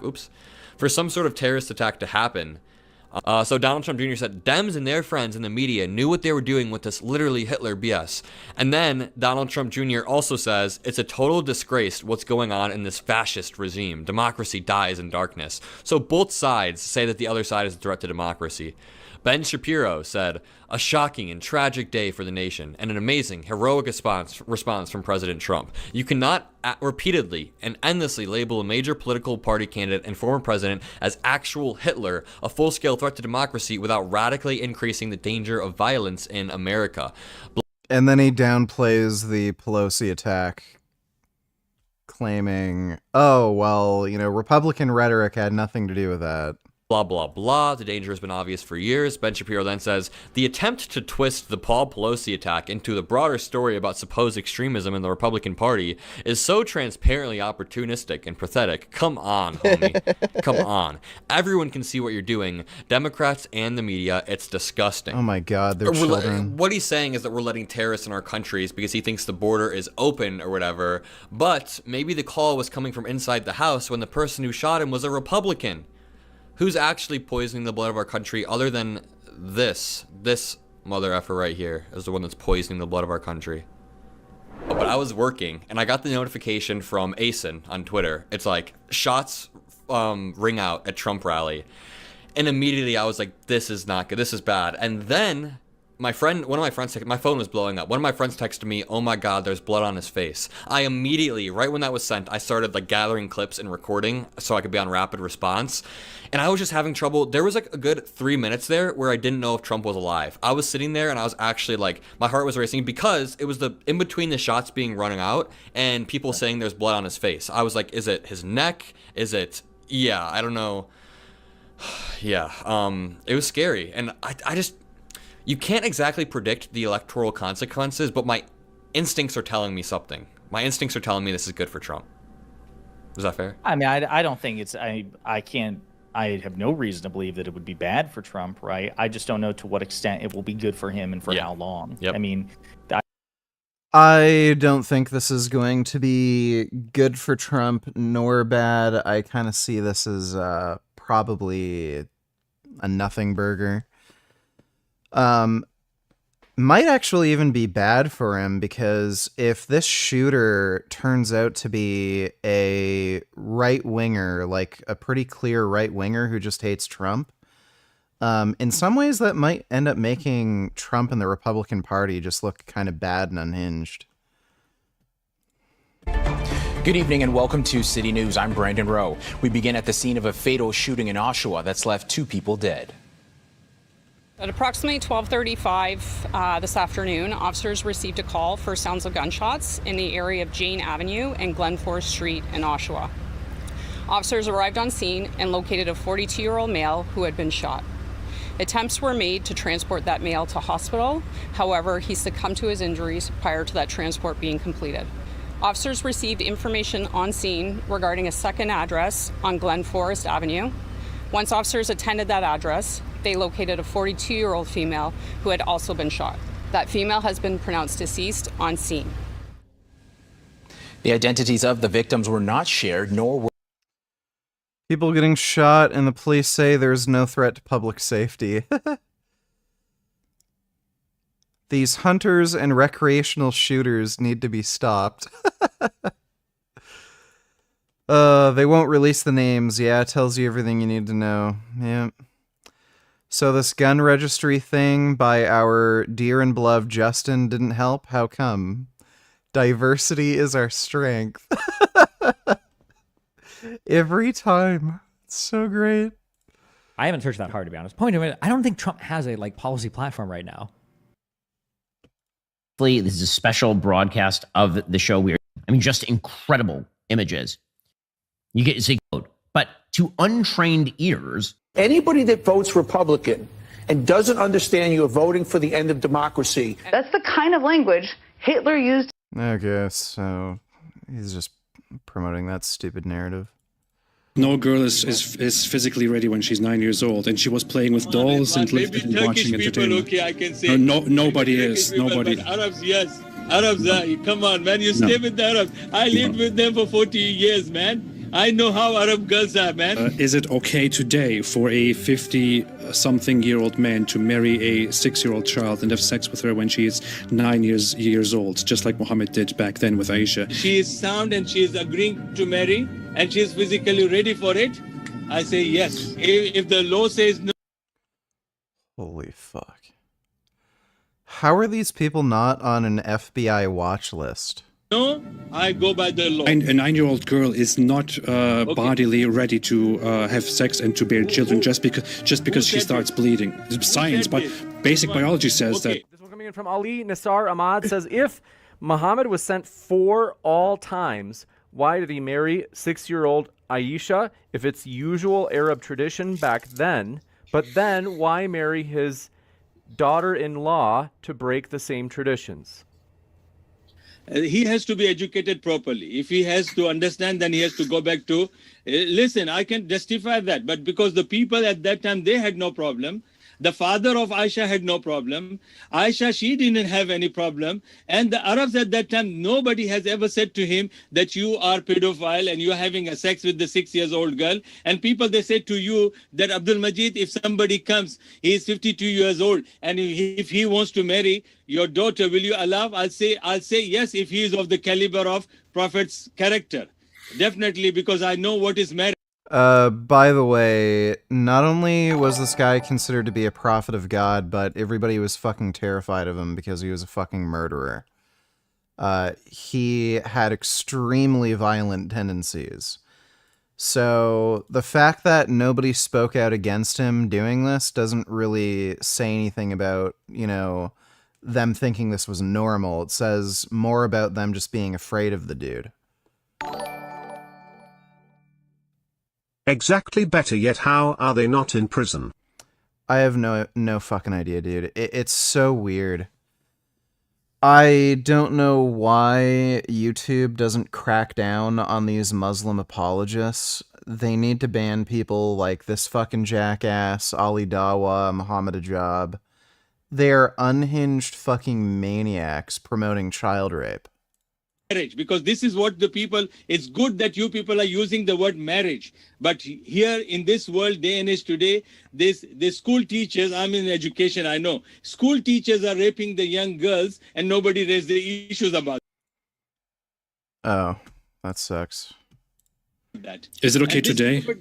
Prophet is not raping her. Prophet did not kidnap her. Prophet did not flirt her and made her girlfriend and then took her in the party, had dates with her and slept with her for so many days and acquainted her with the sex. And then he went to her father, and said, okay, now I want to marry your daughter. No, they were even Shay, James, can I ask a very short question that you can very briefly answer? We have so many more that if you're willing to wait for a future one, just because we have so many questions still. How about this? This will be one of two. Maybe. Okay, I will not insist any further. Just this one question. Dr. Abdul-Majid, is it okay today for a 50-something-year-old man to marry a 6-year-old child and have sex with her when she is 9 years old, just like Muhammad did back then with Aisha? If not, why not? Can you please very briefly answer this? Okay, now my answer to you. Do you know, was she a young girl or she was a woman, young woman? What is it? How do you understand the English? She was 6 years old and 9 years old at the consummation. It doesn't matter what else is there. Was it a girl, was it a small girl, or was it a young woman? We don't really know the details, but we could assume that a 9-year-old girl is by standard. It's relevant, Ridwan. It's but relevant can you to answer talk the question? about something you are not sure of it. Can you answer the question? My question was. My question was not about what she is. My question was about the age. Yes, I can. You have to go and visit the Brazil. There are women at the same age in Brazil. There are women at the age of 9. They are married. Okay, so go and ask them. Don't ask me, but you don't know. You even don't know that Aisha was a woman or a girl. That's fuck the is this same guy shame for talking the about? people asking about our mother, our believer, our mother, and they don't know whether she was a girl or she. Bitch Nigga Burgess donated $10. Rate these deaths from most retarded to least retarded. Well, it's on YouTube. Should be safe.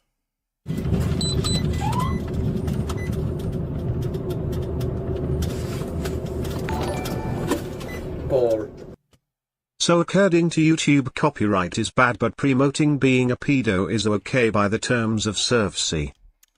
Yeah, apparently. Doesn't really make any goddamn sense. Thanks for the donation, Dodo.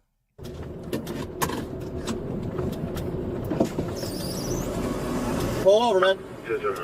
Pull over.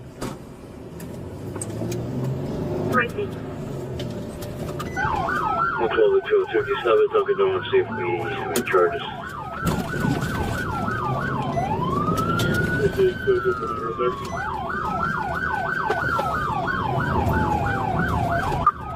So we'll be on pursuit with a man on a bike. South from the alley between 1 and 2. 15, 16. Crazy.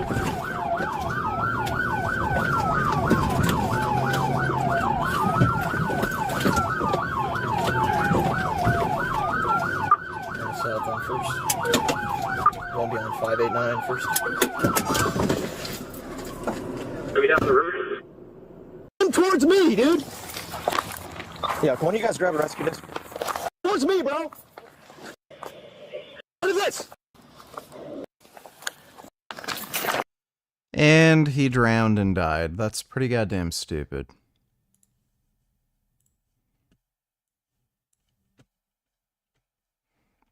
He just went over to the right side of the car, and now he's back over to the left side. He reached over to the right side of the car.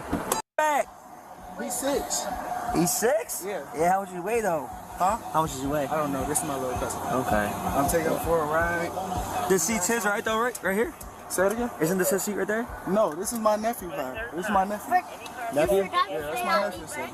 Whose birthday? Happy birthday. His birthday was a couple days. Nice. Happy late birthday. You want to get pulled over? No. You want to see my license? Please. Whose car is this? This is my sister car. Okay. There's no registration. For real? Yeah. Oh, the registration looks like it's expired.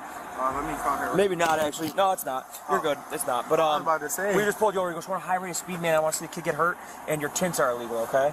Okay, well, this is my sister. Who's? Yeah, I understand that. Just rate of speed as well. You got your license on you? Nah, I don't. I got a screenshot of it.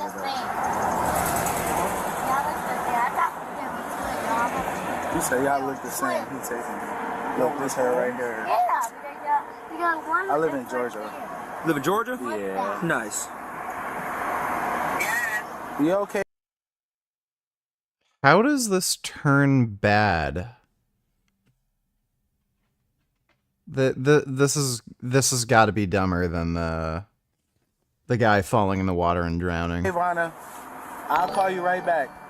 Aaron P. donated $2. I only see pedophiles in TV shows or movies. Don't really know them that well. Why doesn't all pedophiles just take up Muslim religion so they don't die instantly in prison? How come Muslim people don't get arrested for pedo shit? Well, I'm sure they do. Does definitely happen. But, yeah, they can kind of talk about it openly without getting canceled right now. Thanks for the donation, Aaron. I hope she didn't just hear that. Here, you can look me up, bro. Do you mind if I go look at the computer? No problem. Oh, you can write it down. You can write it down. Okay, do you have a, is it valid? Yes. You don't have a New York State one, right? No. No. I get put over all the time, sir. It's straight by every district. I believe it's every district. I swear on my dead mom. Would you get pulled over in this car? Literally every day. Almost. I'm not going to say literally every day. Why don't you take the tints off? It's her car. I don't live here, bro. My brother just died. Jalen Griffin that came up missing. Haven't been keeping up with the channel lately, but what's your stance on this election? Who do you think would be better for the world, Trump or Biden / another Democrat that might take his place? That is a very stupid fucking question, dude. Obviously Biden. Clearly. I don't think another Democrat could necessarily do a better job, but Biden's obviously the better choice between him and Trump. Thanks for the donation, my dick's erect. 2020, the baby. Yeah, that's sad. That's my baby brother, bro. Alright. There's nothing in the car we gotta worry about? Yes, sir. There's nothing in the car we have to worry about? No, sir. No weapons, no drugs? Sir. I'm just asking you. Sir, you can do it. Jalen donated $2. Nice traps, VG. Believe they are most dependent on muscle roids, not yours though. Others probably. Well, steroids are particularly good at building up the traps and shoulders because that's where the most amount of androgen receptors are. But you know, I just do a decent amount of trap training. Thanks for the donation, though, Jalen. Like, listen, little bro.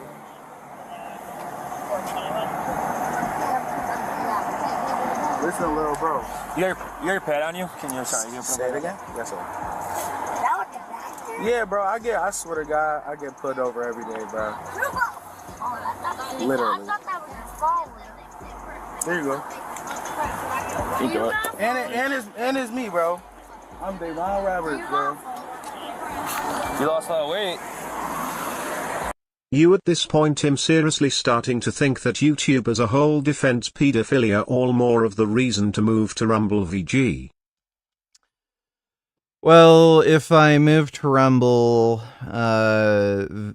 like way fewer people to actually watch my channel, and on top of that, Rumble's gonna go bankrupt in like a few years. They're gonna be done. I don't see that platform lasting any amount of time. They're already complaining that they don't have any advertisers on the platform, and they're trying to make up for the lack of advertising by selling merchandise or other products. So Rumble ain't gonna last too long. Kick might survive. Because I think they have some, like, affiliations with gambling websites and shit, but, yeah, Rumble's not gonna last. Thanks for the donation, Dodo. I don't look like me, bro? No. That's wild. But, sir, you can, sir, I'm not trying to give y'all no troubles. Literally. Put more hair up and then you want to be like me. There's Georgia. Yeah, man, you just gotta make sure he's buckled. He wasn't buckled when we came up here. That's because he's too small to be in the front, man. You want me to put him in his car seat? No, I give him one sec. Yeah, I thought I was being a cool big cousin, bro. It's alright, dude. We all make mistakes, you know? It is what it is. Just gotta make sure he's safe, you're safe. Alan Donatello's Rumble sucks. Would be nice if you add some content to Patreon, like skits or something special for us. Yeah. I don't know, man. It's hard to do all these things at once. Streaming, uploading, making special content for Patreon. On top of that, like having my own personal life, training. It's a lot to juggle. Thanks for the donation though, Alan. Safe. Make sure everybody's safe, you know what I mean? I can put him in a car seat if y'all want me to, bro. He's not big enough, Trey. 26. I thought he was old enough. 6 is a big good. Not so much age, more so weight. See, I got 2 7-year-olds. You do? So they ride in front of me. Oh, okay. I gotcha. So, I don't know. Everything cool though, bro. Y'all can do what y'all do. Y'all literally can do what y'all want. I don't even smoke weed or nothing, bro. Y'all can do what y'all want. That's clear, thank you.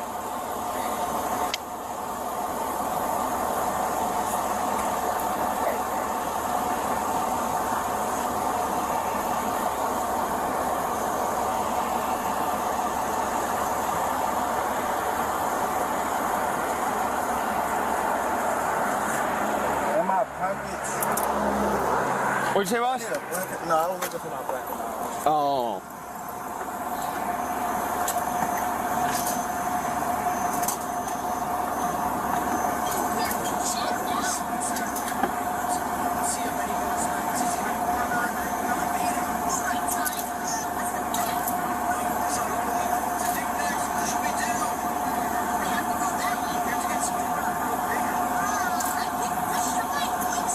Wonder if this guy's just gonna take off out of nowhere.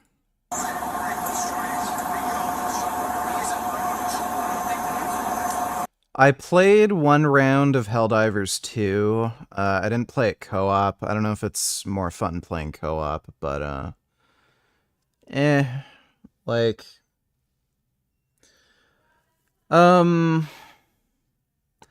I thought it was kind of annoying that they don't give you much ammo to start off with in the game, and then you have to call in for support. Like, why not just drop you with more ammo?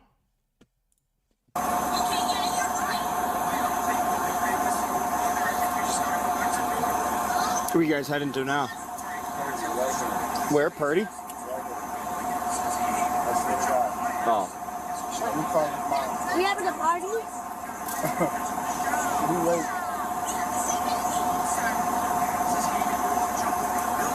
Yeah, because the cop pulled us over. Those cops do.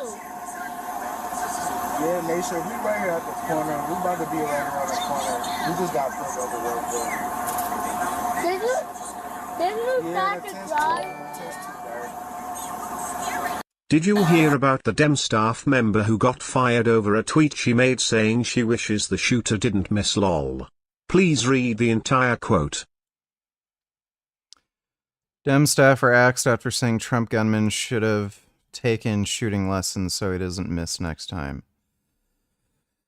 I don't condone violence, but please get you some shooting lessons so you don't miss next time. Oops, that wasn't me talking. I mean, I think that's what we're all thinking, so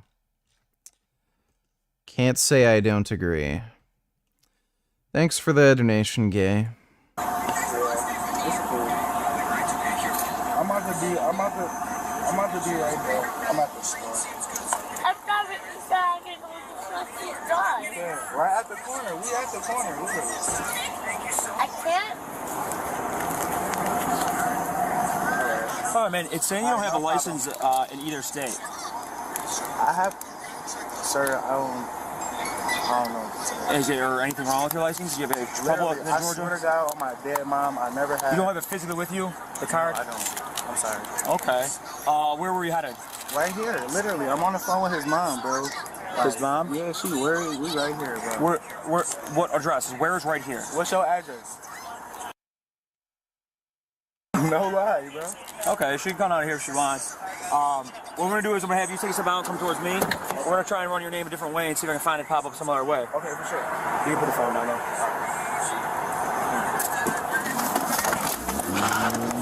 You're gonna kill me, bro. You're gonna kill me, bro. You're gonna kill me. You're gonna kill me, bro. Go.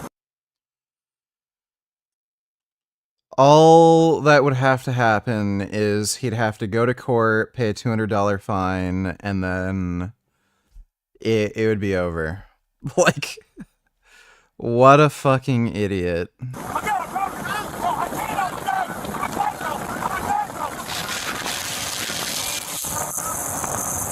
Holy shit. This guy's a fucking psycho.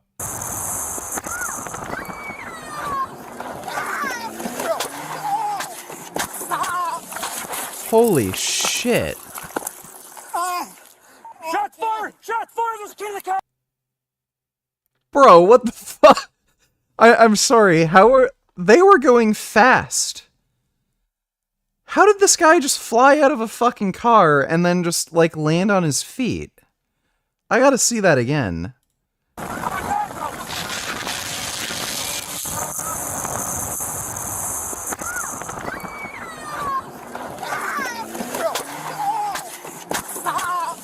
Okay, so he shot him there.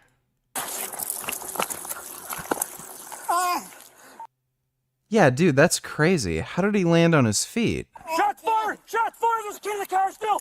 He tried killing me! Shots fired! Shots fired! Come here. Did you get my phone? Yes. Okay, you're okay. Okay, I would absolutely say this is dumber than the guy who killed himself by accidentally jumping in the river. Hydrogen! Halos! Come here! Come here! Come here! Come here, baby! Come here! I got you! I'll get it! I got it! I'll get it! I'll get it! I'll get you okay? Yes. Okay, you're okay. My phone. You're okay. My phone. My phone. Stay right here for a second. Did you get my phone? This kid was literally like, what a weird set of priorities. His older cousin tried to flee from the police, got shot, and then this kid's like, "Where's my phone?" Just so fucking weird. Radio Rush AMR to Wyoming, Kensington. Wyoming and Kensington. Move! Move! The child's okay. Child's okay. Let me see your hands.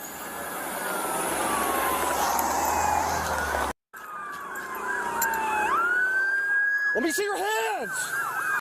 The guy couldn't swim. He accidentally fell in the river and he couldn't swim, so he died.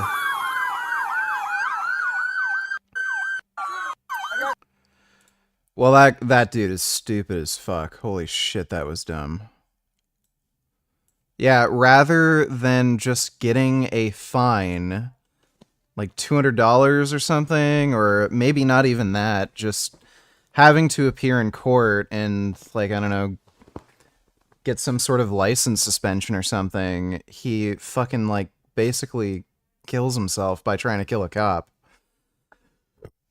Following content may contain graphic or violent imagery, so if anybody is sensitive, doesn't like this sort of stuff, look away right now. Body cam footage of Ma Kia Bryant shooting by Columbus Police in Ohio. 911, where's your emergency? It's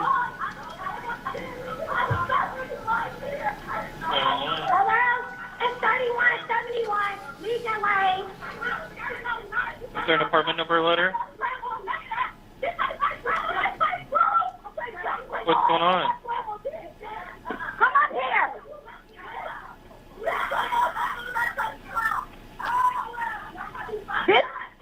The Ma'am, you address need to talk to me. is 3171. We got these grown girls over here trying to fight us, trying to stop us, trying to put our hands on our grandma. Get here now. Have you seen any weapons?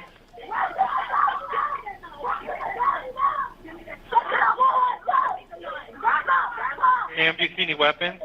We need a police officer here now. Do you see any weapons? Police officer now. Ma'am, do you see any weapons? The dog trying to hear us. No!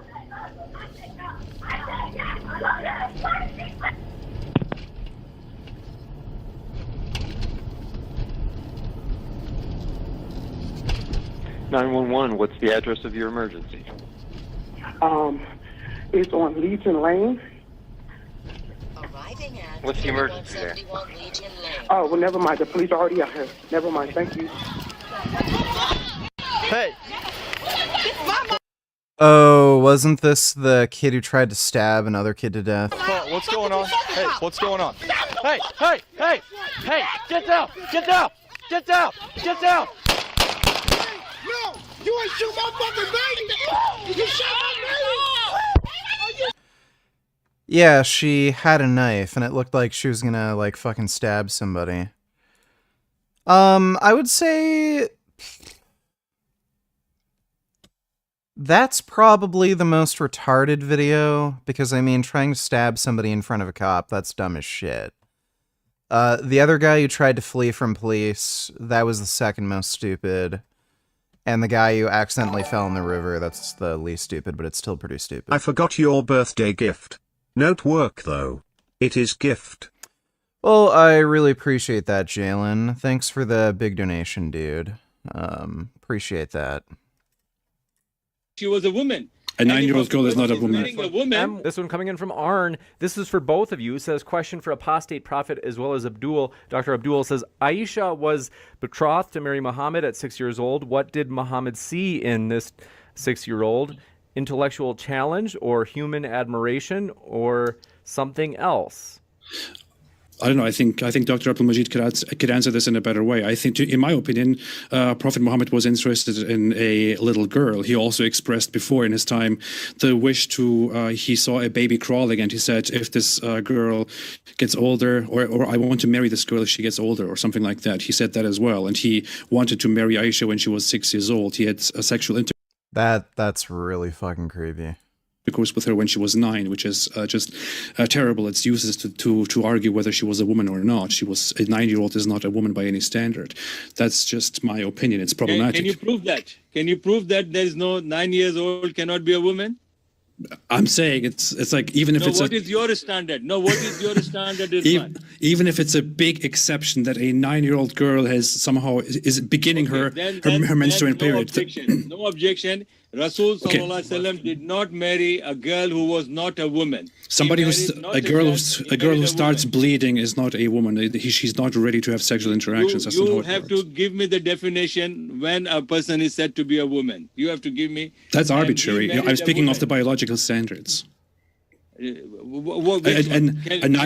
9-year-old girl is not bodily ready to have sex and to bear children just because she starts bleeding. Science, but basic biology says that this is the beginning of the development. You have my email, Ridwan. You have my email. You can give me the reference where the science says that. Okay, please. Okay, I will. Okay, I will. Okay. Then Quick Lemon says, for Dr. Abdul, I left Islam after converting it due to the Aisha marriage. You will say it was common for the time, but that does not make it right. West has moved on from this, but it is still in Muslim societies today. Is that true? No, it's not there in today. Give me one example where the woman is like, if she's not a woman and somebody married her. No, Muslims are not in favor of marrying and having sex with 9-year-old girl. But yeah, it's fine to have sex with 9-year-old. It's just, oh my god, these people are fucking insane. You got That's not permissible. Our books of jurisprudence, they speak about it, and they say that once a woman has reached the age of puberty, and rushd, Quran says rushd, which is that means she is mentally and physically prepared for the marriage, and which we believe, which Ridwan couldn't say anything about Aisha, which we know about her, because we have studied. She is the most knowledgeable person. At the age of 18, she was one of the well-known scholars of her time. So we know who was she, and definitely she was a woman at that time. And now Islam says that a woman has to be... Oh, I see. So if you see a smart child who's getting straight A's in school, it's okay to have sex with children. Oh, congratulations, Sally. You got fucking straight A's on your grade 2 math test. I guess you can get married and have sex with a 52-year-old man now. Like, what the fuck? These people are out of their minds. Physically and mentally ready for the marriage, then only she can be married, regardless of her age. No girl is physically ready when she's 9 years old, and she was playing with dolls and Maybe watching Turkish people, entertainment. okay, I can say. Nobody Maybe is. Turkish people, Nobody. But Arabs, yes. Arabs, come on, man. You No. stay with the Arabs. I lived with them for 40 years, man. I know how Arab girls are, man. Next up, Kazmi. Whoa. Holy fuck, that is insane. Says children marriage is RAPE. It's a shame there are anti-hate laws against Ilam. It's not that it's bad that there's anti-hate speech laws against Muslims. It's bad that Muslims are protected when they make hate speech. That's the issue. Hate speech laws should not protect religious beliefs. If you have a religious belief that would fall under hate speech, you should be able to be prosecuted for it. It's fucking retarded that most nations that have hate speech laws, they give exemptions for religious beliefs. It's just fucking crazy. Thanks for the donation though, Dodo. Disregarding circumstances, do you agree, Dr. Abdul?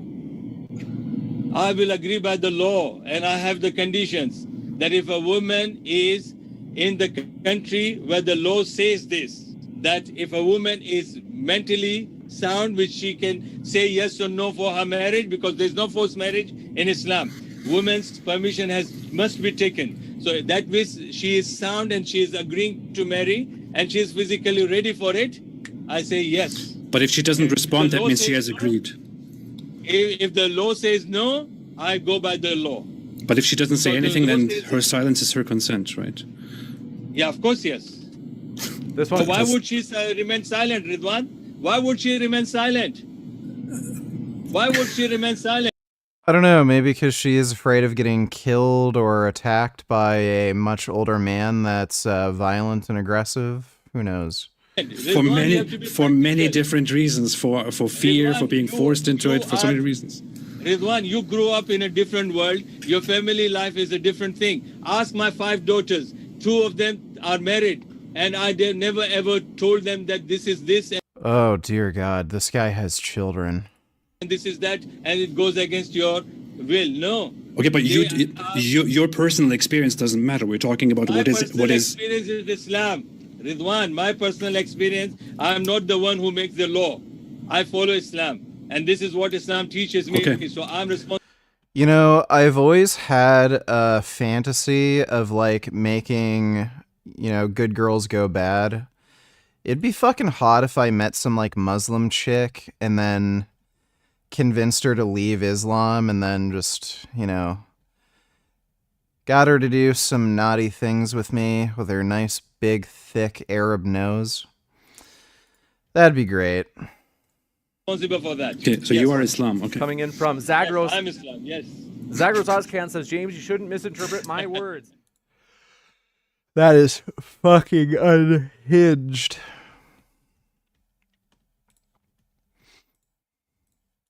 Scam just got accused of faking cancer. You are faking your cancer diagnosis, Boogie. Despite being offered a total of $80,000 to prove everyone wrong if he could show his diagnosis to a private third party, he refused to do so, which is annoying because publicly he uses his cancer as a shield from any wrongdoing. In fact, when I confronted Boogie on his crypto scam, that's one of the reasons he used. I'm in pretty dire need of money.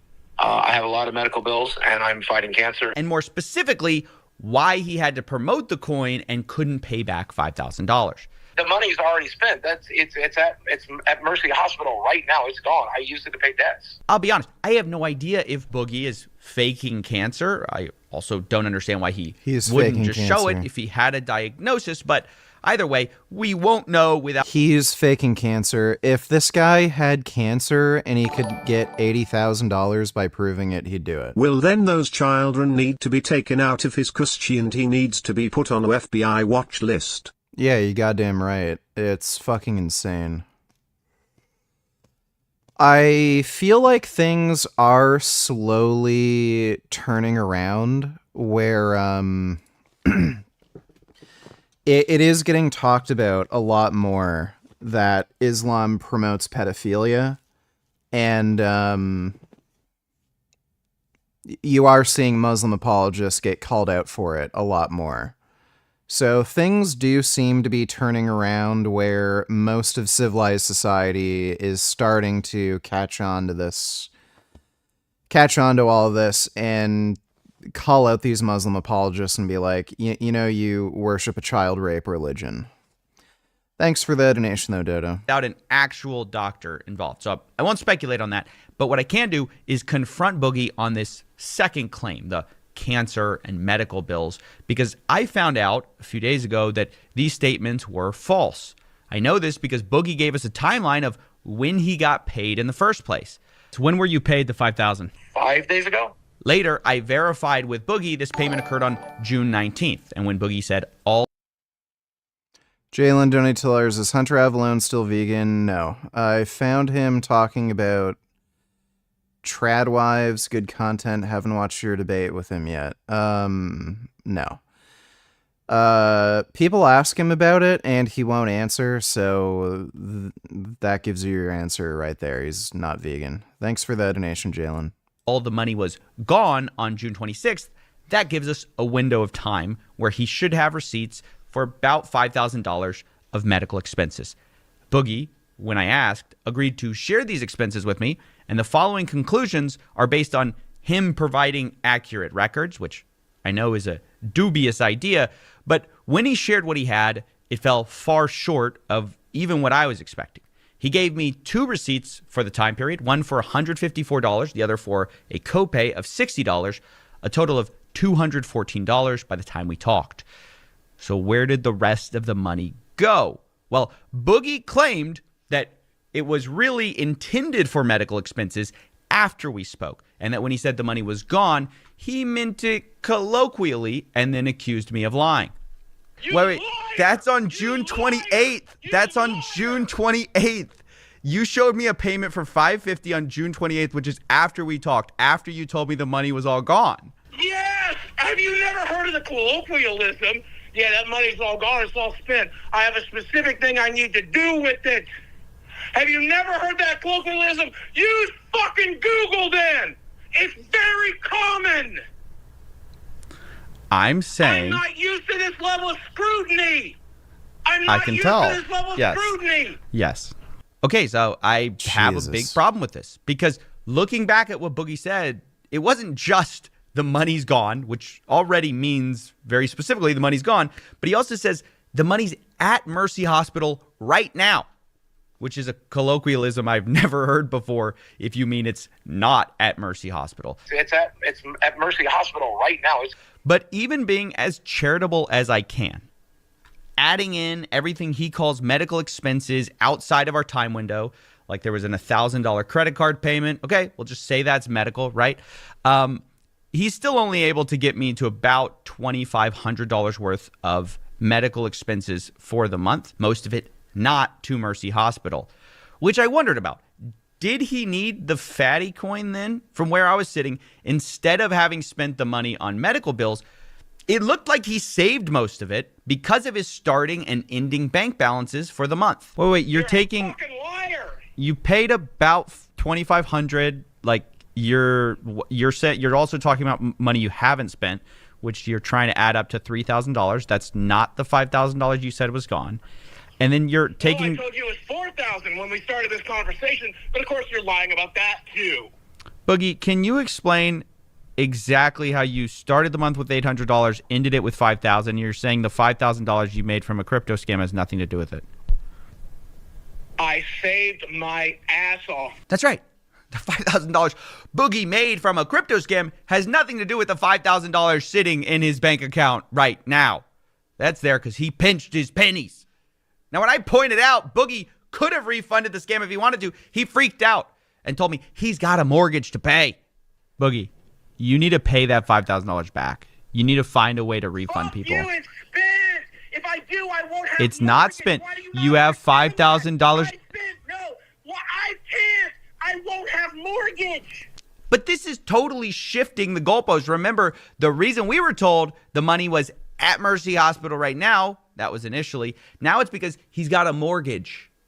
But also, Boogie had showed me his income for the last month. And it looked to me like the podcast is what paid for his mortgage. And so I asked, wouldn't that money pay for your mortgage? Boogie said, this month it wouldn't, because he had to go on a special trip. And his co-host was withholding all the money for that month. Do you understand? You're not getting where's your podcast payment coming from? You got that on the 30th. It's being fucking kept so we could go for this goddamn trip. The money's coming out of my goddamn paycheck. So you're going on a trip. Yes, I'm being forced to go up there to film the fucking podcast live. I told him I didn't want to. He told me the business was going to pay for it. And then he just said he's taking it out of the check.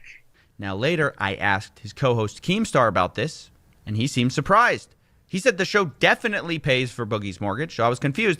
Later, Boogie was confronted on this by his co-hosts, and Boogie suggested maybe I edited the clip out of context. You told him that you weren't getting paid from this show. He played the fucking recording because he recorded you. Then why? Then I understand that. Do you think people can edit things to be a little bit out of context? Well, if he wants to play that game, here's the clip where Boogie directly says it. He says he's not getting paid. Boogie, you could have gotten through this month without the crypto scam, is what I'm saying. And I could have not paid my friend back for covering my medical bills. No. And I couldn't. No, listen. Well, I've seen your bank statement, so I know. Because you're ignoring I know the what's fact going to that happen. I need to pay mortgage. Yes, your mortgage, right, which should have come from the podcast.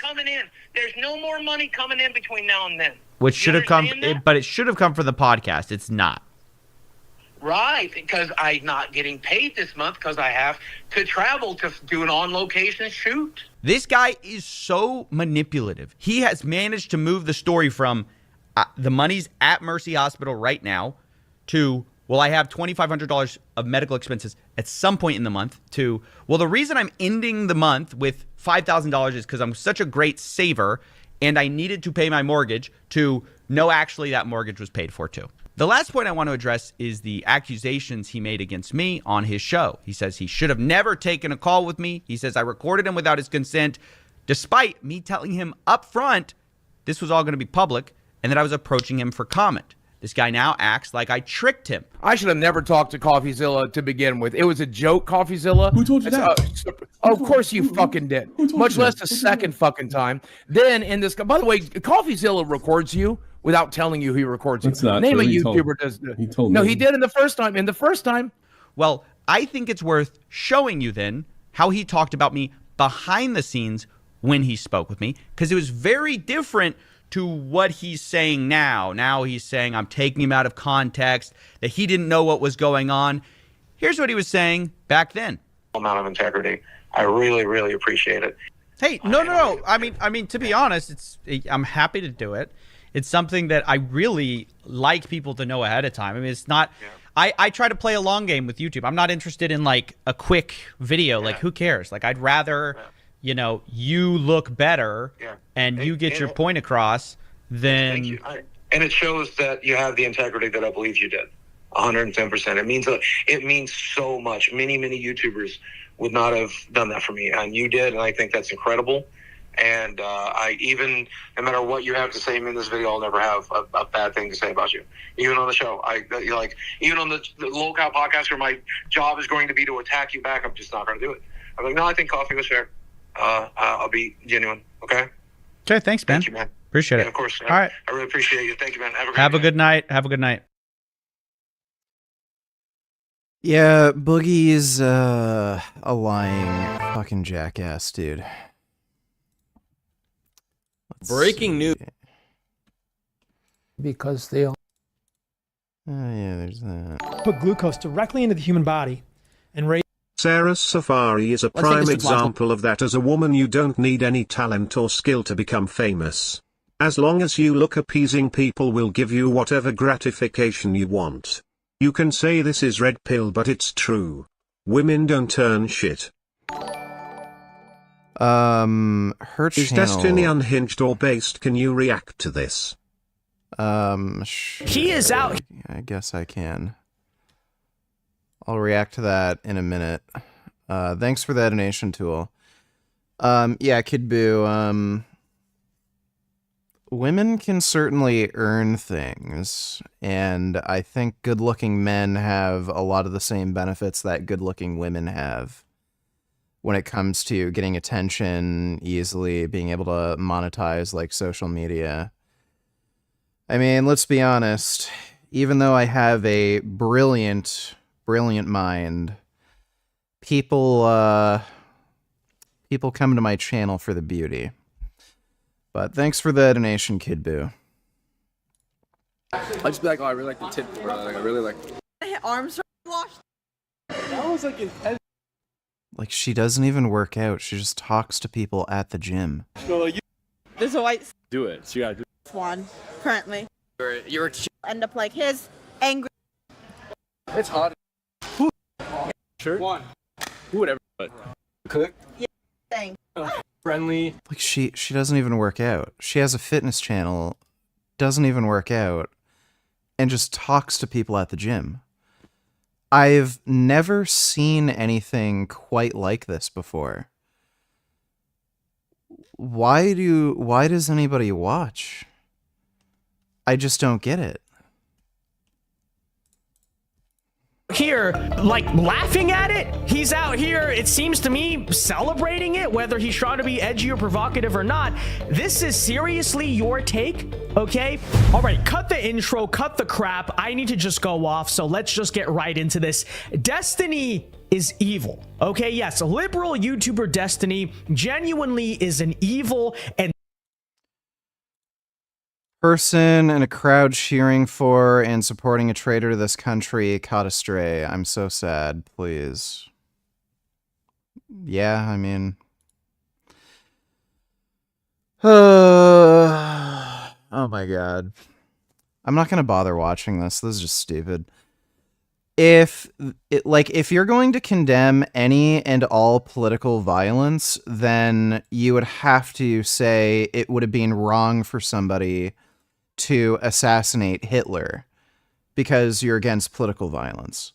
So Hitler getting the assassination attempt at Hitler during the Olympics or any time leading up to his rise in the Nazi Party, that would have been wrong to have assassinated Hitler. Like it's just ridiculous. The idea that it's morally wrong to assassinate Trump, given that he's an insurrectionist, he tried to overthrow the fucking government. He's talked about being a dictator on day one. His geopolitical policies, where he's soft on China, he'd probably allow for an invasion in Taiwan. He's definitely a supporter of Vladimir Putin, where he wants Putin to invade more countries, not just Ukraine. He literally wants them to invade even NATO countries. He wants to pull out of NATO, increasing the risk of Putin invading NATO-aligned nations. A lot of his, like he's supporting Project 2025, which seems to have an ultimate goal of making it illegal to be gay or trans at the very least. It's even suggestive of literally wanting to Holocaust gay or trans people. The whole Christian nationalism thing. He wants to get rid of free speech, mandate like Christianity. His immigration policies are also fucking insane. He literally wants to basically get rid of American citizens who were naturalized at birth. Like, just turn back the clock, make them illegal, send them to Mexico where they don't even speak the fucking language there. There are so many things that would justify assassinating Trump. It's not like somebody who wants to kill Trump is unreasonable. It's a perfectly reasonable position to want to assassinate Trump. Not wanting political violence to be a sort of a normalized thing where if you don't like a candidate, you know, you go out and kill them. That's not something you want to be normalized. But this specific instance of somebody trying to assassinate Trump, what is the argument against it exactly? I haven't heard a good argument outside of, well, you don't want this to become the norm. You don't want violence to be a normal political action. But, okay, outside of all that, what's the argument against assassinating Trump? I haven't heard one. It's kind of like assassinating Hitler. It's like, okay, would anybody have a problem with assassinating Hitler? Probably not. It's just retarded. These people who are calling Destiny like some sort of evil, insane whack job because he's not against a Trump assassination necessarily. They're just fucking stupid. And I mean, look at all the rhetoric from the right wing. They were calling for the death of Mike Pence, the death of Nancy Pelosi. They were charging the Capitol building. Trump joked about Nancy Pelosi and her husband almost being killed by this crazy whack job who attacked her husband with a fucking hammer. Haha, you almost got killed. Fuck you, bitch.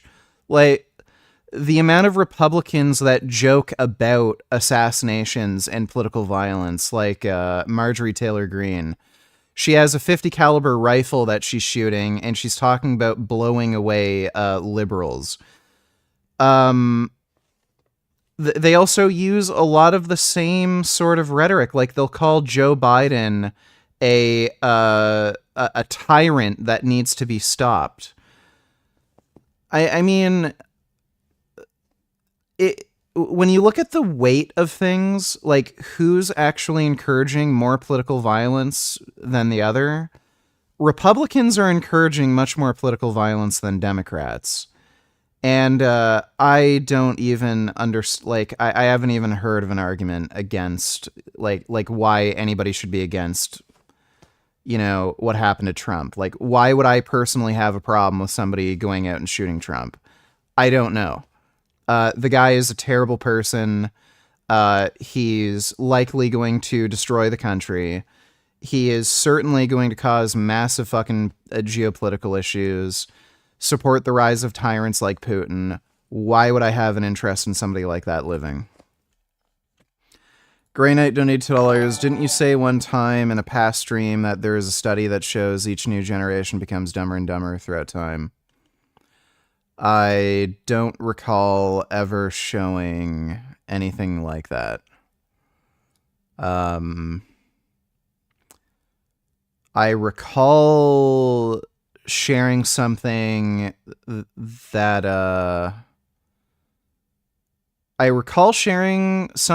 where elderly people think younger generations are degenerate, and you can see that like going back even to the Middle Ages, where older people complain about how the youth dress funny and they have bad language. That's a normal thing. I don't recall ever showing anything that shows newer generations are dumber.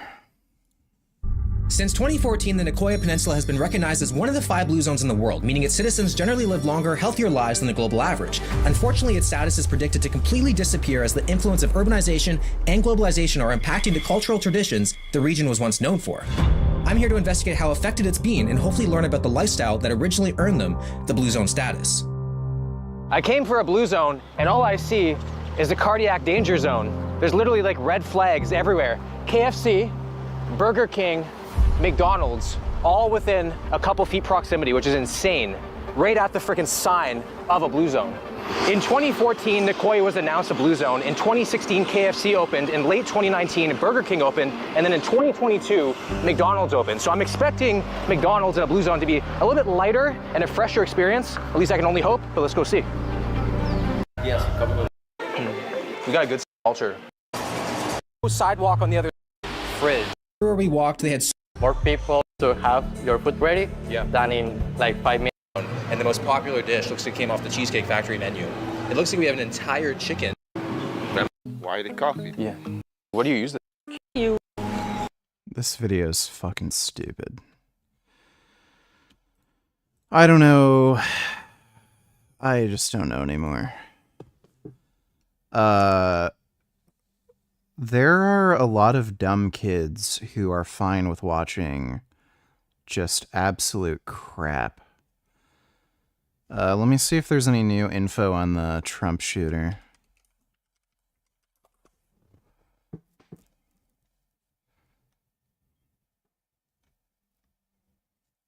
Bomb making materials found.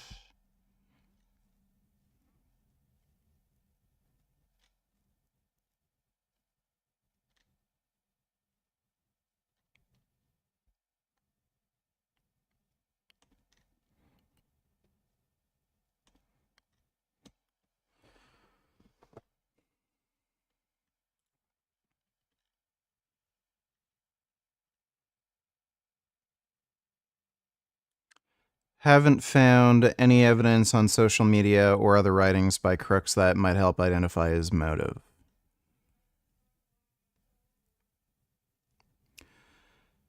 Review of public records suggests he may have had a divergent political leanings. Registered Republican, small donation to we already know that.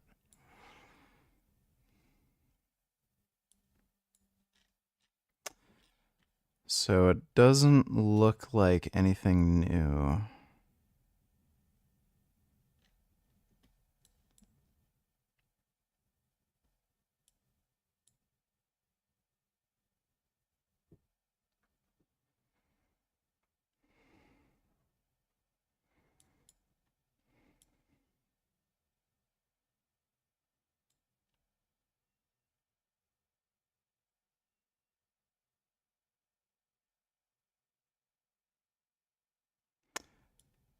Crooks, the colleague said, never expressed political views at work and wasn't a radical, they added.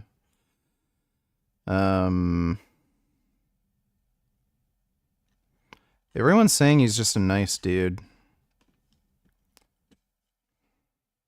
The 20-year-old gunman we just showed you, but what remains a mystery is his motive.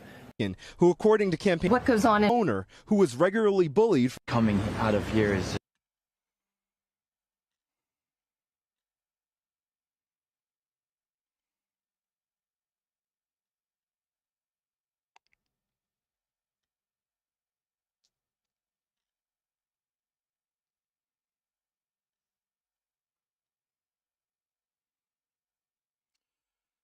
No one saw any red flags. He said Crooks would often sit in the cafeteria alone before class. He also said Crooks was very COVID conscious and wore a surgical mask long after they were required. Interesting.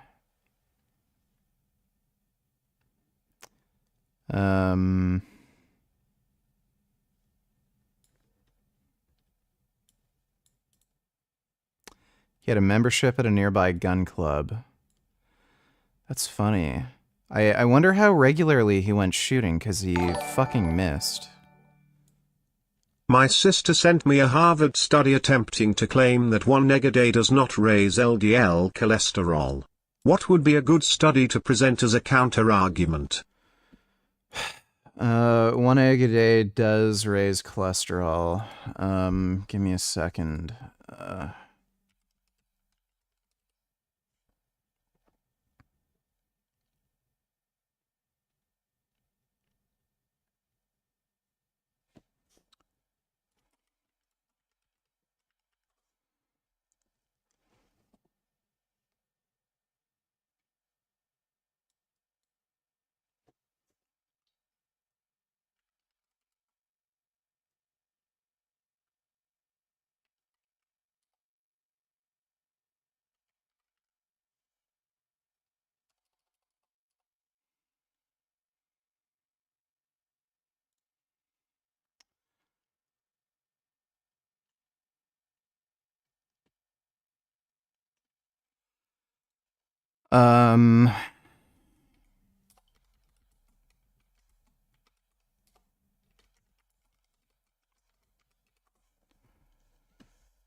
So this paper, you can just look it up on Sci-Hub.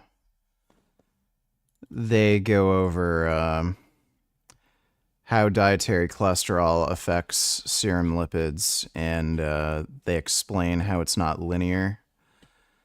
So 1 egg a day does raise LDL. It's just that it won't raise your LDL if you're already eating a lot of cholesterol. So your sister's a stupid, dumb fucking bitch. So you can look up the N. Hopkins meta-analysis. I'll link it in chat. And I think there was an updated meta-analysis recently. Dietary cholesterol effect on blood cholesterol updated meta-analysis. Something like that. Don't think it was a...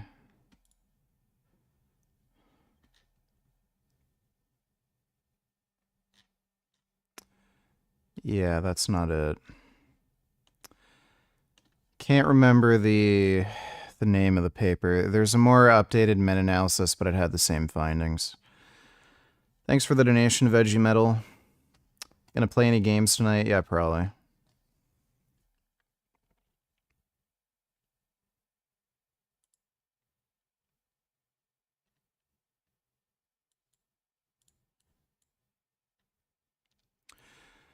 No foreign terrorism ties known at this time. Not on the radar of law enforcement. No indication that Crooks ever had a connection to any military branch.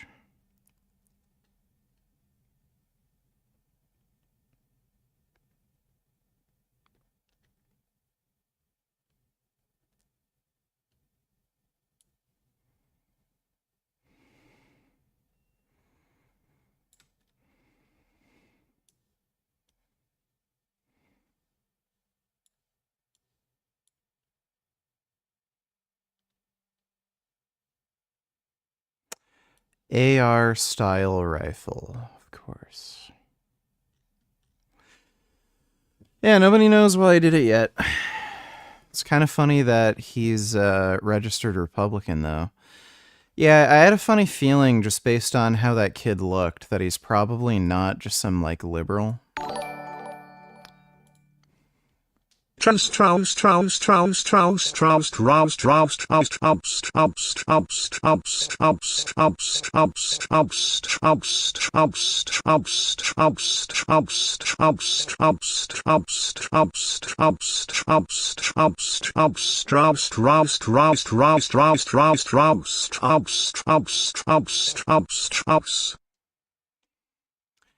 Thank you for that, 9014. Appreciate the donation. Excellent spam as always.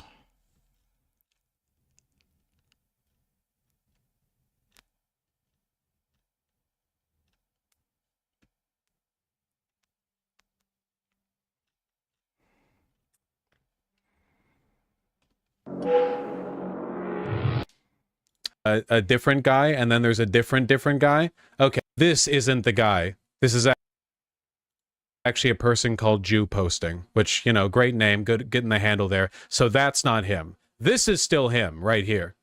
Oh, that's got the body right there. I can't show that. All right, well, journalistic, you know. The forehead is wrong. Yeah, sorry, my phrenology game isn't on, he was a crypto trader. How do you know that? So yeah, the blood of the corpse, which again, I can't show. Oh, this is the guy. Look, he's Antifa. This guy doesn't have even remotely this. Are you kidding me? This is a 20-year-old long... what? Come on. Chat, dial it the fuck back. Posted. Because he's got a similar face shape. Guy's got nothing to do with it. Probably gonna be given a lot of death threats because morons are going to see... and he posted his own picture because he resembles the shooter. Okay, dude, you're a fucking moron. Are you kidding me? They'll kill your ass. Are you kidding me? I assumed it was someone with a beef with you. You did this yourself? Trump supporters blaming people in the media pit for the assassination. This is your fault. Every last one. This is your fault. It is your fault. This is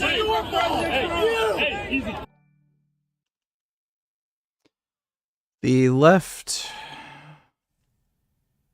the Teflon Donald Trump donated $2.96. You talking shit on my name? You just mad I can take a bullet like a man? God bless America. Fuck Canada. The Teflon Donald J. Trump. You didn't take a bullet. It kind of like grazed your ear, and then you kind of acted like a little baby, and you could barely walk on your own. Thanks for the donation, though, the Teflon Donald Trump.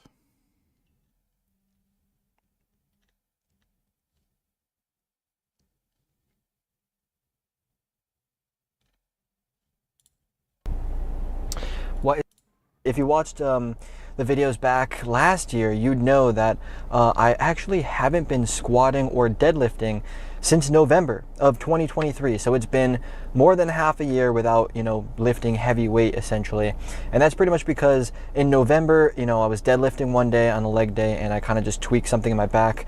Stupidly, I continued the workout and it didn't go well. I think after maybe the second set of leg extensions, I felt something, flare up in my back. I went home. I said, all right, I'm just going to take, a week off the gym. And then it spikes up really quickly, right? And then the pressure pushes you really down. And that just felt like I squatted 1,000 pounds, a 1 rep max, all much it for this video. I think I'm going to go take a pee-pee and perhaps also a poo-poo. And then we'll probably play some games, but I'll be back in like a minute. Ugh.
All right, I'm back.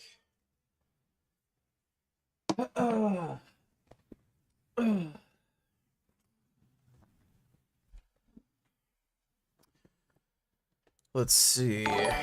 Aaron from England donated $3. Alright, my lover, it's an handsome bay, innit? Where are you two? And where's they two? I gotta go up Osters or Tesco's to do me lotteries. Get on ya. Dodo donate $2. Can you react? We need to talk about it. I'll react in a minute. Thanks for the donation, Dodo. Yeah, Jenner. Green Army. Hello everyone, this is Billy. Today in this video, I'm going to be talking about Plymouth dialect words and phrases. The Plymouth dialect is one of the most distinctive dialects in southwest England, and it's also called Janner. Then let's take a look at some Janner words and phrases. The first one is alright. You can guess what it means, right? Alright is alright, and this word has been made because of the Janner accent. In Janner, I sound changes into oi sound, so people in Plymouth say alright instead of alright.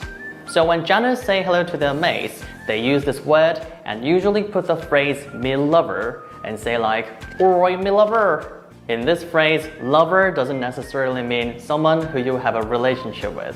In Plymouth, lover can mean anyone who seems nice. How lovely.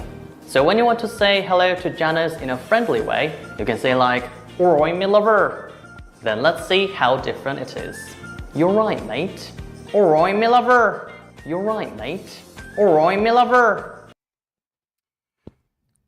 Okay, this video's gay. Project 2025. What is it? Who wrote it? Where did it come from? The entire far-right blueprint is 920 pages and 30 chapters. You're not going to read all that. I don't expect you to. And if you haven't even heard of Project 2025, that's okay too.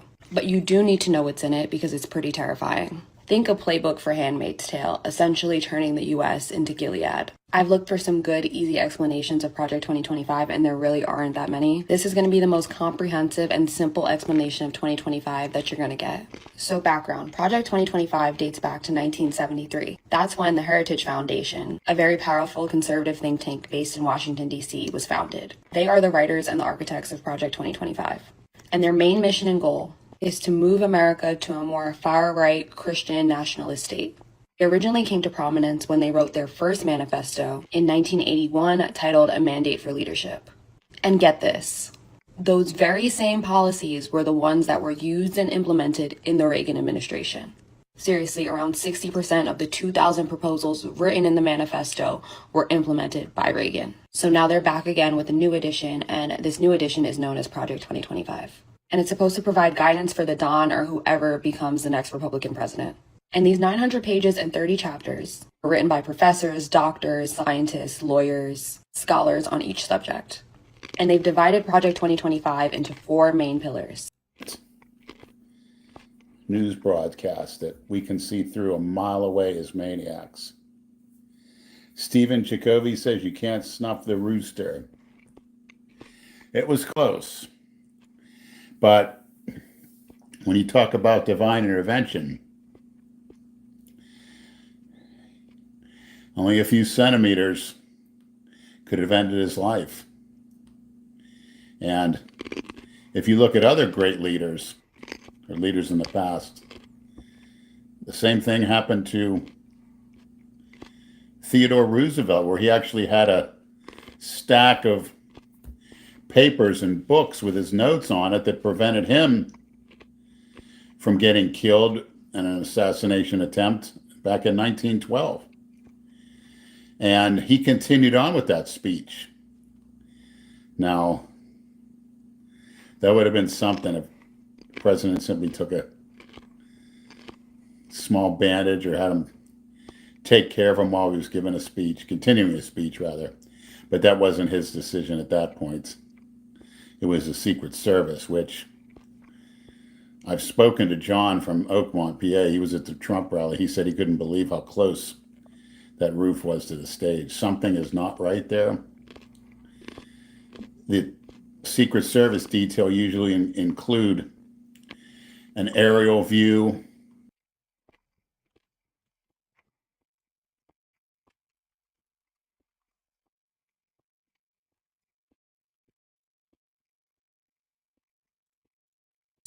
The first is policy, which is this big book. The second is personnel. They're creating this huge conservative database. Think LinkedIn. Okay, this video is fucking boring. Welcome back, Defenders. Jake here. Before we get into today's video, I want to share with you my analytics. This is who's watching me from across the world. And only 34% of my views actually come from the United States. This makes sense given I'm American, and the United States is a very big place. But this means that 66% of my views come from everywhere else in the world. I absolutely love my international viewers. I'll scroll down for a second so you can find your country and your percentage. But I have sympathy for you. I imagine for the people of Iceland or Greece or Jamaica, it has to be exhausting to constantly hear about US politics and our election coming up in November. China every day. MAGA is friendly with the Russians, and MAGA believes that the best leader in the European Union today is Viktor Orban. So there's a huge contrast between the two parties and how it's going to impact everyone living around the world. So we have to talk about this story because this is the #1 news story in the English-speaking world.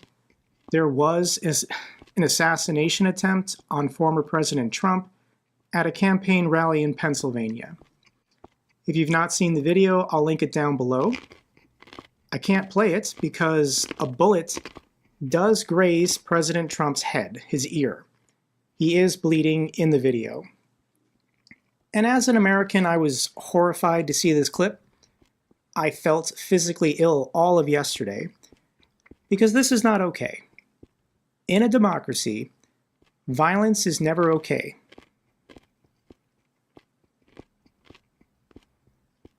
It's just deeply disturbing that this happened. This was a failure of security by the Secret Service, and President Trump almost died. And I think that would be a terrible thing. I'm not a Trump supporter. I want to see Trump. It would not be a terrible thing. Defeated in November. But MAGA has to be defeated at the ballot box based on arguments and ideas, not political violence. President Biden gave an address to the nation. He also did call President Trump on the phone. They briefly spoke, which is very important for the nation. I'll link this clip down below if you want to see what President Biden had to say. But here's his post on Twitter. Just joined. Will the assassination attempt help Trump in the election? Was it an inside job?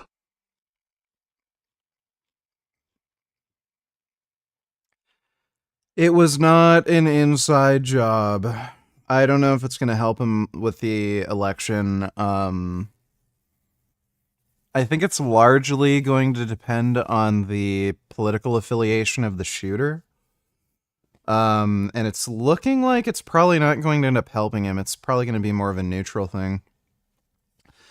Thanks for the donation, though, Space Camp. I'm eating a mix of carrots, broccoli, and I've got a bowl of ramen noodles over here. I have been briefed on the shooting at Donald Trump's rally in Pennsylvania. I'm grateful to hear that he's safe and doing well. I'm praying for him and his family, and for all those who are at the rally, as we await psychologists, religious. There's not a lot of free thought in that. They tell you what to do.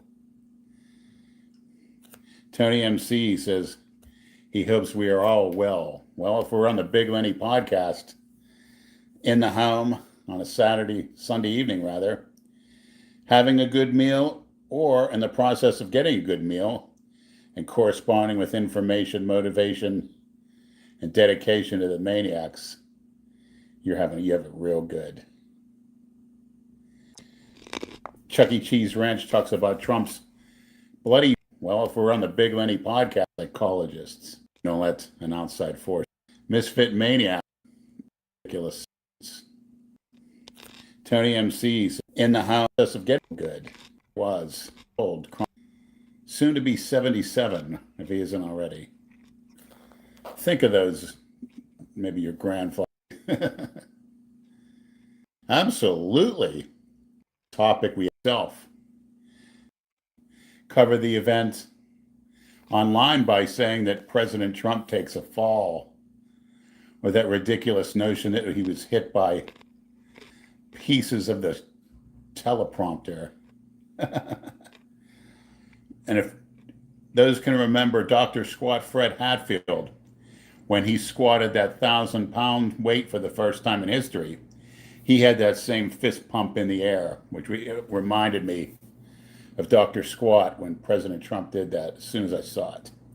So look up Dr. Squat Fred Hatfield with the fist in the air. Stephen Jacoby says sometimes you got to look the Grim Reaper in the eye and say, come back when you got more. I ain't never going to die. Absolutely. And I'm sure many of you maniacs have near-death experiences. Maybe you want to join. Further information. Jill and I are grateful to the Secret Service for getting him to safety. There's no place for this kind of violence in America. We must unite as one nation to condemn it. The identity of the shooter has been discovered. He's a resident of Pennsylvania, 20-year-old Thomas Matthew Crooks. And we don't have a political motive yet. According to public records, he is a registered Republican, and he used an AR-15 to try to assassinate President Trump. He missed and hit several Trump supporters in the audience. One Trump supporter did lose his life, as well as this individual. Crooks also was killed by the Secret Service. Here's a statement from President Zelensky. I am appalled to learn about the shooting of former U.S. President Trump at his rally in Pennsylvania.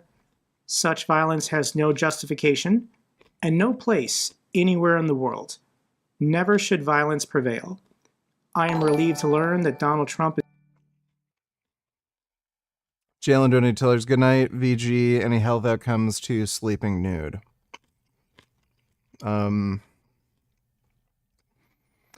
think it's generally recommended not to sleep nude because your butt is like open and you can spread butt germs over the bed, but I haven't seen that actually result in any like bad things happening.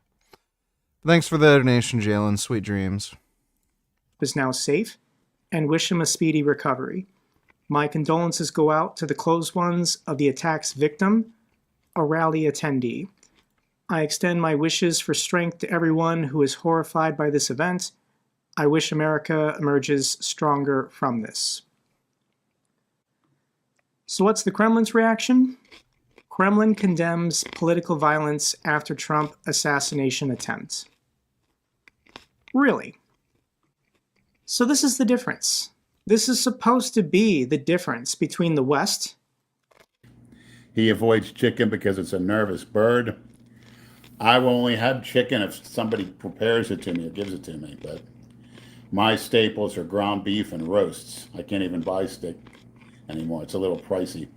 And there's no real reason to buy individual steaks. You're paying for a butcher or anybody in the meat department to cut it up for you. And cut it yourself. Get a side of it. In fact, I may visit Gordon. The United States and authoritarian regimes such as Russia. It's the Russians who use violence to silence and kill all of their opponents. Boris Nemtsov and people like Alexei Navalny. Anyone critical of Vladimir Putin.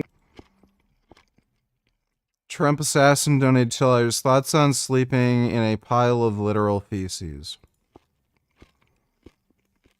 Well, you're gonna have to shower when you get up, so I wouldn't do that. Thanks for the donation, though, Trump assassin. I ain't short, Nika. If you're 5'6", you are short. Thanks for the donation, though, Ben. Has been killed, imprisoned, or exiled. This is what dictatorships do. It's not okay for the United States. It's not okay for any democratic nation. So I'm being 100% honest here. If the election were held this week, Donald Trump wins. Donald Trump wins in a landslide. Thankfully, we still have 113 days until the election. I think we're going to get some time and distance between this event, and the polls will self-correct, but we have a serious problem with Joe Biden. I love Joe Biden as a president. I have no complaints. That's not true. I have lots of complaints. But given the contrast between Biden and MAGA, I'm choosing Biden every single day. But Biden's not actually the nominee yet. The Democratic Convention is August 19th through August 22nd, and there's still an opportunity to replace President Biden with someone else. This really is only possible if President Biden cooperates, and I'm hoping he does. Full disclosure, Biden has my vote and my support if he's the nominee, but until August 22nd, he's not the nominee, and things can change. And we keep getting these red flags every day from President Biden. Biden mistakenly calls Zelensky Putin and refers to Kamala Harris as Trump during the NATO summit.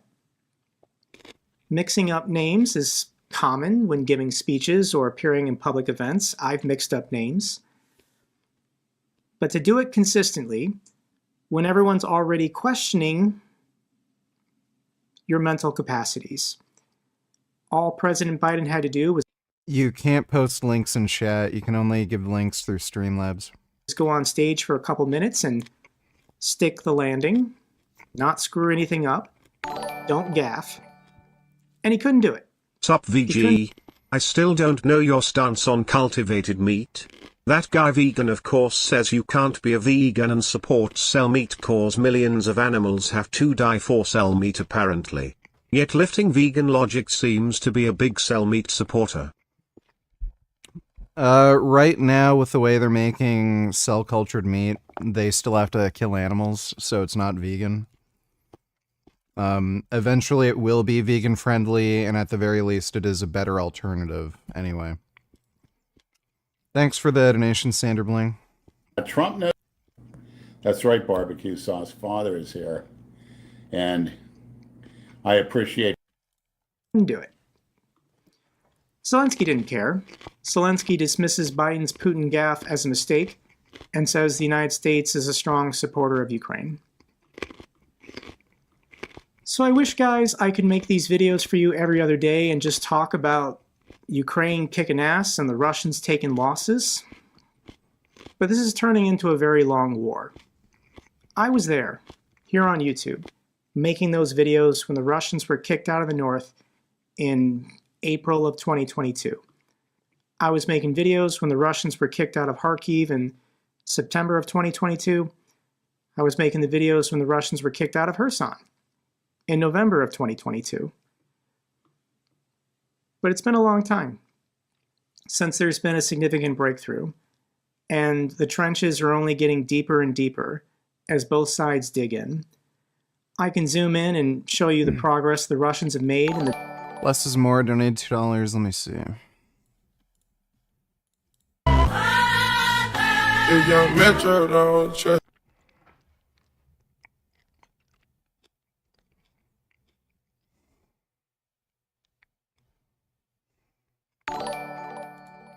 Okay. It's that Lionheart Orly for something. Can you tell them to stop bullying me? Lionheart, stop it. Okay, stop bullying the retard. Thanks for the donation, Ben. Say when in Spanish. Cuando. What about you tell? Cuentas. And stories? Cuentos. How many? ¿Cuántos? And you count? Cuenta. So how would you say when you tell stories, count how many stories you tell? Cuando cuentas cuentos, cuenta cuántos cuentos cuentas.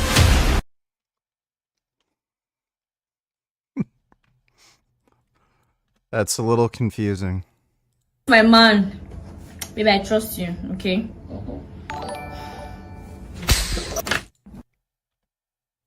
That's good. Thanks for the donation, less is more. Dodo donate tellers, have you ever taken Adderall? No, never taken Adderall before. Thanks for the donation, Dodo. The Donbass region. They're trying to get to this highway, and maybe they'll get to it.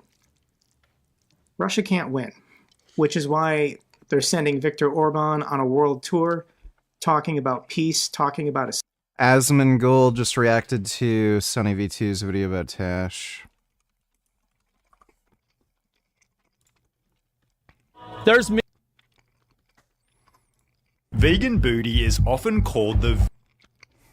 And with that, change your name to vegan pancake ass, and guess what, bitch? Say that the vast majority of vegans, 95 to 90% of... 1 week later. Never again. I don't care. It's same retarded shit. Ceasefire. It's a trap. The Ukrainians know that. But this election in November is going to change the outcome of the war. In favor of Russia or in favor of Ukraine? I'll continue making that argument until the November election, but Americans are going to vote, and unfortunately the entire world has to live with the consequences. But the good news for Ukraine is that this war is becoming increasingly deadly for Russian forces, as the quality of equipment being given to Russian troops continues to decline. Think motorcycles and Chinese golf carts.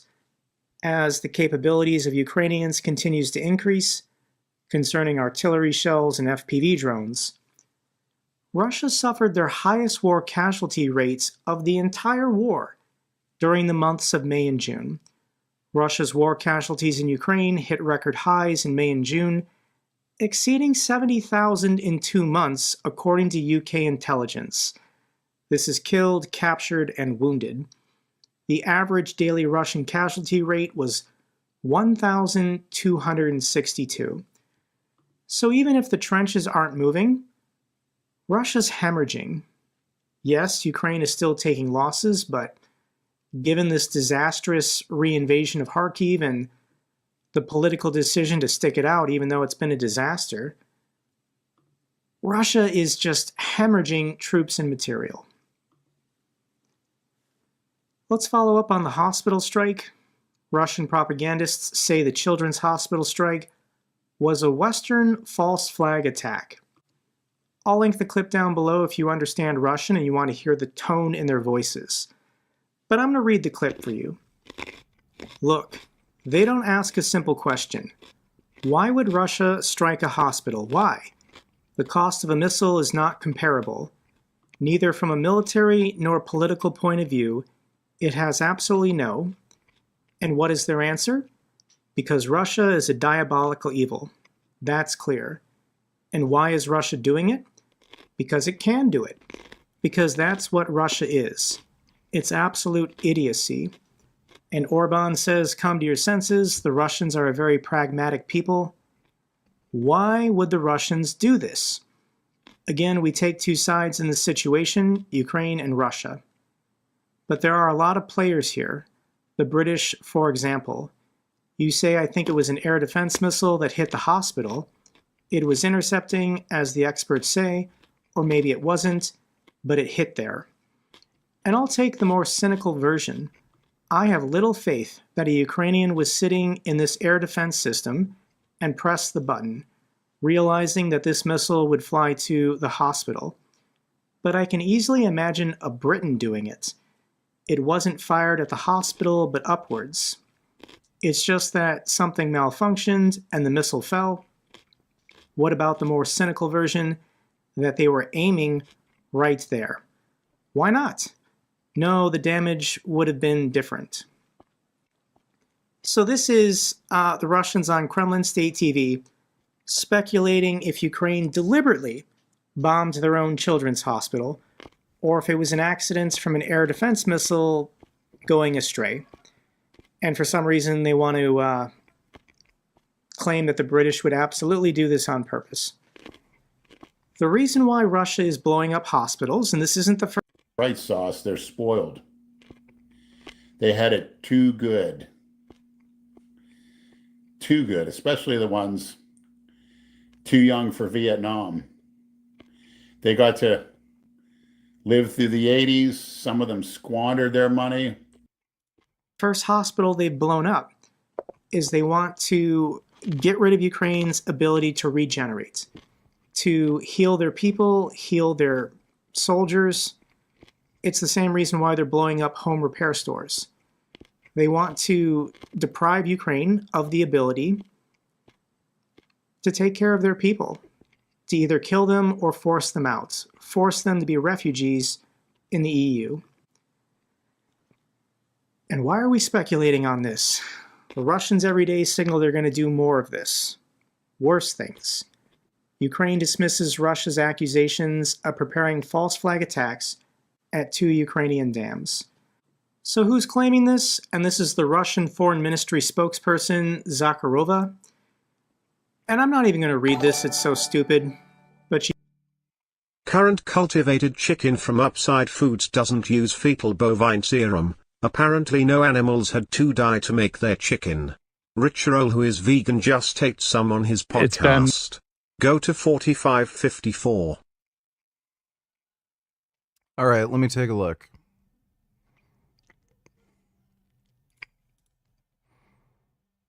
About a pound of chicken. And I don't have the exact price, so don't quote me on it. But I'd say this is our target of what we're trying to do is to be somewhere in the realm of little more expensive than organic chicken.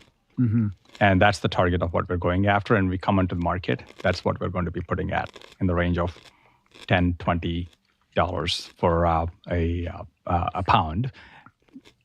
But if I look at the price of chicken on the menu right now, if I go, I just came from the Burbank airport.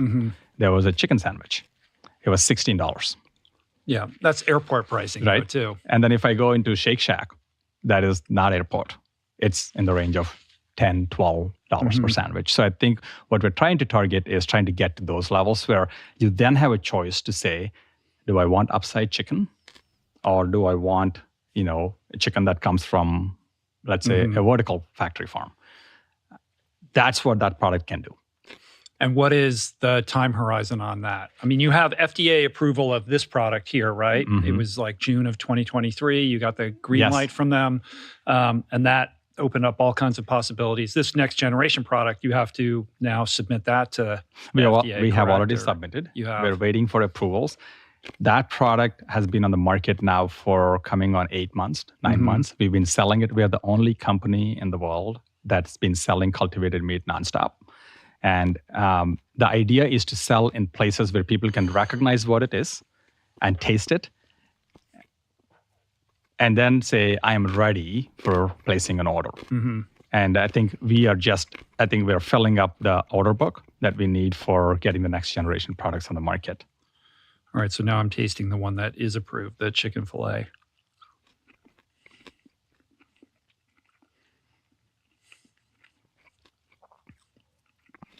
The taste is great, but there is a texture difference. Obviously, it feels like more like a patty than actual like chicken muscle fiber that you would have if you were eating chicken from a live animal.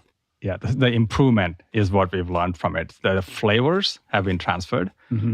The texture on the product that we've released on the market is the most tender chicken you can get. It's a softer texture, more tender than what you would get in the grocery store. And when we had, tasters come in from, let's say, a James Beard award-winning chef who went in a stealth mode and tasted in the restaurant, the reviews we got on that was, it is the most chickeny chicken I've ever tasted. And it evokes me of the nostalgia of what chicken used to taste like in the 1960s and 70s, where the heritage chickens had those flavor, fully flavorful. And that it's not the dry chicken that you get from a grocery store. So what we used from that was the best parts of it, like how do you have the moistness and the tenderness transfer over, add a little bit more texture, because in American palate, there's a requirement for more bite than the tenderness. So we looked at that and transferred that into the next generation of the products. And we're also trying to say, how can this become nutritionally even more stronger than the first product? So the second products will have lower fat, lower cholesterol, and also a higher amount of protein. So there's a lot of things that we're also transitioning into nutritional. So I'm really excited about getting this next generation products on the market. So you mentioned that you started, your first prototype was this meatball. You're now heavily focused on chicken. Is there something inherent about chicken? Why is chicken the focus? Because you could be doing anything. You could be doing antelope or elk or whale or, you know, any animal, right? You could be cultivating. Yeah, we could. Because the science is the same. First. The science would be the same. We just said, look, we're trying to create transformative change without asking people for transformative change, which means I'm not asking for behavior change. We're not asking for behavior change. We're saying people love to eat meat. So what are the most consumed meats in the world? Chicken, pork, and beef. So we've always been very clear about the first products that we'll release are going to be chicken, beef, and pork in some combination. And we started working on all of these cells. And we said, let's not try to pick one because we want to do beef. Let's pick the one that is closest to getting to commercial. Let's pick the ones that are performing the best. Let's pick the ones that we feel are the easiest to get onto the market. And chicken won in that race. So that's why we have chicken as the first product. Beef is a close second. So in the next iteration of products that we're going to be bringing, it'll be beef. And if I just look about two different things of impact, let's just take today, for example, April 23rd, 2024. There will be 1 million cows that would have been sent for slaughter today, 4 million pigs, and 200 million chickens. So when you think about impact on animals, chicken by far, 200 times more than cows. When we think about our next product, we think about what if a beef product can come on the table. The impact on that would be predominantly related to the amount of greenhouse gas emissions that will come on out of it. So one has taste and animal welfare. The other one has taste and environment. We felt like those will be the first two products we want to bring out. But we are working on duck. We've done tastings of duck. We are working on crustaceans, things like lobster. We have a few favorite seafood, things like salmon that people have asked us. So we have in the R&D that we're doing. All right, well, that sounds pretty cool. It sounds like in the next few years, you're probably going to see the stuff on the market. So that's good news.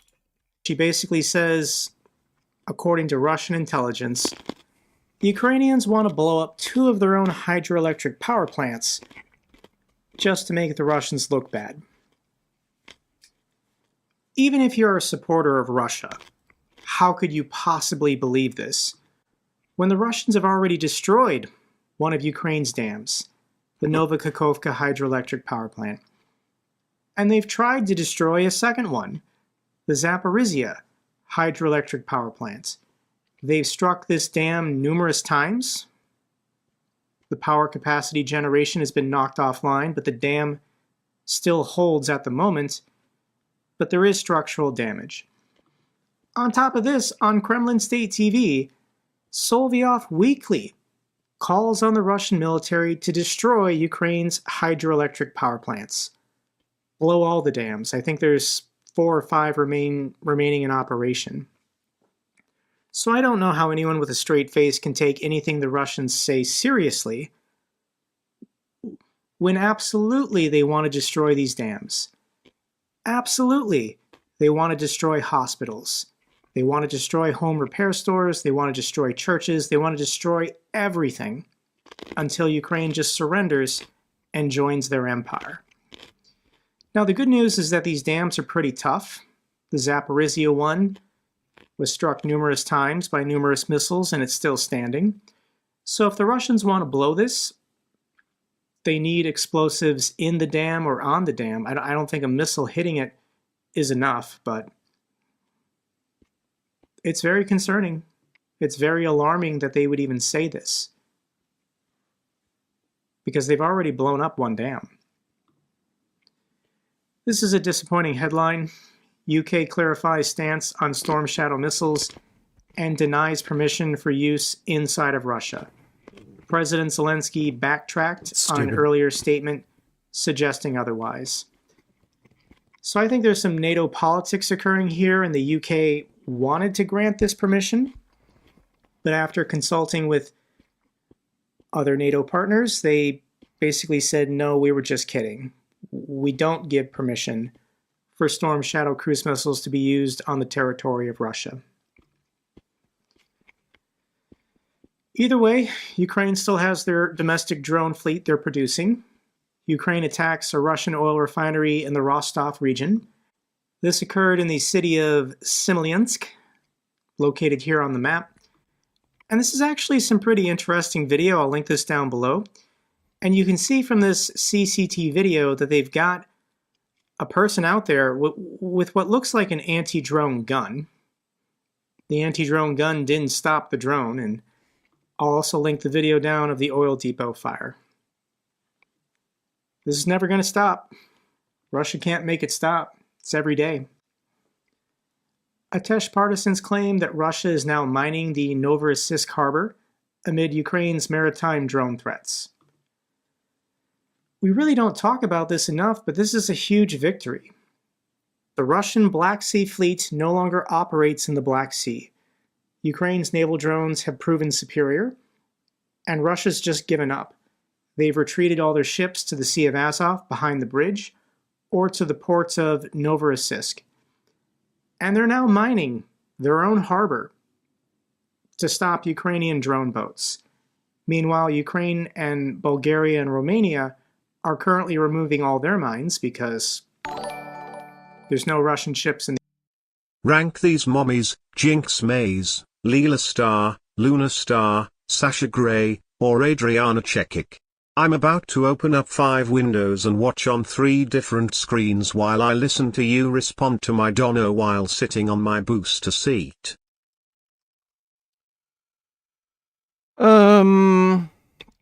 Not a big fan of Leela Star, not a big fan of Luna Star. Sasha Grey's hot. Adriana Chechik? No, not my type. Yeah, Jinx Maze and Sasha Grey are hot though. The rest, not so much. Thanks for the donation, Ben. In the area. Locally repaired Russian commercial aircraft crashes on a test flight. This is a Sukhoi Superjet 100 plane belonging to Gazprom Avi, and it crashed near Moscow on Friday, killing its 3-person crew. So this jet needed maintenance, and they can no longer get maintenance from Western companies. So they did it themselves. And after doing their own maintenance in Russia with Russian technicians, the plane crashed. I'll link the video down below if you want to see the crash site as well as the black box and the debris. Russian competence. It's pretty bad. Ukrainians capture Russia's multi-million-dollar T-90 tank in an eastern sector. The Russian T-90 crew abandoned the tank, a high-tech weapon system based on a century-long experience, which Putin considers the Kremlin's most advanced tank. So this is +1 T-90 for the Ukrainians. This is a... Wait. I don't think that's a T-90.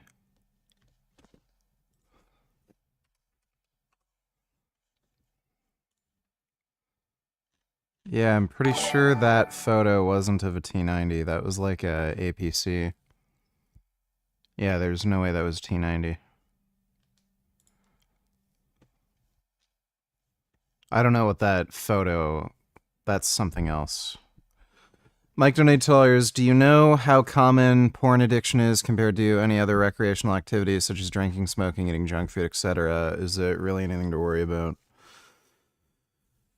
I don't know what any kind of I don't know any kind of agreed upon definition of porn addiction, like what that would even entail. I would imagine alcohol, smoking, those would be much more common addictions, I would imagine. But I don't even know what would constitute a porn addiction. So I don't know. Thanks for the donation though, Mike. This is a big story. Russia starts thwarting YouTube speeds. YouTube will be deliberately slowed down in Russia due to technical problems. But in reality, Russia's just going to ban it. Moscow plans to block YouTube in the fall, starting in September. And I think this is a good thing for the world. I've watched some pretty interesting videos talking about lawsuits between YouTube and RT News, and YouTube, which is owned by Google, wanted to keep the Russians on their platform because RT News generated a lot of content in a lot of languages around the world. So it was profitable. Google cared about dollars. So Google, to their credit, did block RT News and various Russian channels at the start of the war, but they only froze them. All the videos and the content were still there, they just weren't viewable or accessible. And I guarantee you that YouTube always had the intention of bringing RT News and their like 30 different language channels back. And the Russians were hoping they could come back. YouTube was very good to them, and they successfully got their propaganda out to the world because YouTube's the largest platform. You're watching me here now. But this is a permanent divorce. I think as soon as Russia permanently bans YouTube, YouTube's going to permanently delete all of their channels and videos, and they're not coming back. Tens of thousands of videos that Kremlin propagandists have produced and put on YouTube will finally disappear forever. Let's get to the good news for Ukraine. Ukraine's GDP grew by more than 4% in 6 months. Everyone who kicked in money to their initiative. Here's an interesting story. What happened to the genetic beast debate? I was really looking forward to that. He's too scared to debate me. I called him over the phone. He said to email him. I emailed him, and he just said hello, and then that was the end of it. So he's just not interested in debating.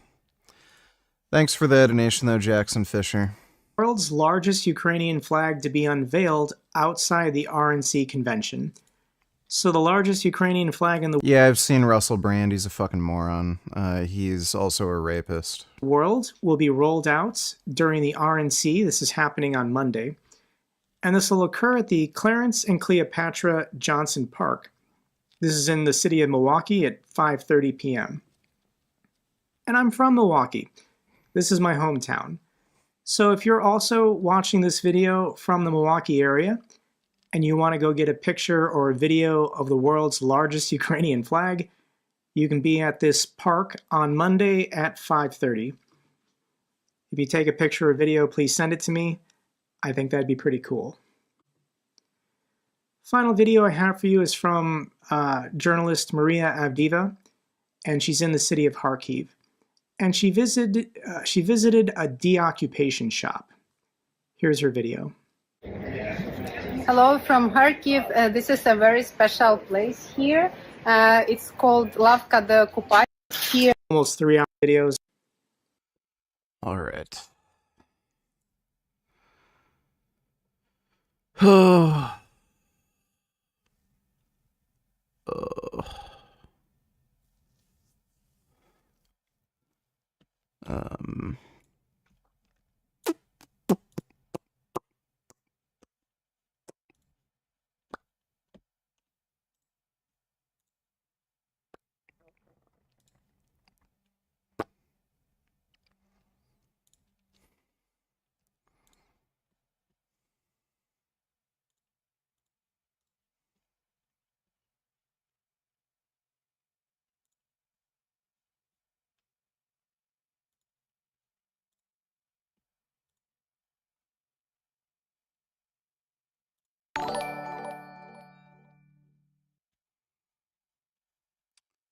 Cat donated $3. Let me see.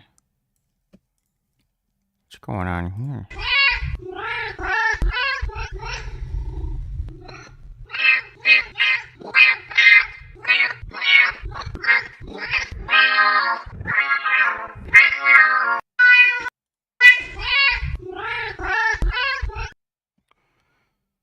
That's a really good kitty. That is a very, very, very good cat.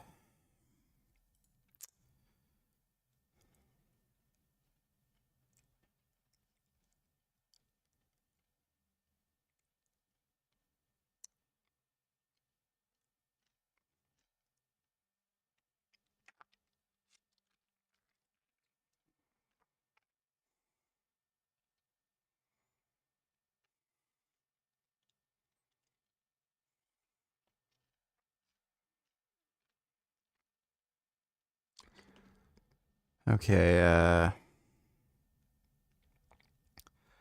no, I don't do nicotine pouches. I do, nicotine lozenges.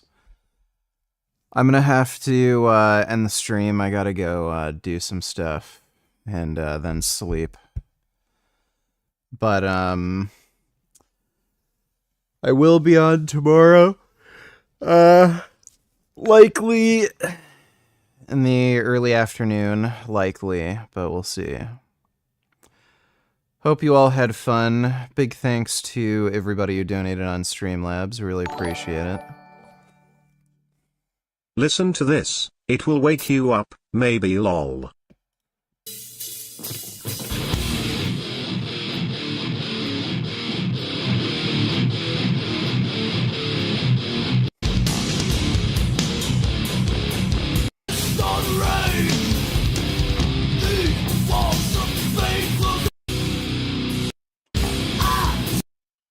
It's not that good. Thanks for the donation, Jack. Thanks, everybody. I'll see you all tomorrow. Sweet dreams.